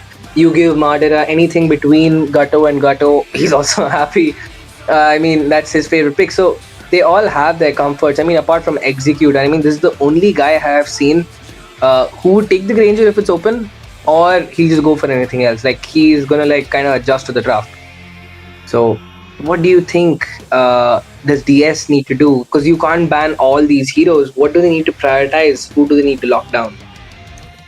Ban out the Grok and the Lancelot. It's one lesson. If there's anything I have learned from the entire Mythic Showdown 2, it's to not give EVT their Grok and their Lancelot. So, I mean, that should be one obvious move for the side of Dakusena. While EVT, they have the hero pool that technically cannot be banned out, but then it's the matter of comfort and meta, right? So if you at least take down the comfort picks, maybe you will have some kind of a chance to give a heavy competition into the game and the team fights and might even win out. Who knows? For sure. And yeah, we're going to be heading into the draft in just under a minute right now. And like you said, you do not want to give Godspeed that Lancelot. We have seen he is the embodiment of speed with how fast he's moving through the map with the punctures. The Phantom Execution and his Retribution together is just a hard combo to match up. And especially, we've seen Ryu have his fair share of fumbles against the Retribution. I mean, I think, Sarah, you and I both were there when we saw, that Zujin contest, Retri contest. Yep. I think you and I remember that moment in that match. So yeah, I think on the other side, what EVT needs to do to stop DS, because they need those points. So they have to ensure that they get every game, at least one game has to be, they have to go all out to get the point. Yeah. So they will probably be looking out to control Hiron Bush over there with his Esmeralda, because he has been a menace in that region with, and yeah, there it is. His picks have been banned out over there. Both the Yuzong and the Esme, his staple picks being taken out. On the other side, Hilda with an Angela. Aitatsu and Jazz, what are you thinking over there? What are you thinking over there? Oh wow, that is some kind of a new draft that I can see coming in from the side of Dakusena. Maybe, they've learned from their previous losses, we never know. But giving away the Lapu or the Grok or the Lancelot, that is not the best of decisions. Matilda, I mean, I don't know why EVT has the Matilda, but okay. I mean, okay, part 2, we are seeing some very interesting picks, but fine. We'll let the teams do what they want to do. The Harris too. I mean, DS is going for comfort. I mean, and that Harith pick, because we've seen Funny really likes that Harith. It's been his most performing hero so far. But on the other end, EVT right now, I think they've got a little inspired from CRQ picking up that Cho. And that Matilda, why is it just me, or is that Matilda? Because it's Mazda on the Matilda. So yeah, he is gonna play the Matilda. He does, like, he has a really good Matilda gameplay over there. So it's gonna be either the jungle or the gold lane Chow, or we might be seeing a mid lane Chow too. It could be. I mean, at this point they could play it anywhere. I just hope it's not in the jungle, because the farming speed is just gonna be a little too slow, bro, to scale up. I mean, end of the day, if it works, it works, and somehow EVT has been able to make their drafts work. And ironically enough, they have banned out on the Xborg and the Guinevere, and they have the Matilda. I mean, it's a respect ban for Ryu, okay, but I can just see EVT moving in towards that Fredrin or Uranus or one of those picks. It's so obvious at the moment with the Matilda, but we'll see how Dakusena decides to compete that. They can technically pick up on the Uranus still, but they're gonna lack in on a lot of crowd control. They can't pick up the Fredrin for themselves. There technically isn't any meltdown from the side of EVT yet, unless of course Crisis decides to go in for the CC. The CC is still open and nobody even looked at her. That's a very surprising thing, I'd say. And I mean, the Balmond.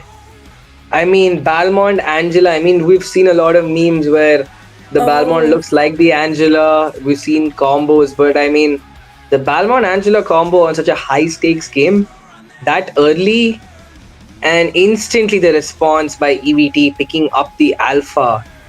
So, the Cho has to go in the gold lane unless it's a Cho roam with a as Mathilda mid.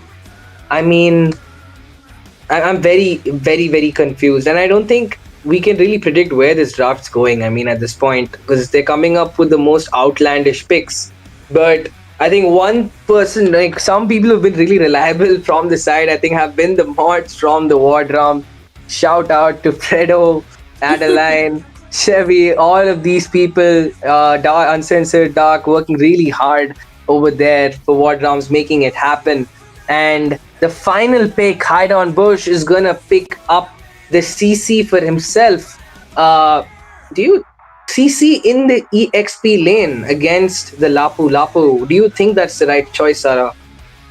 It might not be the right choice, but then it works out, It just works. That's just the beauty of a CC.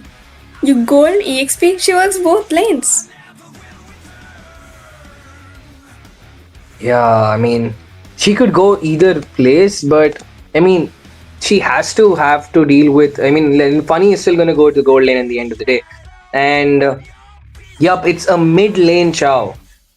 No, what? No, what? Crisis is the one playing CC. Cecilian. I think I really hope that's a display issue, because I mean that's a very big role swap coming in, and pick swap. I mean that's not even a role swap at this point, because what? I mean, EVT being EVT, I guess. DS, though, comparatively, they have a better draft because it's kind of comfort picks for all of them in a way. And however, EVT's draft, I believe, Sicilian Gold, Cho mid, or will they just roll swap and change the lanes? We don't even know. And I guess they're just dwelling in the confidence of having already qualified, so they're taking it a little bit easy. It's up to them, I guess. Okay. I mean, we'll have to see how the game, when the game begins to get an actual answer on what the hell is up. What the hell? But yeah, there it is. We're back in the land of dawn. The final match of the league stage for today, actually, considering that DS has another game tomorrow. So, the final game of today to end the night and settle the scores once and for all. EVT's last game with DS. Match 1, the draft has begun. And it actually is the Sicilian in the gold lane, Sarah. It really is. Huge props to EVT for doing that, I believe, and they still actually have a very decent draft. The Matilda Alpha is a very classic, probable combo that has been played for ages. Like, it's an old kind of meta, but it works out very well for these teams. But end of the day, EVT, that's a very quirky draft, and if they can actually make it work, then that's going to be just crazy, I believe. And yeah, man, I mean, damage, Chow, let's just see how it goes. I mean, that is the whole point. Let's see what these teams, how they plan to make it work. Because if it looks at the current turtle contest, you have Ryu, Jazz, and Bush to, give them the front line, but they don't have any burst damage coming out from their side. Because Haitatsu is going to take a while to get his level 4, and even if he does, the heals are not really going to be that prominent this early in the game. So, okay, on near the river, In the jungle, there's an engage coming in. The immobilize comes in. There's a retribution. 2 retributions pop. Godspeed pop very low. Oh no! A beautiful guiding wind protects Godspeed from the lethal counter. Murderer showing exactly why that Matilda is one of his best heroes. Clearly enough, and somehow DS can't go in for the turtle as well because Ryu doesn't have the red tree, so it is going to be Godspeed. I mean, he doesn't have it either, but still, it is going to be EVT who starts up the turtle, and there is no contest yet. Corey, look at him already zone people out. Hide and Bush as well gonna be caught out a little too much into that ball though. A little too deep. Can they go in? They do manage to go in, but there's a re-engage coming in. Hide on Bush coming in with a lot of movement speed. Not sure if he wants to go in or not because Jazz is not moving and making a movement for that commit. And surprisingly, nothing comes out of that fight. EVT just take that turtle and walk out of it quite safely. Jazz putting down a lot of poke, lot of damage being put on to Shenzhou. That Shenzhou will live to see live to see another day. Goes back to base. The Aegis and Fountain gonna heal him up. Truly enough, and they are just going on for the brawls constantly, I believe, and Madara will be the one in danger this time, and the lethal counter instantly. Ryu for the first time in the tournament with first blood ball though. Finally, Ryu. Ryu opening up the festivities with the lethal counter, taking down Madara over there. And I think he was a little annoyed that Madara, prevented Godspeed from going in. Yeah. So, there's that. Okay, Holy. there's an engage. Jazz. The power Flicker? of wilderness brings him out very low. And there is Haitatsu going in with the protection over there. But there is the alpha charge coming up. Damage really high. Jazz being poked down a lot. He's gonna go in for the risky play onto Godspeed, but he knows that Shenzhou does not have the way of the dragon. Exactly, and I have the feeling that these teams are just chilling, like legit chilling.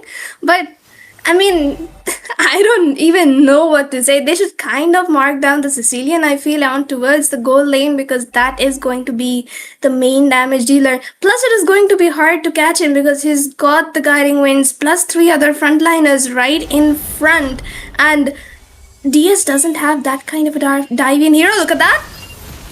Oh, going in for a big set. Funny Valentine having the hard guard hovered over him. The play is still going on. They do take out Jazz a little early. Corey Cutie going in with the Brave Fighter, going in for the fight once again. There's the hard guard being used up on to hide on Bush.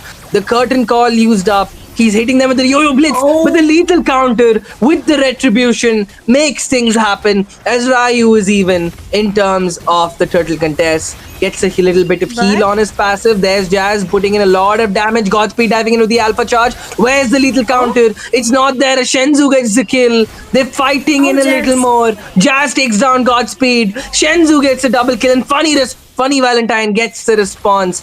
And finally, it's a 2 for 3 trade? No, it's a 2 for 2 trade, actually. But Jazz poked down very low. He's stuck inside a bush. But Crisis is the one with the bat impact. The gold lane stacking Cecilian is gonna get that kill for them.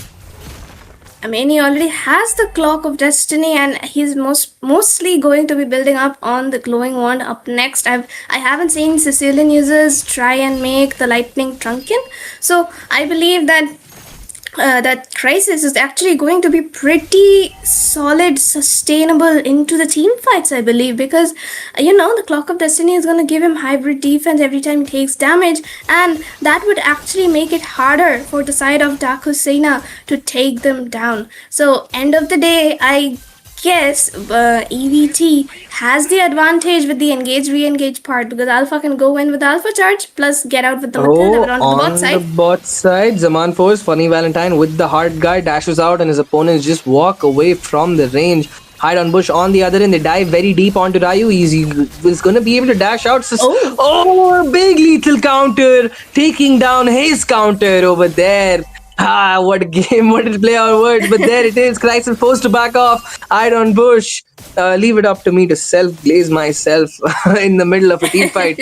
But Jazz over there is trying to find a place to go in for an engage. Bush putting down a lot of damage. There's the brave Jazz? fighter. Hard guard pops up onto Jazz. Will he be able to out-sustain the damage being pushed onto him?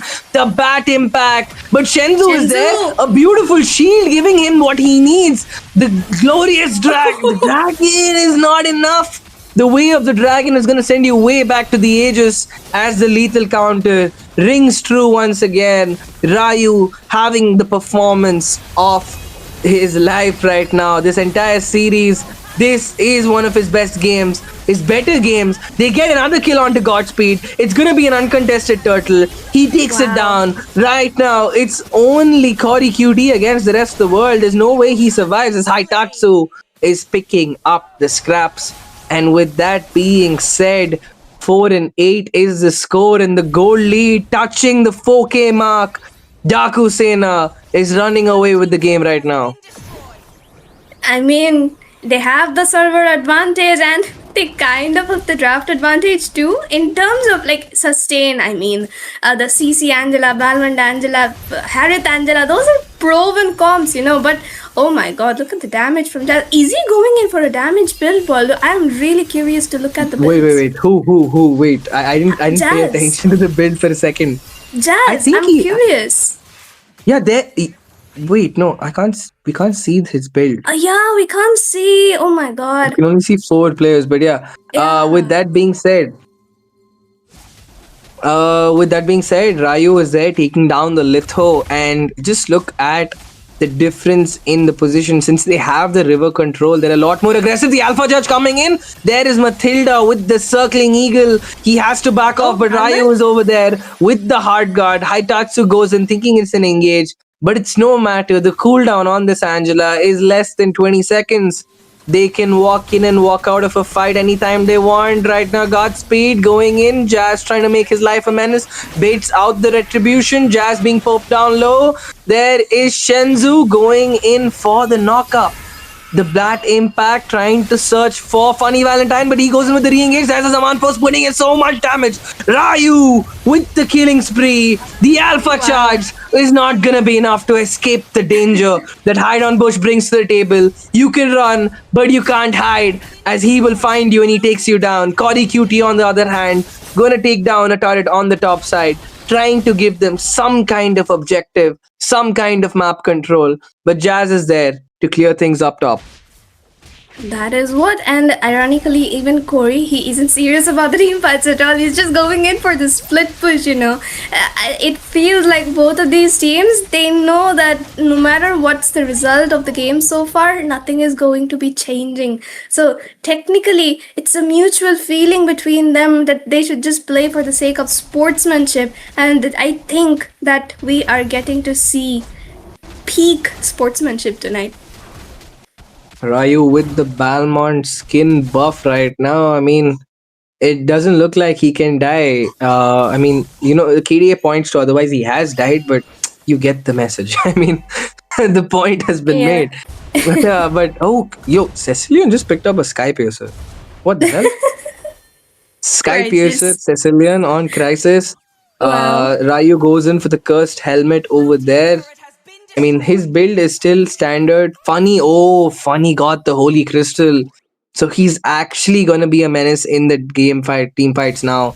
I mean, so far he's been more of a presence in the fight, but now he's going to be a scary one. It's a pretty early Holy Crystal, I would say, like 10 minutes. That is actually early for like the 4th item at sitting at what, 27,000-2,800 gold. So technically, Funny Valentine has been performing pretty well into this game, and he is getting all the support he needs to. I kind of feel that had Dakusena played this kind of a draft in the previous stages itself, they would have actually had better chances of staying at a higher position in the leaderboard.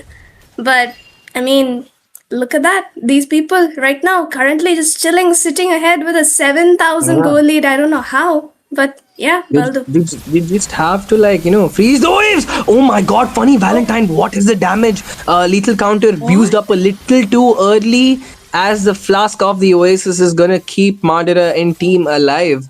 The shield, the lucky shield and the heal made sure Madara does not get executed instantly. But right now, Ryu all the way at level 15. Godspeed, nowhere to be seen in the top 5 right now. Actually, he is at 5th. Oh my god, and I nerf myself Yeah. each time I speak. But yeah, Alpha at 5th place right now at level 12. So, I mean, all DS needs to do right now is to just empty and deny some more jungle and ensure that they have a comfortable Lord. That's true. And I mean, it's all right that we can't take a look at the items. You can still look at them if you just click on the player profile, you know what I mean? Like the way to show the stacks or something like that, especially on heroes like Jazz. Yeah, that's what I mean. Yeah.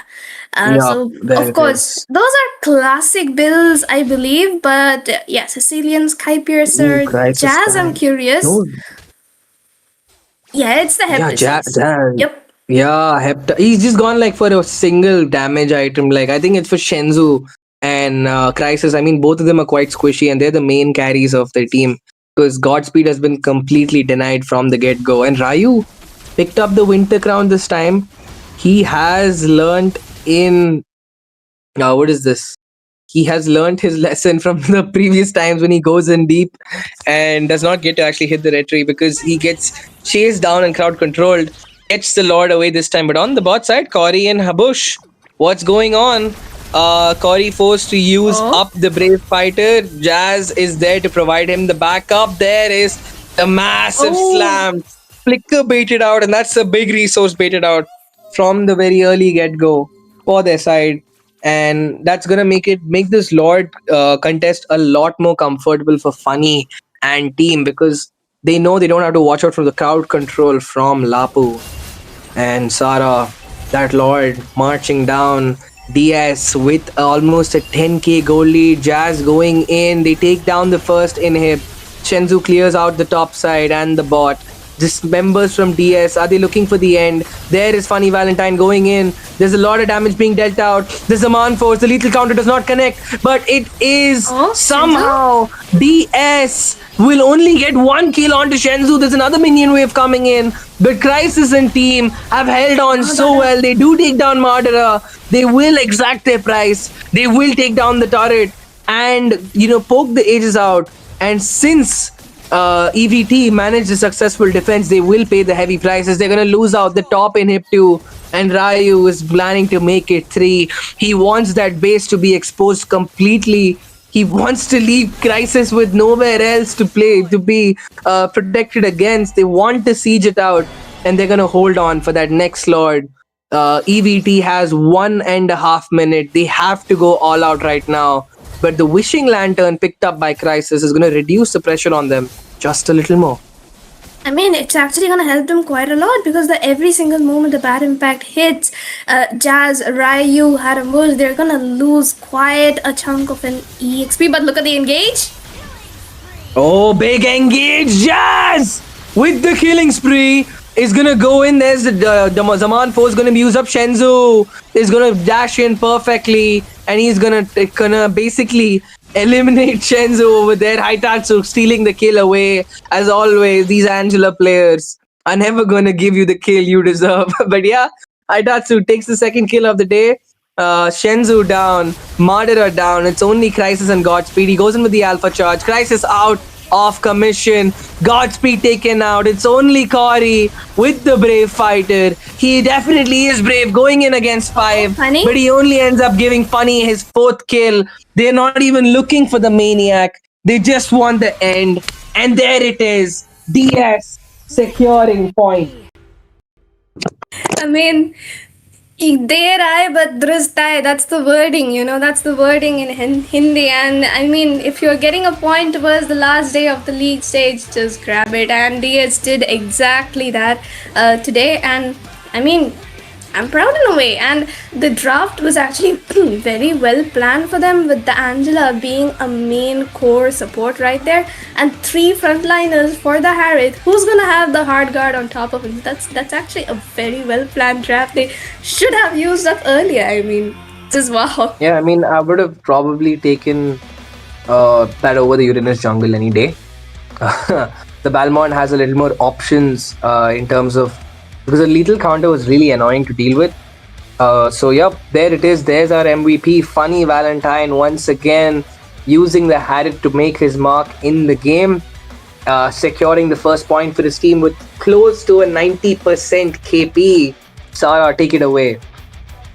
Look at that, Elusivity, not the best of KDAs for Godspeed or Shenzhou or Madara, but they did their job and those guiding winds were very on point. DS, meanwhile, some very hefty KDAs, I would say. That is technically the best KD I have seen Ryu on in the entire tournament.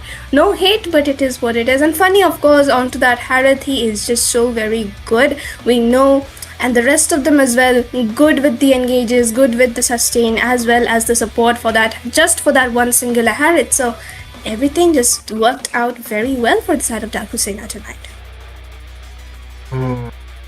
And complete an utter domination. They did get 2 turrets, which Cory QT made happen, but it was just not what they wanted in the end, not the result they needed. EVT still hunting down for a point, but DS has secured match point for themselves, and they really want to run away with this game and take a full series for themselves. After, I think, a lot of time, I think this, if I'm not wrong, Sarah, this might be their chance at their first clean sweep. I mean, there's the chance, of course, but the next game is the server nerf for the side of Dakusena, and EVT will be the ones in their home server. So we'll see how it works out for them. And if you look at that, the rich guy and the carry both go to Funny Valentine. I know that one person in the chat will be very proud right now, so shout out to her. Haitatsu as well, with the wingman sticking true to his original role, you know. He's a roam main and he gets to play the Angela into the mid lane. So he is in full confidence right now. No try hard with the mages, just pure pookie behavior from him. While Lapo, of course, Cory QT, very good on the EXP, did do the most for his team, I believe, technically, with that damage taken and on the setups as well. But end of the day, Dakusena did win out on the game, so props to Cory for that, but congratulations to DS for winning out a game. Yup, DS. Right now, the talk of the town. They did get the game with a very unconventional draft, but they did make it work. And when it works, if it ain't broke, don't fix it. And it does not need any fixing right now. What instead their opponents, EVT, has to do, they gotta fix their draft. They tried to go in for a DS or an S8 UL type draft, and instead they got punished for it. I mean, DS has been trying drafts like this, and it took them a lot of tries to get it right. A lot of tries. I mean, we've seen it personally. I mean, they've gone for a lot of unconventional picks, and this is one of the first times they've won in such a dominating fashion with these picks. So, it's not easy. It's definitely not an easy task, and EVT trying it at such a critical moment is a little risky. So, what do you think, Sarah? Will EVT stick to, will they go back to the basics? They have the server advantage. Godspeed can go on to his assassins. No need to go in for the fighters. He's good at them, but his flair is in the assassins. I mean, that's where, I think in Hindi you say, that's where his jalwa is. Uska jalwa. Yeah. That's his flair. He has a flair for that. So, you think they're going to go for that, or tank jungles maybe? Because we have seen, Dark DS struggle against the tank jungles. They actually struggle a lot. They tend to pick up the pure marksman or the pure gold laners for themselves, and when the enemy has a tank jungle, you get marked down the hardest onto the gold lane, and I think that's why DS struggle in those kind of drafts. But this time around, they were the ones with the tank jungle, and I had told them so many times to go for fighter or tanks into the jungle, but somehow they listen on the last day. So what can I even say? Technically, I mean, if it works out for them, then it works out. 1 point is a point. EVT as well. I think this match they will be going full serious mode because EVT have the server advantage and they wouldn't technically want to. I mean, lose out this one. And I mean, they will just try to look for that 1 point to safeguard themselves into the third position, or if not, they might not even play as serious as they would like to. Just like the previous game, Sicilian goal, Joe mid. If it works, it works. Yo, they have to pick up. This is a dangerous grass map, and I think this is one of the most dangerous maps. Honestly, like we've seen a lot of broken walls, but I feel dangerous grass has the most potential to allow a comeback, even in the most dire straits. There, the Arlot, the Grok is open. The Hilda is still very much open. Yuzong over there. EBT takes it away. Bush is going to be now, he's also taken his CC at Terizla and the Esmeralda, all being taken away. I mean, these are almost all of his picks, if I'm not wrong, throughout the Mythic Showdown.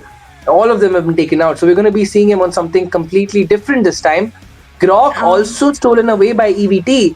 So DS responds by taking away Shenzu's Eve and Corey's Lapu. I mean, they're trading band for band right now. But the question is, what else are they going to pick? Who is going what in the jungle? Because the Lance is banned. Godspeed can still go in for the Hayabusa. He can... Oh, yo, Ryu. Again, early Guni pick.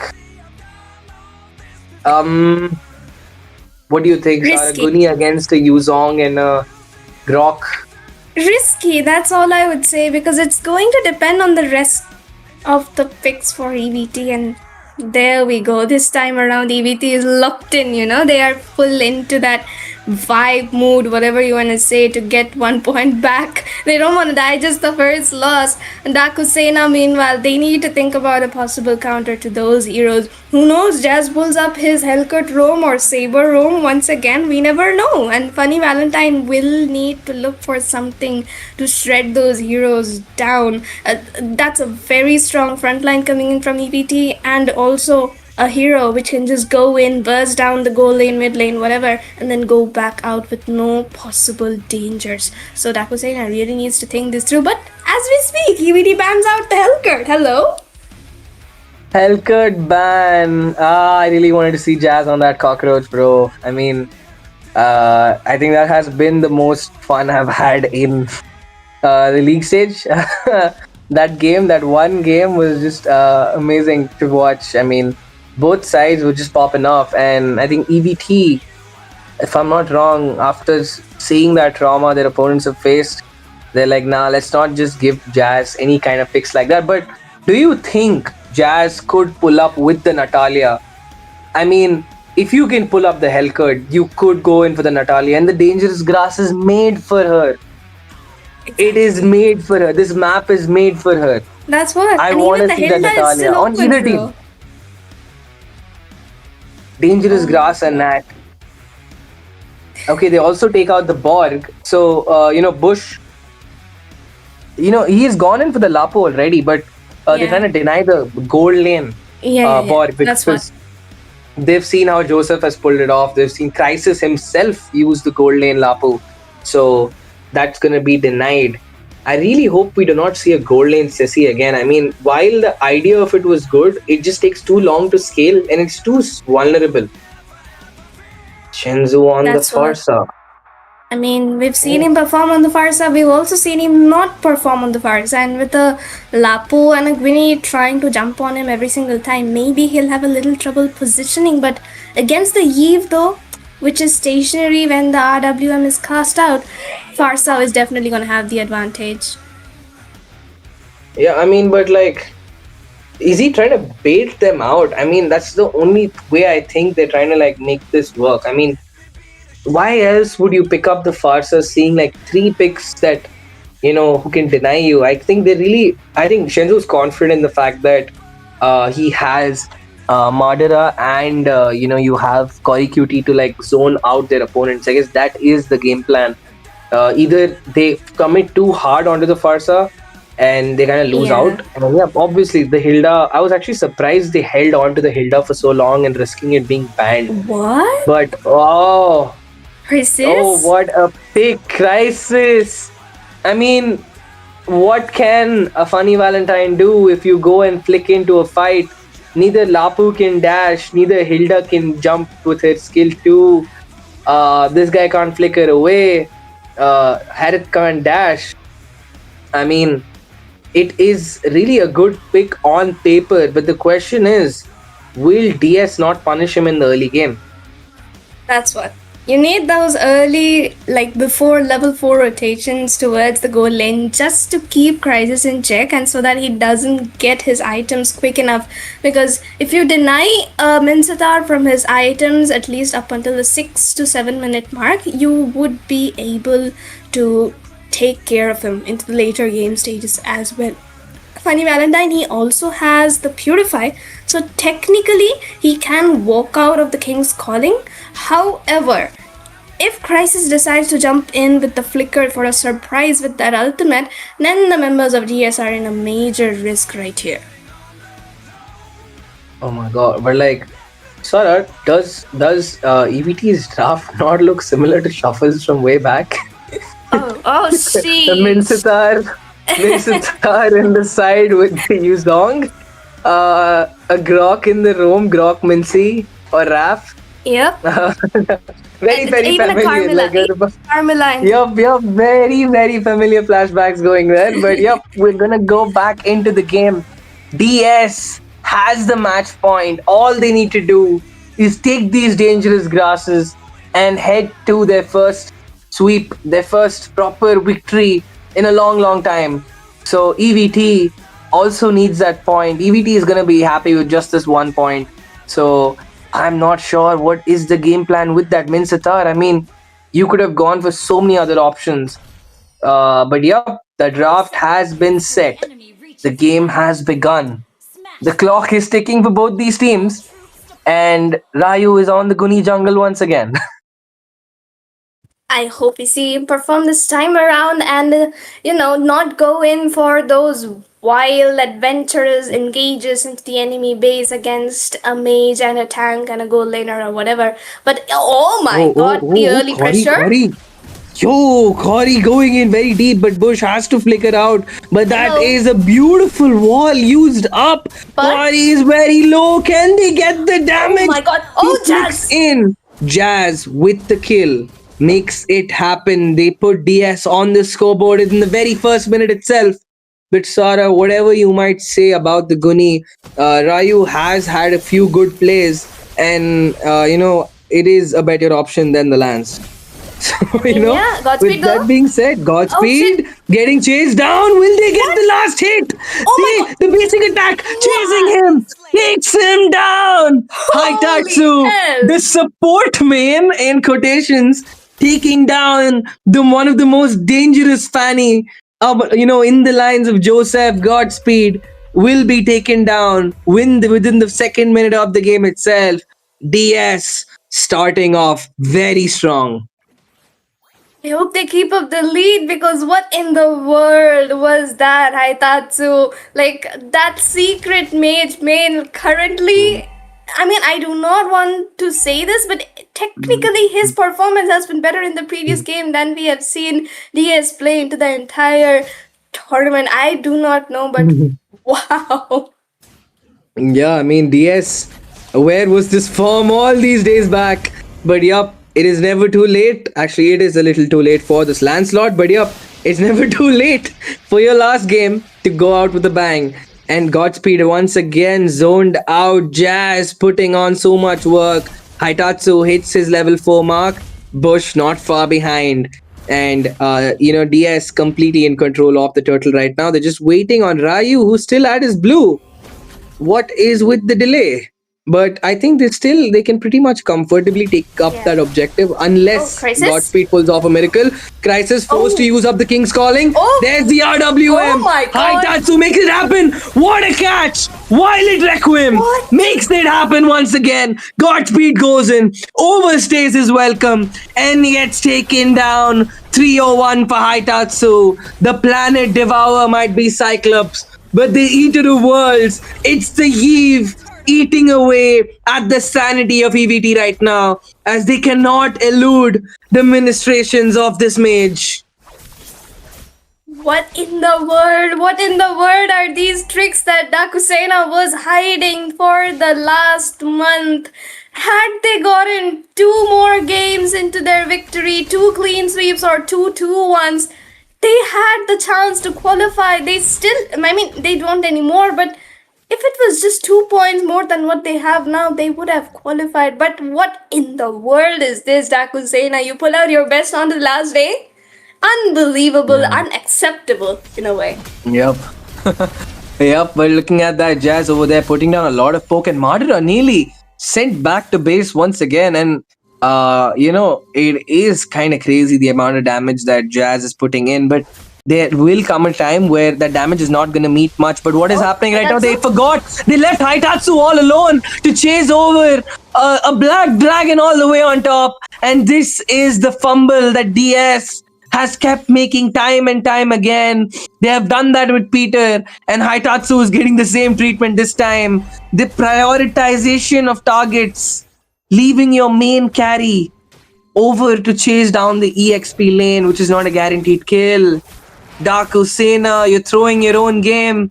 But right now, Crisis picking up the corrosion scythe. Sarah, what do you think EVT needs to get back into this game? I mean, they technically have all the resources. They just need to wait out for the power spike of the Minsitar and the Farsa. And honestly, with the glowing wand already coming into the kit for Shenzu, I believe they'll be able to find it. But Funny Valentine actually playing it so smart. He actually saves up the Purify for whenever Crisis tries to land that King's Calling. So technically, it is going to be difficult to catch the Harith. But no, Shenzu's positioning onto the bot side. Look at that! Oh no!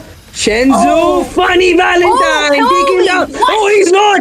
A beautiful Zaman Force dodges all the skills. Madara does not connect onto the walls. Goes in. The Cutthroat is finally gonna get the result, but Madara using up the emotes. Oh, nearly uses up a successful wall, but Jazz is the one who will take his name into the Death Note. And with that being said, scoreboard 7-3. The Black Dragon used up. Ryu getting poked out. But Cory Cutie is not gonna overstay his welcome. Gets taunted out, gets jumped on, absolutely ganged up. The river is DS's territory. Godspeed! Once again, the retribution is undeniable. And Ryu once again caught out unawares. This has happened time and time again. And this is a repeat of that. This is absolutely peak cinema to be watching right now. I have no words whatsoever for the gameplays. But then again, I do have a feeling that on to the late game, DS has a slightly better chance if they can protect the Harith and the Eve. But they need to target down Shenzu or Godspeed or Crisis for that. And if they do that, technically the team fight should be won out by Dakusena, but EVT always has a chance to make it come back around. But Jazz! Oh, Jazz, can he get Godspeed? He's so low. Once again, the basic attack chases him, but this time it's not enough. Godspeed is gonna escape. The King's Calling used up on Funny Valentine. The damage is just too much to handle as Crisis gets the kill on the corrosion side. He is there. The Black Dragon chasing up the Dragon Tail used up. There's the Shah Residue onto Jazz as Madara gets the final hit with the wall, slamming onto his opponents as Ryu right now on the mid side. Bot side is going to go in, dealing a lot of damage to Hide and Bush, trying to sustain against Cory Cutie. Will the Dragon Tail be enough? No, it is not. As the Brave Fighter is going to take down the Black Dragon. Shenzu standing amidst his turret. But on the bot side, Ryu against 2.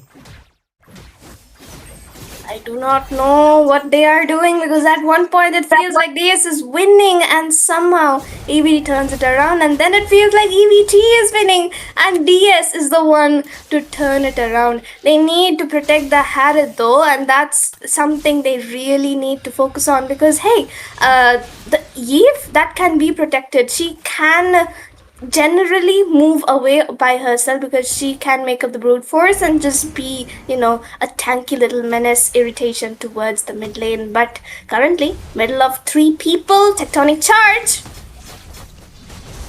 Oh, big set. And once again, Haitatsu caught up too deep and taken down.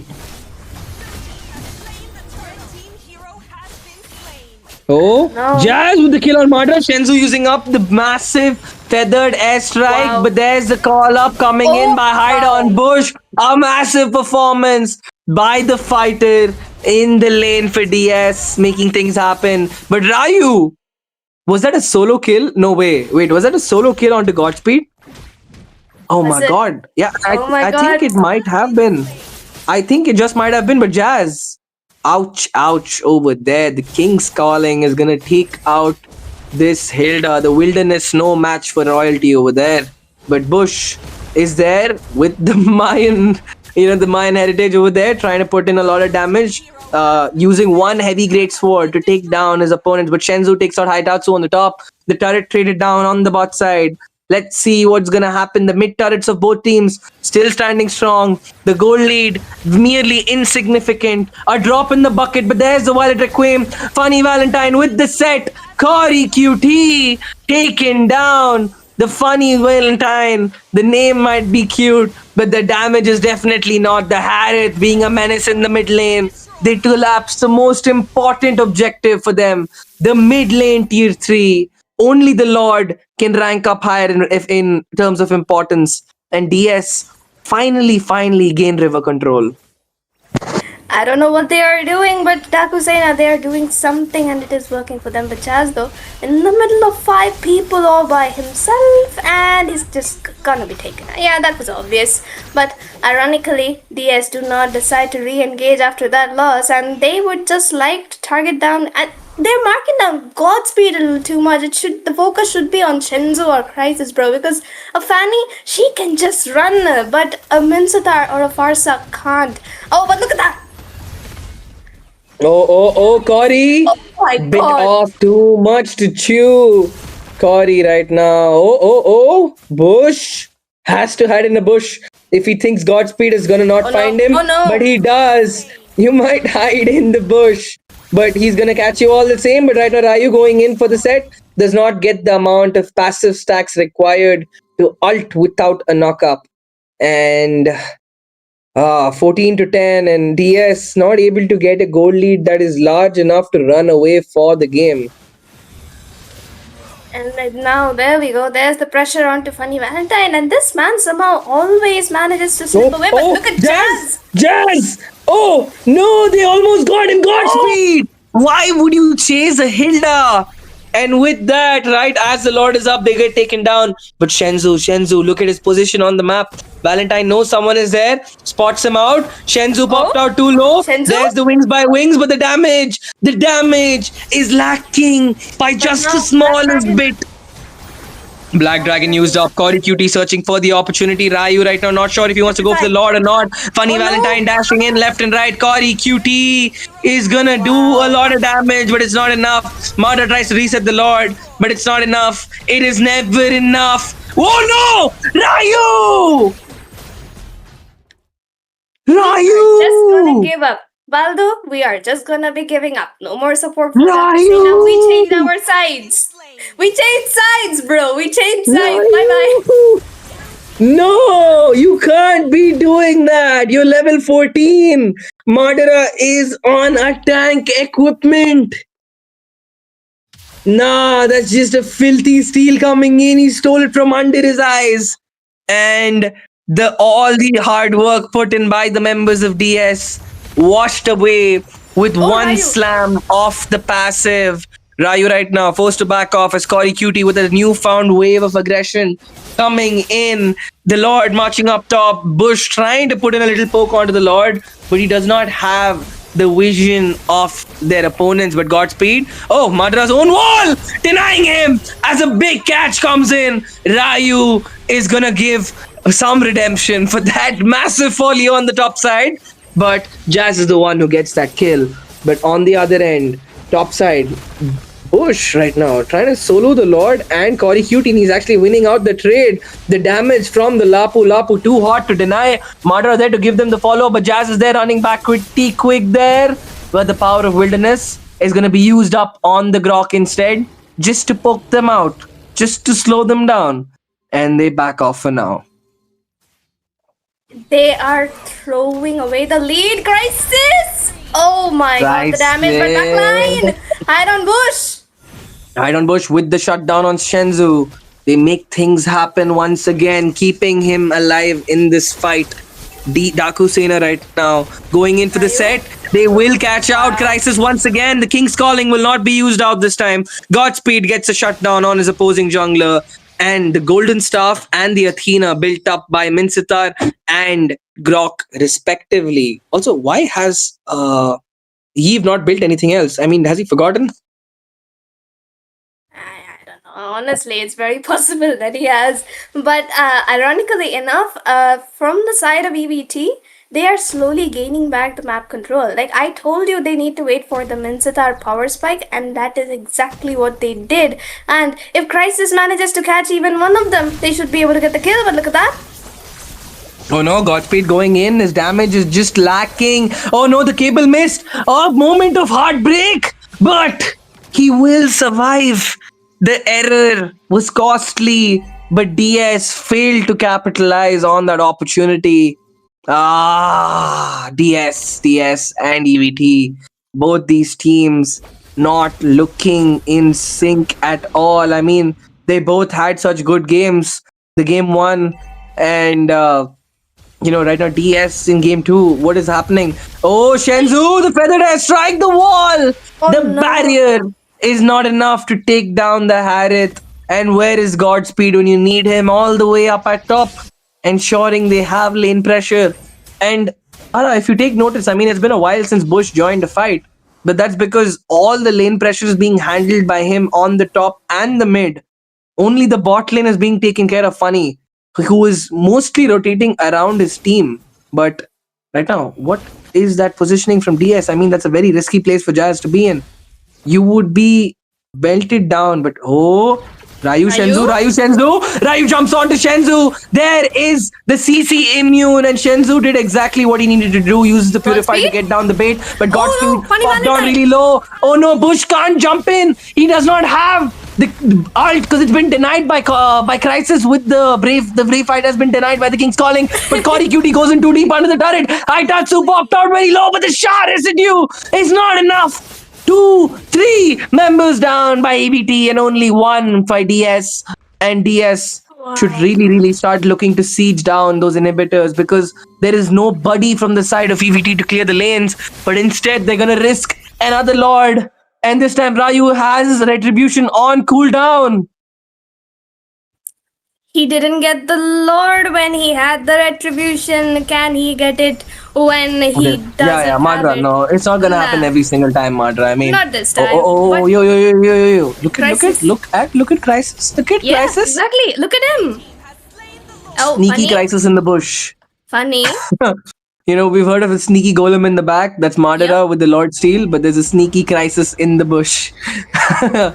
Yeah, sneaky Crisis in the bush, man. The brain rot's getting to me. Damn. Luckily enough, Funny realized there's something wrong towards the bot lane, and he moved towards the top, and it might just be Ryu who falls prey to that, but the minions are actually charging in from the side of Daku Sena.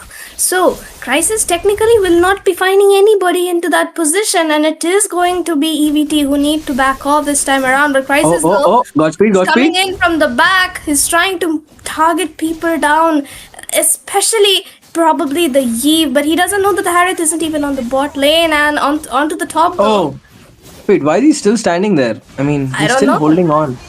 Okay, he's going to give them cover in the back. Oh, there's the flicker play. All he needs to do is land it. Okay, he just goes in for Jazz. Instead, the King's Calling will connect, but Jazz, oh my god, how's he able to sustain? If he gets into the bush, he'll actually survive. He does survive! They lose out, but on the top side, the fight is in favor of Cory Cutie finally pulls off a miracle. They get the kill on Jazz. It's only Ryu and Hide on Bush against the world. Jazz and Bush trading those kills. Bush is still trying to sustain. He's fighting so long, but he's actually losing out the trade over there. The Brave Fighter used up. There's the taunt. There's the burst. He's gonna get Cory, but the flicker does not connect. He still manages to get the kill under the feather airstrike. There is the Witching Lantern used up. Shenzhou only has to drop 1 artillery. The ult also used up. So even at his death, Bush has performed a service baiting out the tectonic charge. And what a play coming in by both teams. They're pulling off absolute miracles. The EXP clash. We've been waiting so long to see it because they're always busy in team fights. And finally, Corey versus Bush, the showdown of the ages, and Bush will come out on top. But oh my god, the anti heal coming in by Godspeed and the holy by Shenzu. And ironically enough, the reason that Corey was actually winning out in that fight is the fact that he had the Hunter Strike plus the War Axe at the same time. While Lapu Lapu, he only has the War Axe and the rest of it is defense. So technically, in terms of damage, Corey would have won that out. But that bravest fighter came really on time. And at the last moment it worked out for the side of DS. And ironically enough, look at them go again, Ryu. Oh, Godspeed! Man, this is not the 12-minute mark. It's not the 5-minute mark. This is a fanny. And it'll only work against maybe Haitatsu at this point. Even Funny Valentine is a little too hot to handle. But again, sneaky crisis in the bush. If he makes this play work perfectly, he has to go for the perfect flicker ult. He could turn this game on its heels, but that's not the bad time to go in. He's still holding on. He's still being patient. And if you look at It's Funny's a tie. positioning, even Haitatsu, I mean, they're not sure. They're also trying to. Oh, look at that. You can see Bush. Corey is not gonna survive. He's died 9 times so far. Crisis shows up his position. Oi, He Crisis. catches on Haitatsu. Haitatsu with the flicker bait.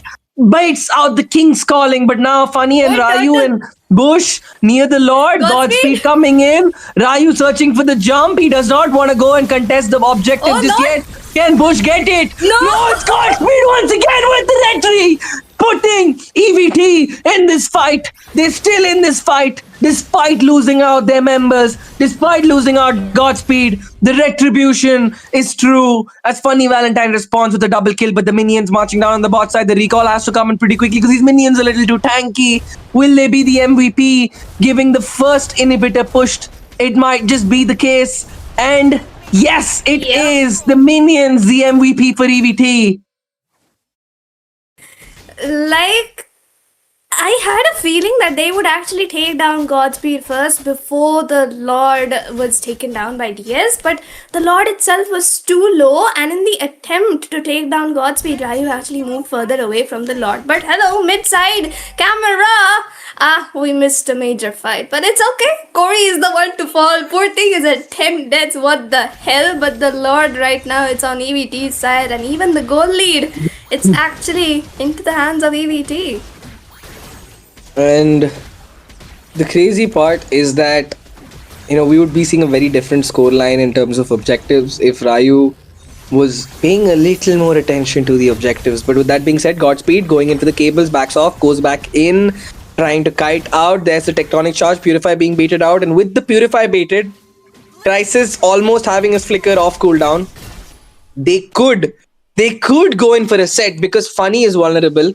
Haitatsu still on cooldown with his flicker. None of these members have major battle spells, and you can't flicker anyway under the King's Calling.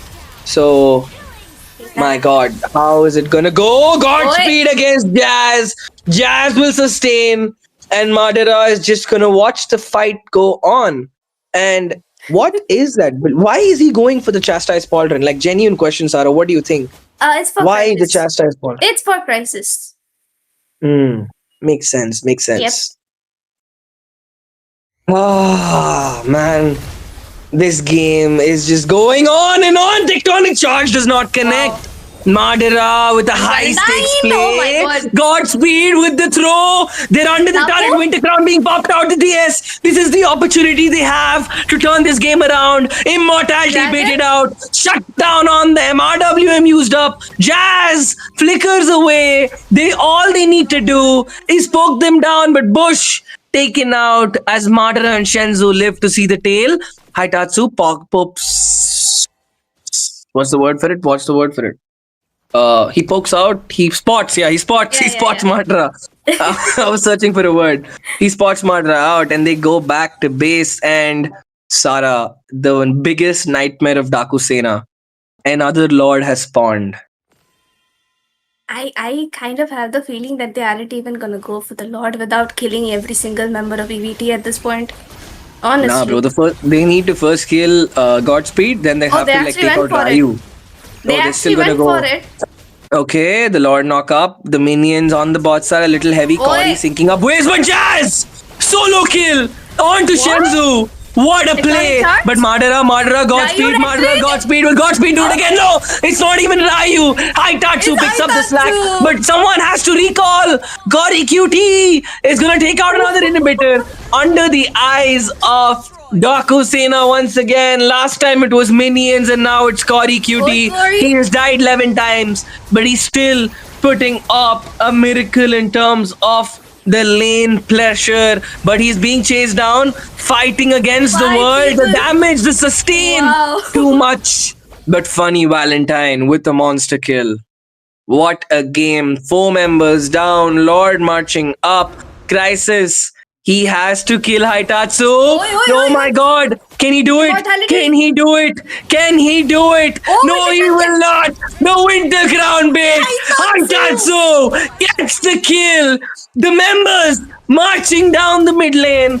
There it is. The final inhibitor is going to be Only sieged Shenzu. out. Only Shenzu with the feather airstrike. Will the minions be cleared? No, they will not. Another wave. Crashing down the mid. Oi, RWM used up. Unify. Wings by wings. What? Jazz with the killing spree.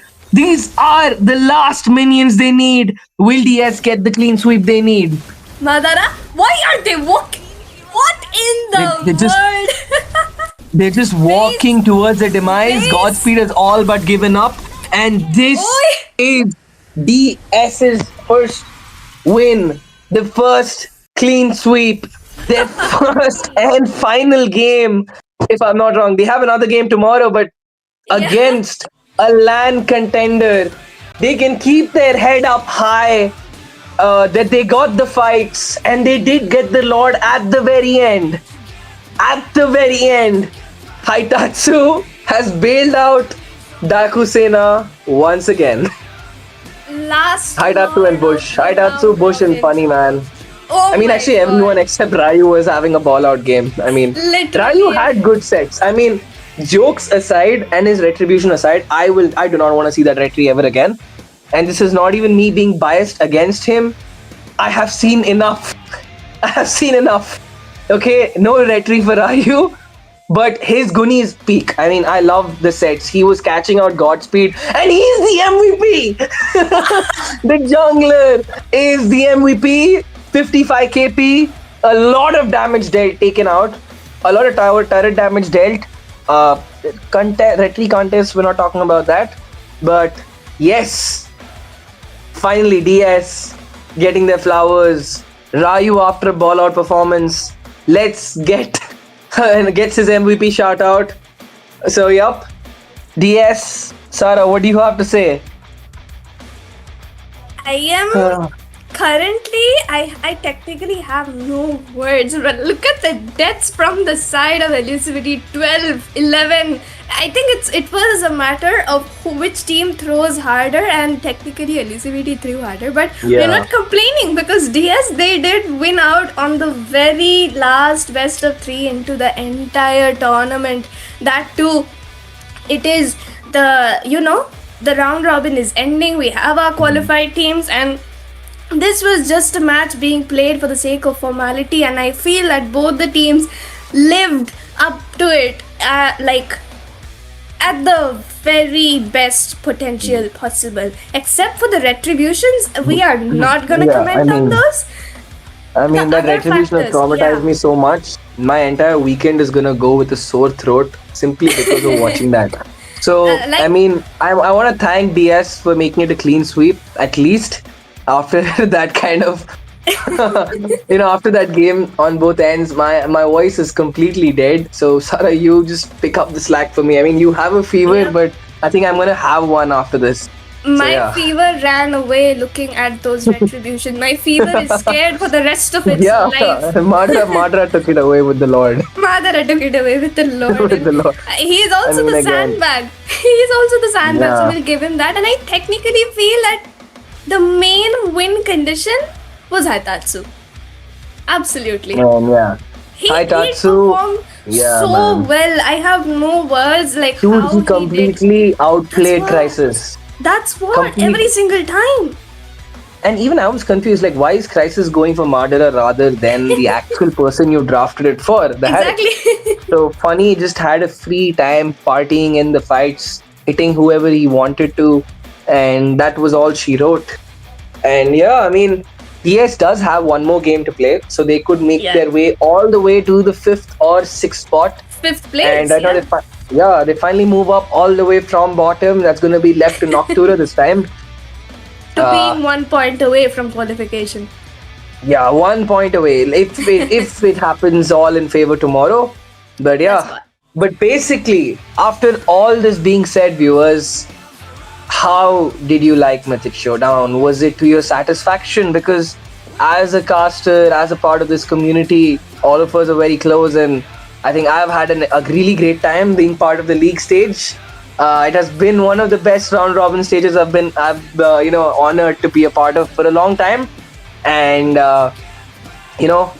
tomorrow might be the official end, but with the slots being cemented into place now, we know which 4 teams. I'll repeat it for the clarity of the viewers because we have a lot of viewers asking who are the teams. It's going to be IQO RNTX on top, IQO SATUL right close behind, just a point behind. Yep. Then you have EVT and Godlike, both of them with 10 points. These 4 IOLAN qualifiers.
Having these kind of performance, because we all know Noctura was at the very top the previous season of MS1, the first title of Mythic Showdown. Noctura Yeah. was all the way at the top, uncontested. Only SATUL, then as ABM, was even close. No, they The didn't only 2 teams. participate. They didn't participate that time. Wait, that was a different tournament. Nerd? No, yeah. Nerd, if I was wrong. No, no. Yeah, I'm- Mythic Showdown 1 did not have ABM back then. They were on a break. It was Tart? I can't remember the Tart. Was it Tart? Yeah, Tartarus. Yeah, Tart. Yeah, not ABM. Tartarus, So, yeah. Dakusena, and Noctura. These 3 were the Yeah, top 3. I yeah. think. So now, and Tartarus is no longer ceased for existence, and DS and Noctura have actually found their way at the bottom. So times change, teams have to adapt, players need to work on their retribution. But yeah, it's all jokes aside, no harm, no foul. this is basically all we have to say. Please tune in to War Drum Games. We're gonna be having a lot of events, lot of giveaways. Check out the Discord. Stay tuned onto the Instagram because almost all the updates regarding the LAN are going to be posted there. Grab your tickets. We all will be seeing you there. You're going to have some amazing casters. You're going to be putting out some of the very best talent over there. So this is Mythic Showdown Season 2. We will be seeing you there. And good night, guys, and good night. Good night.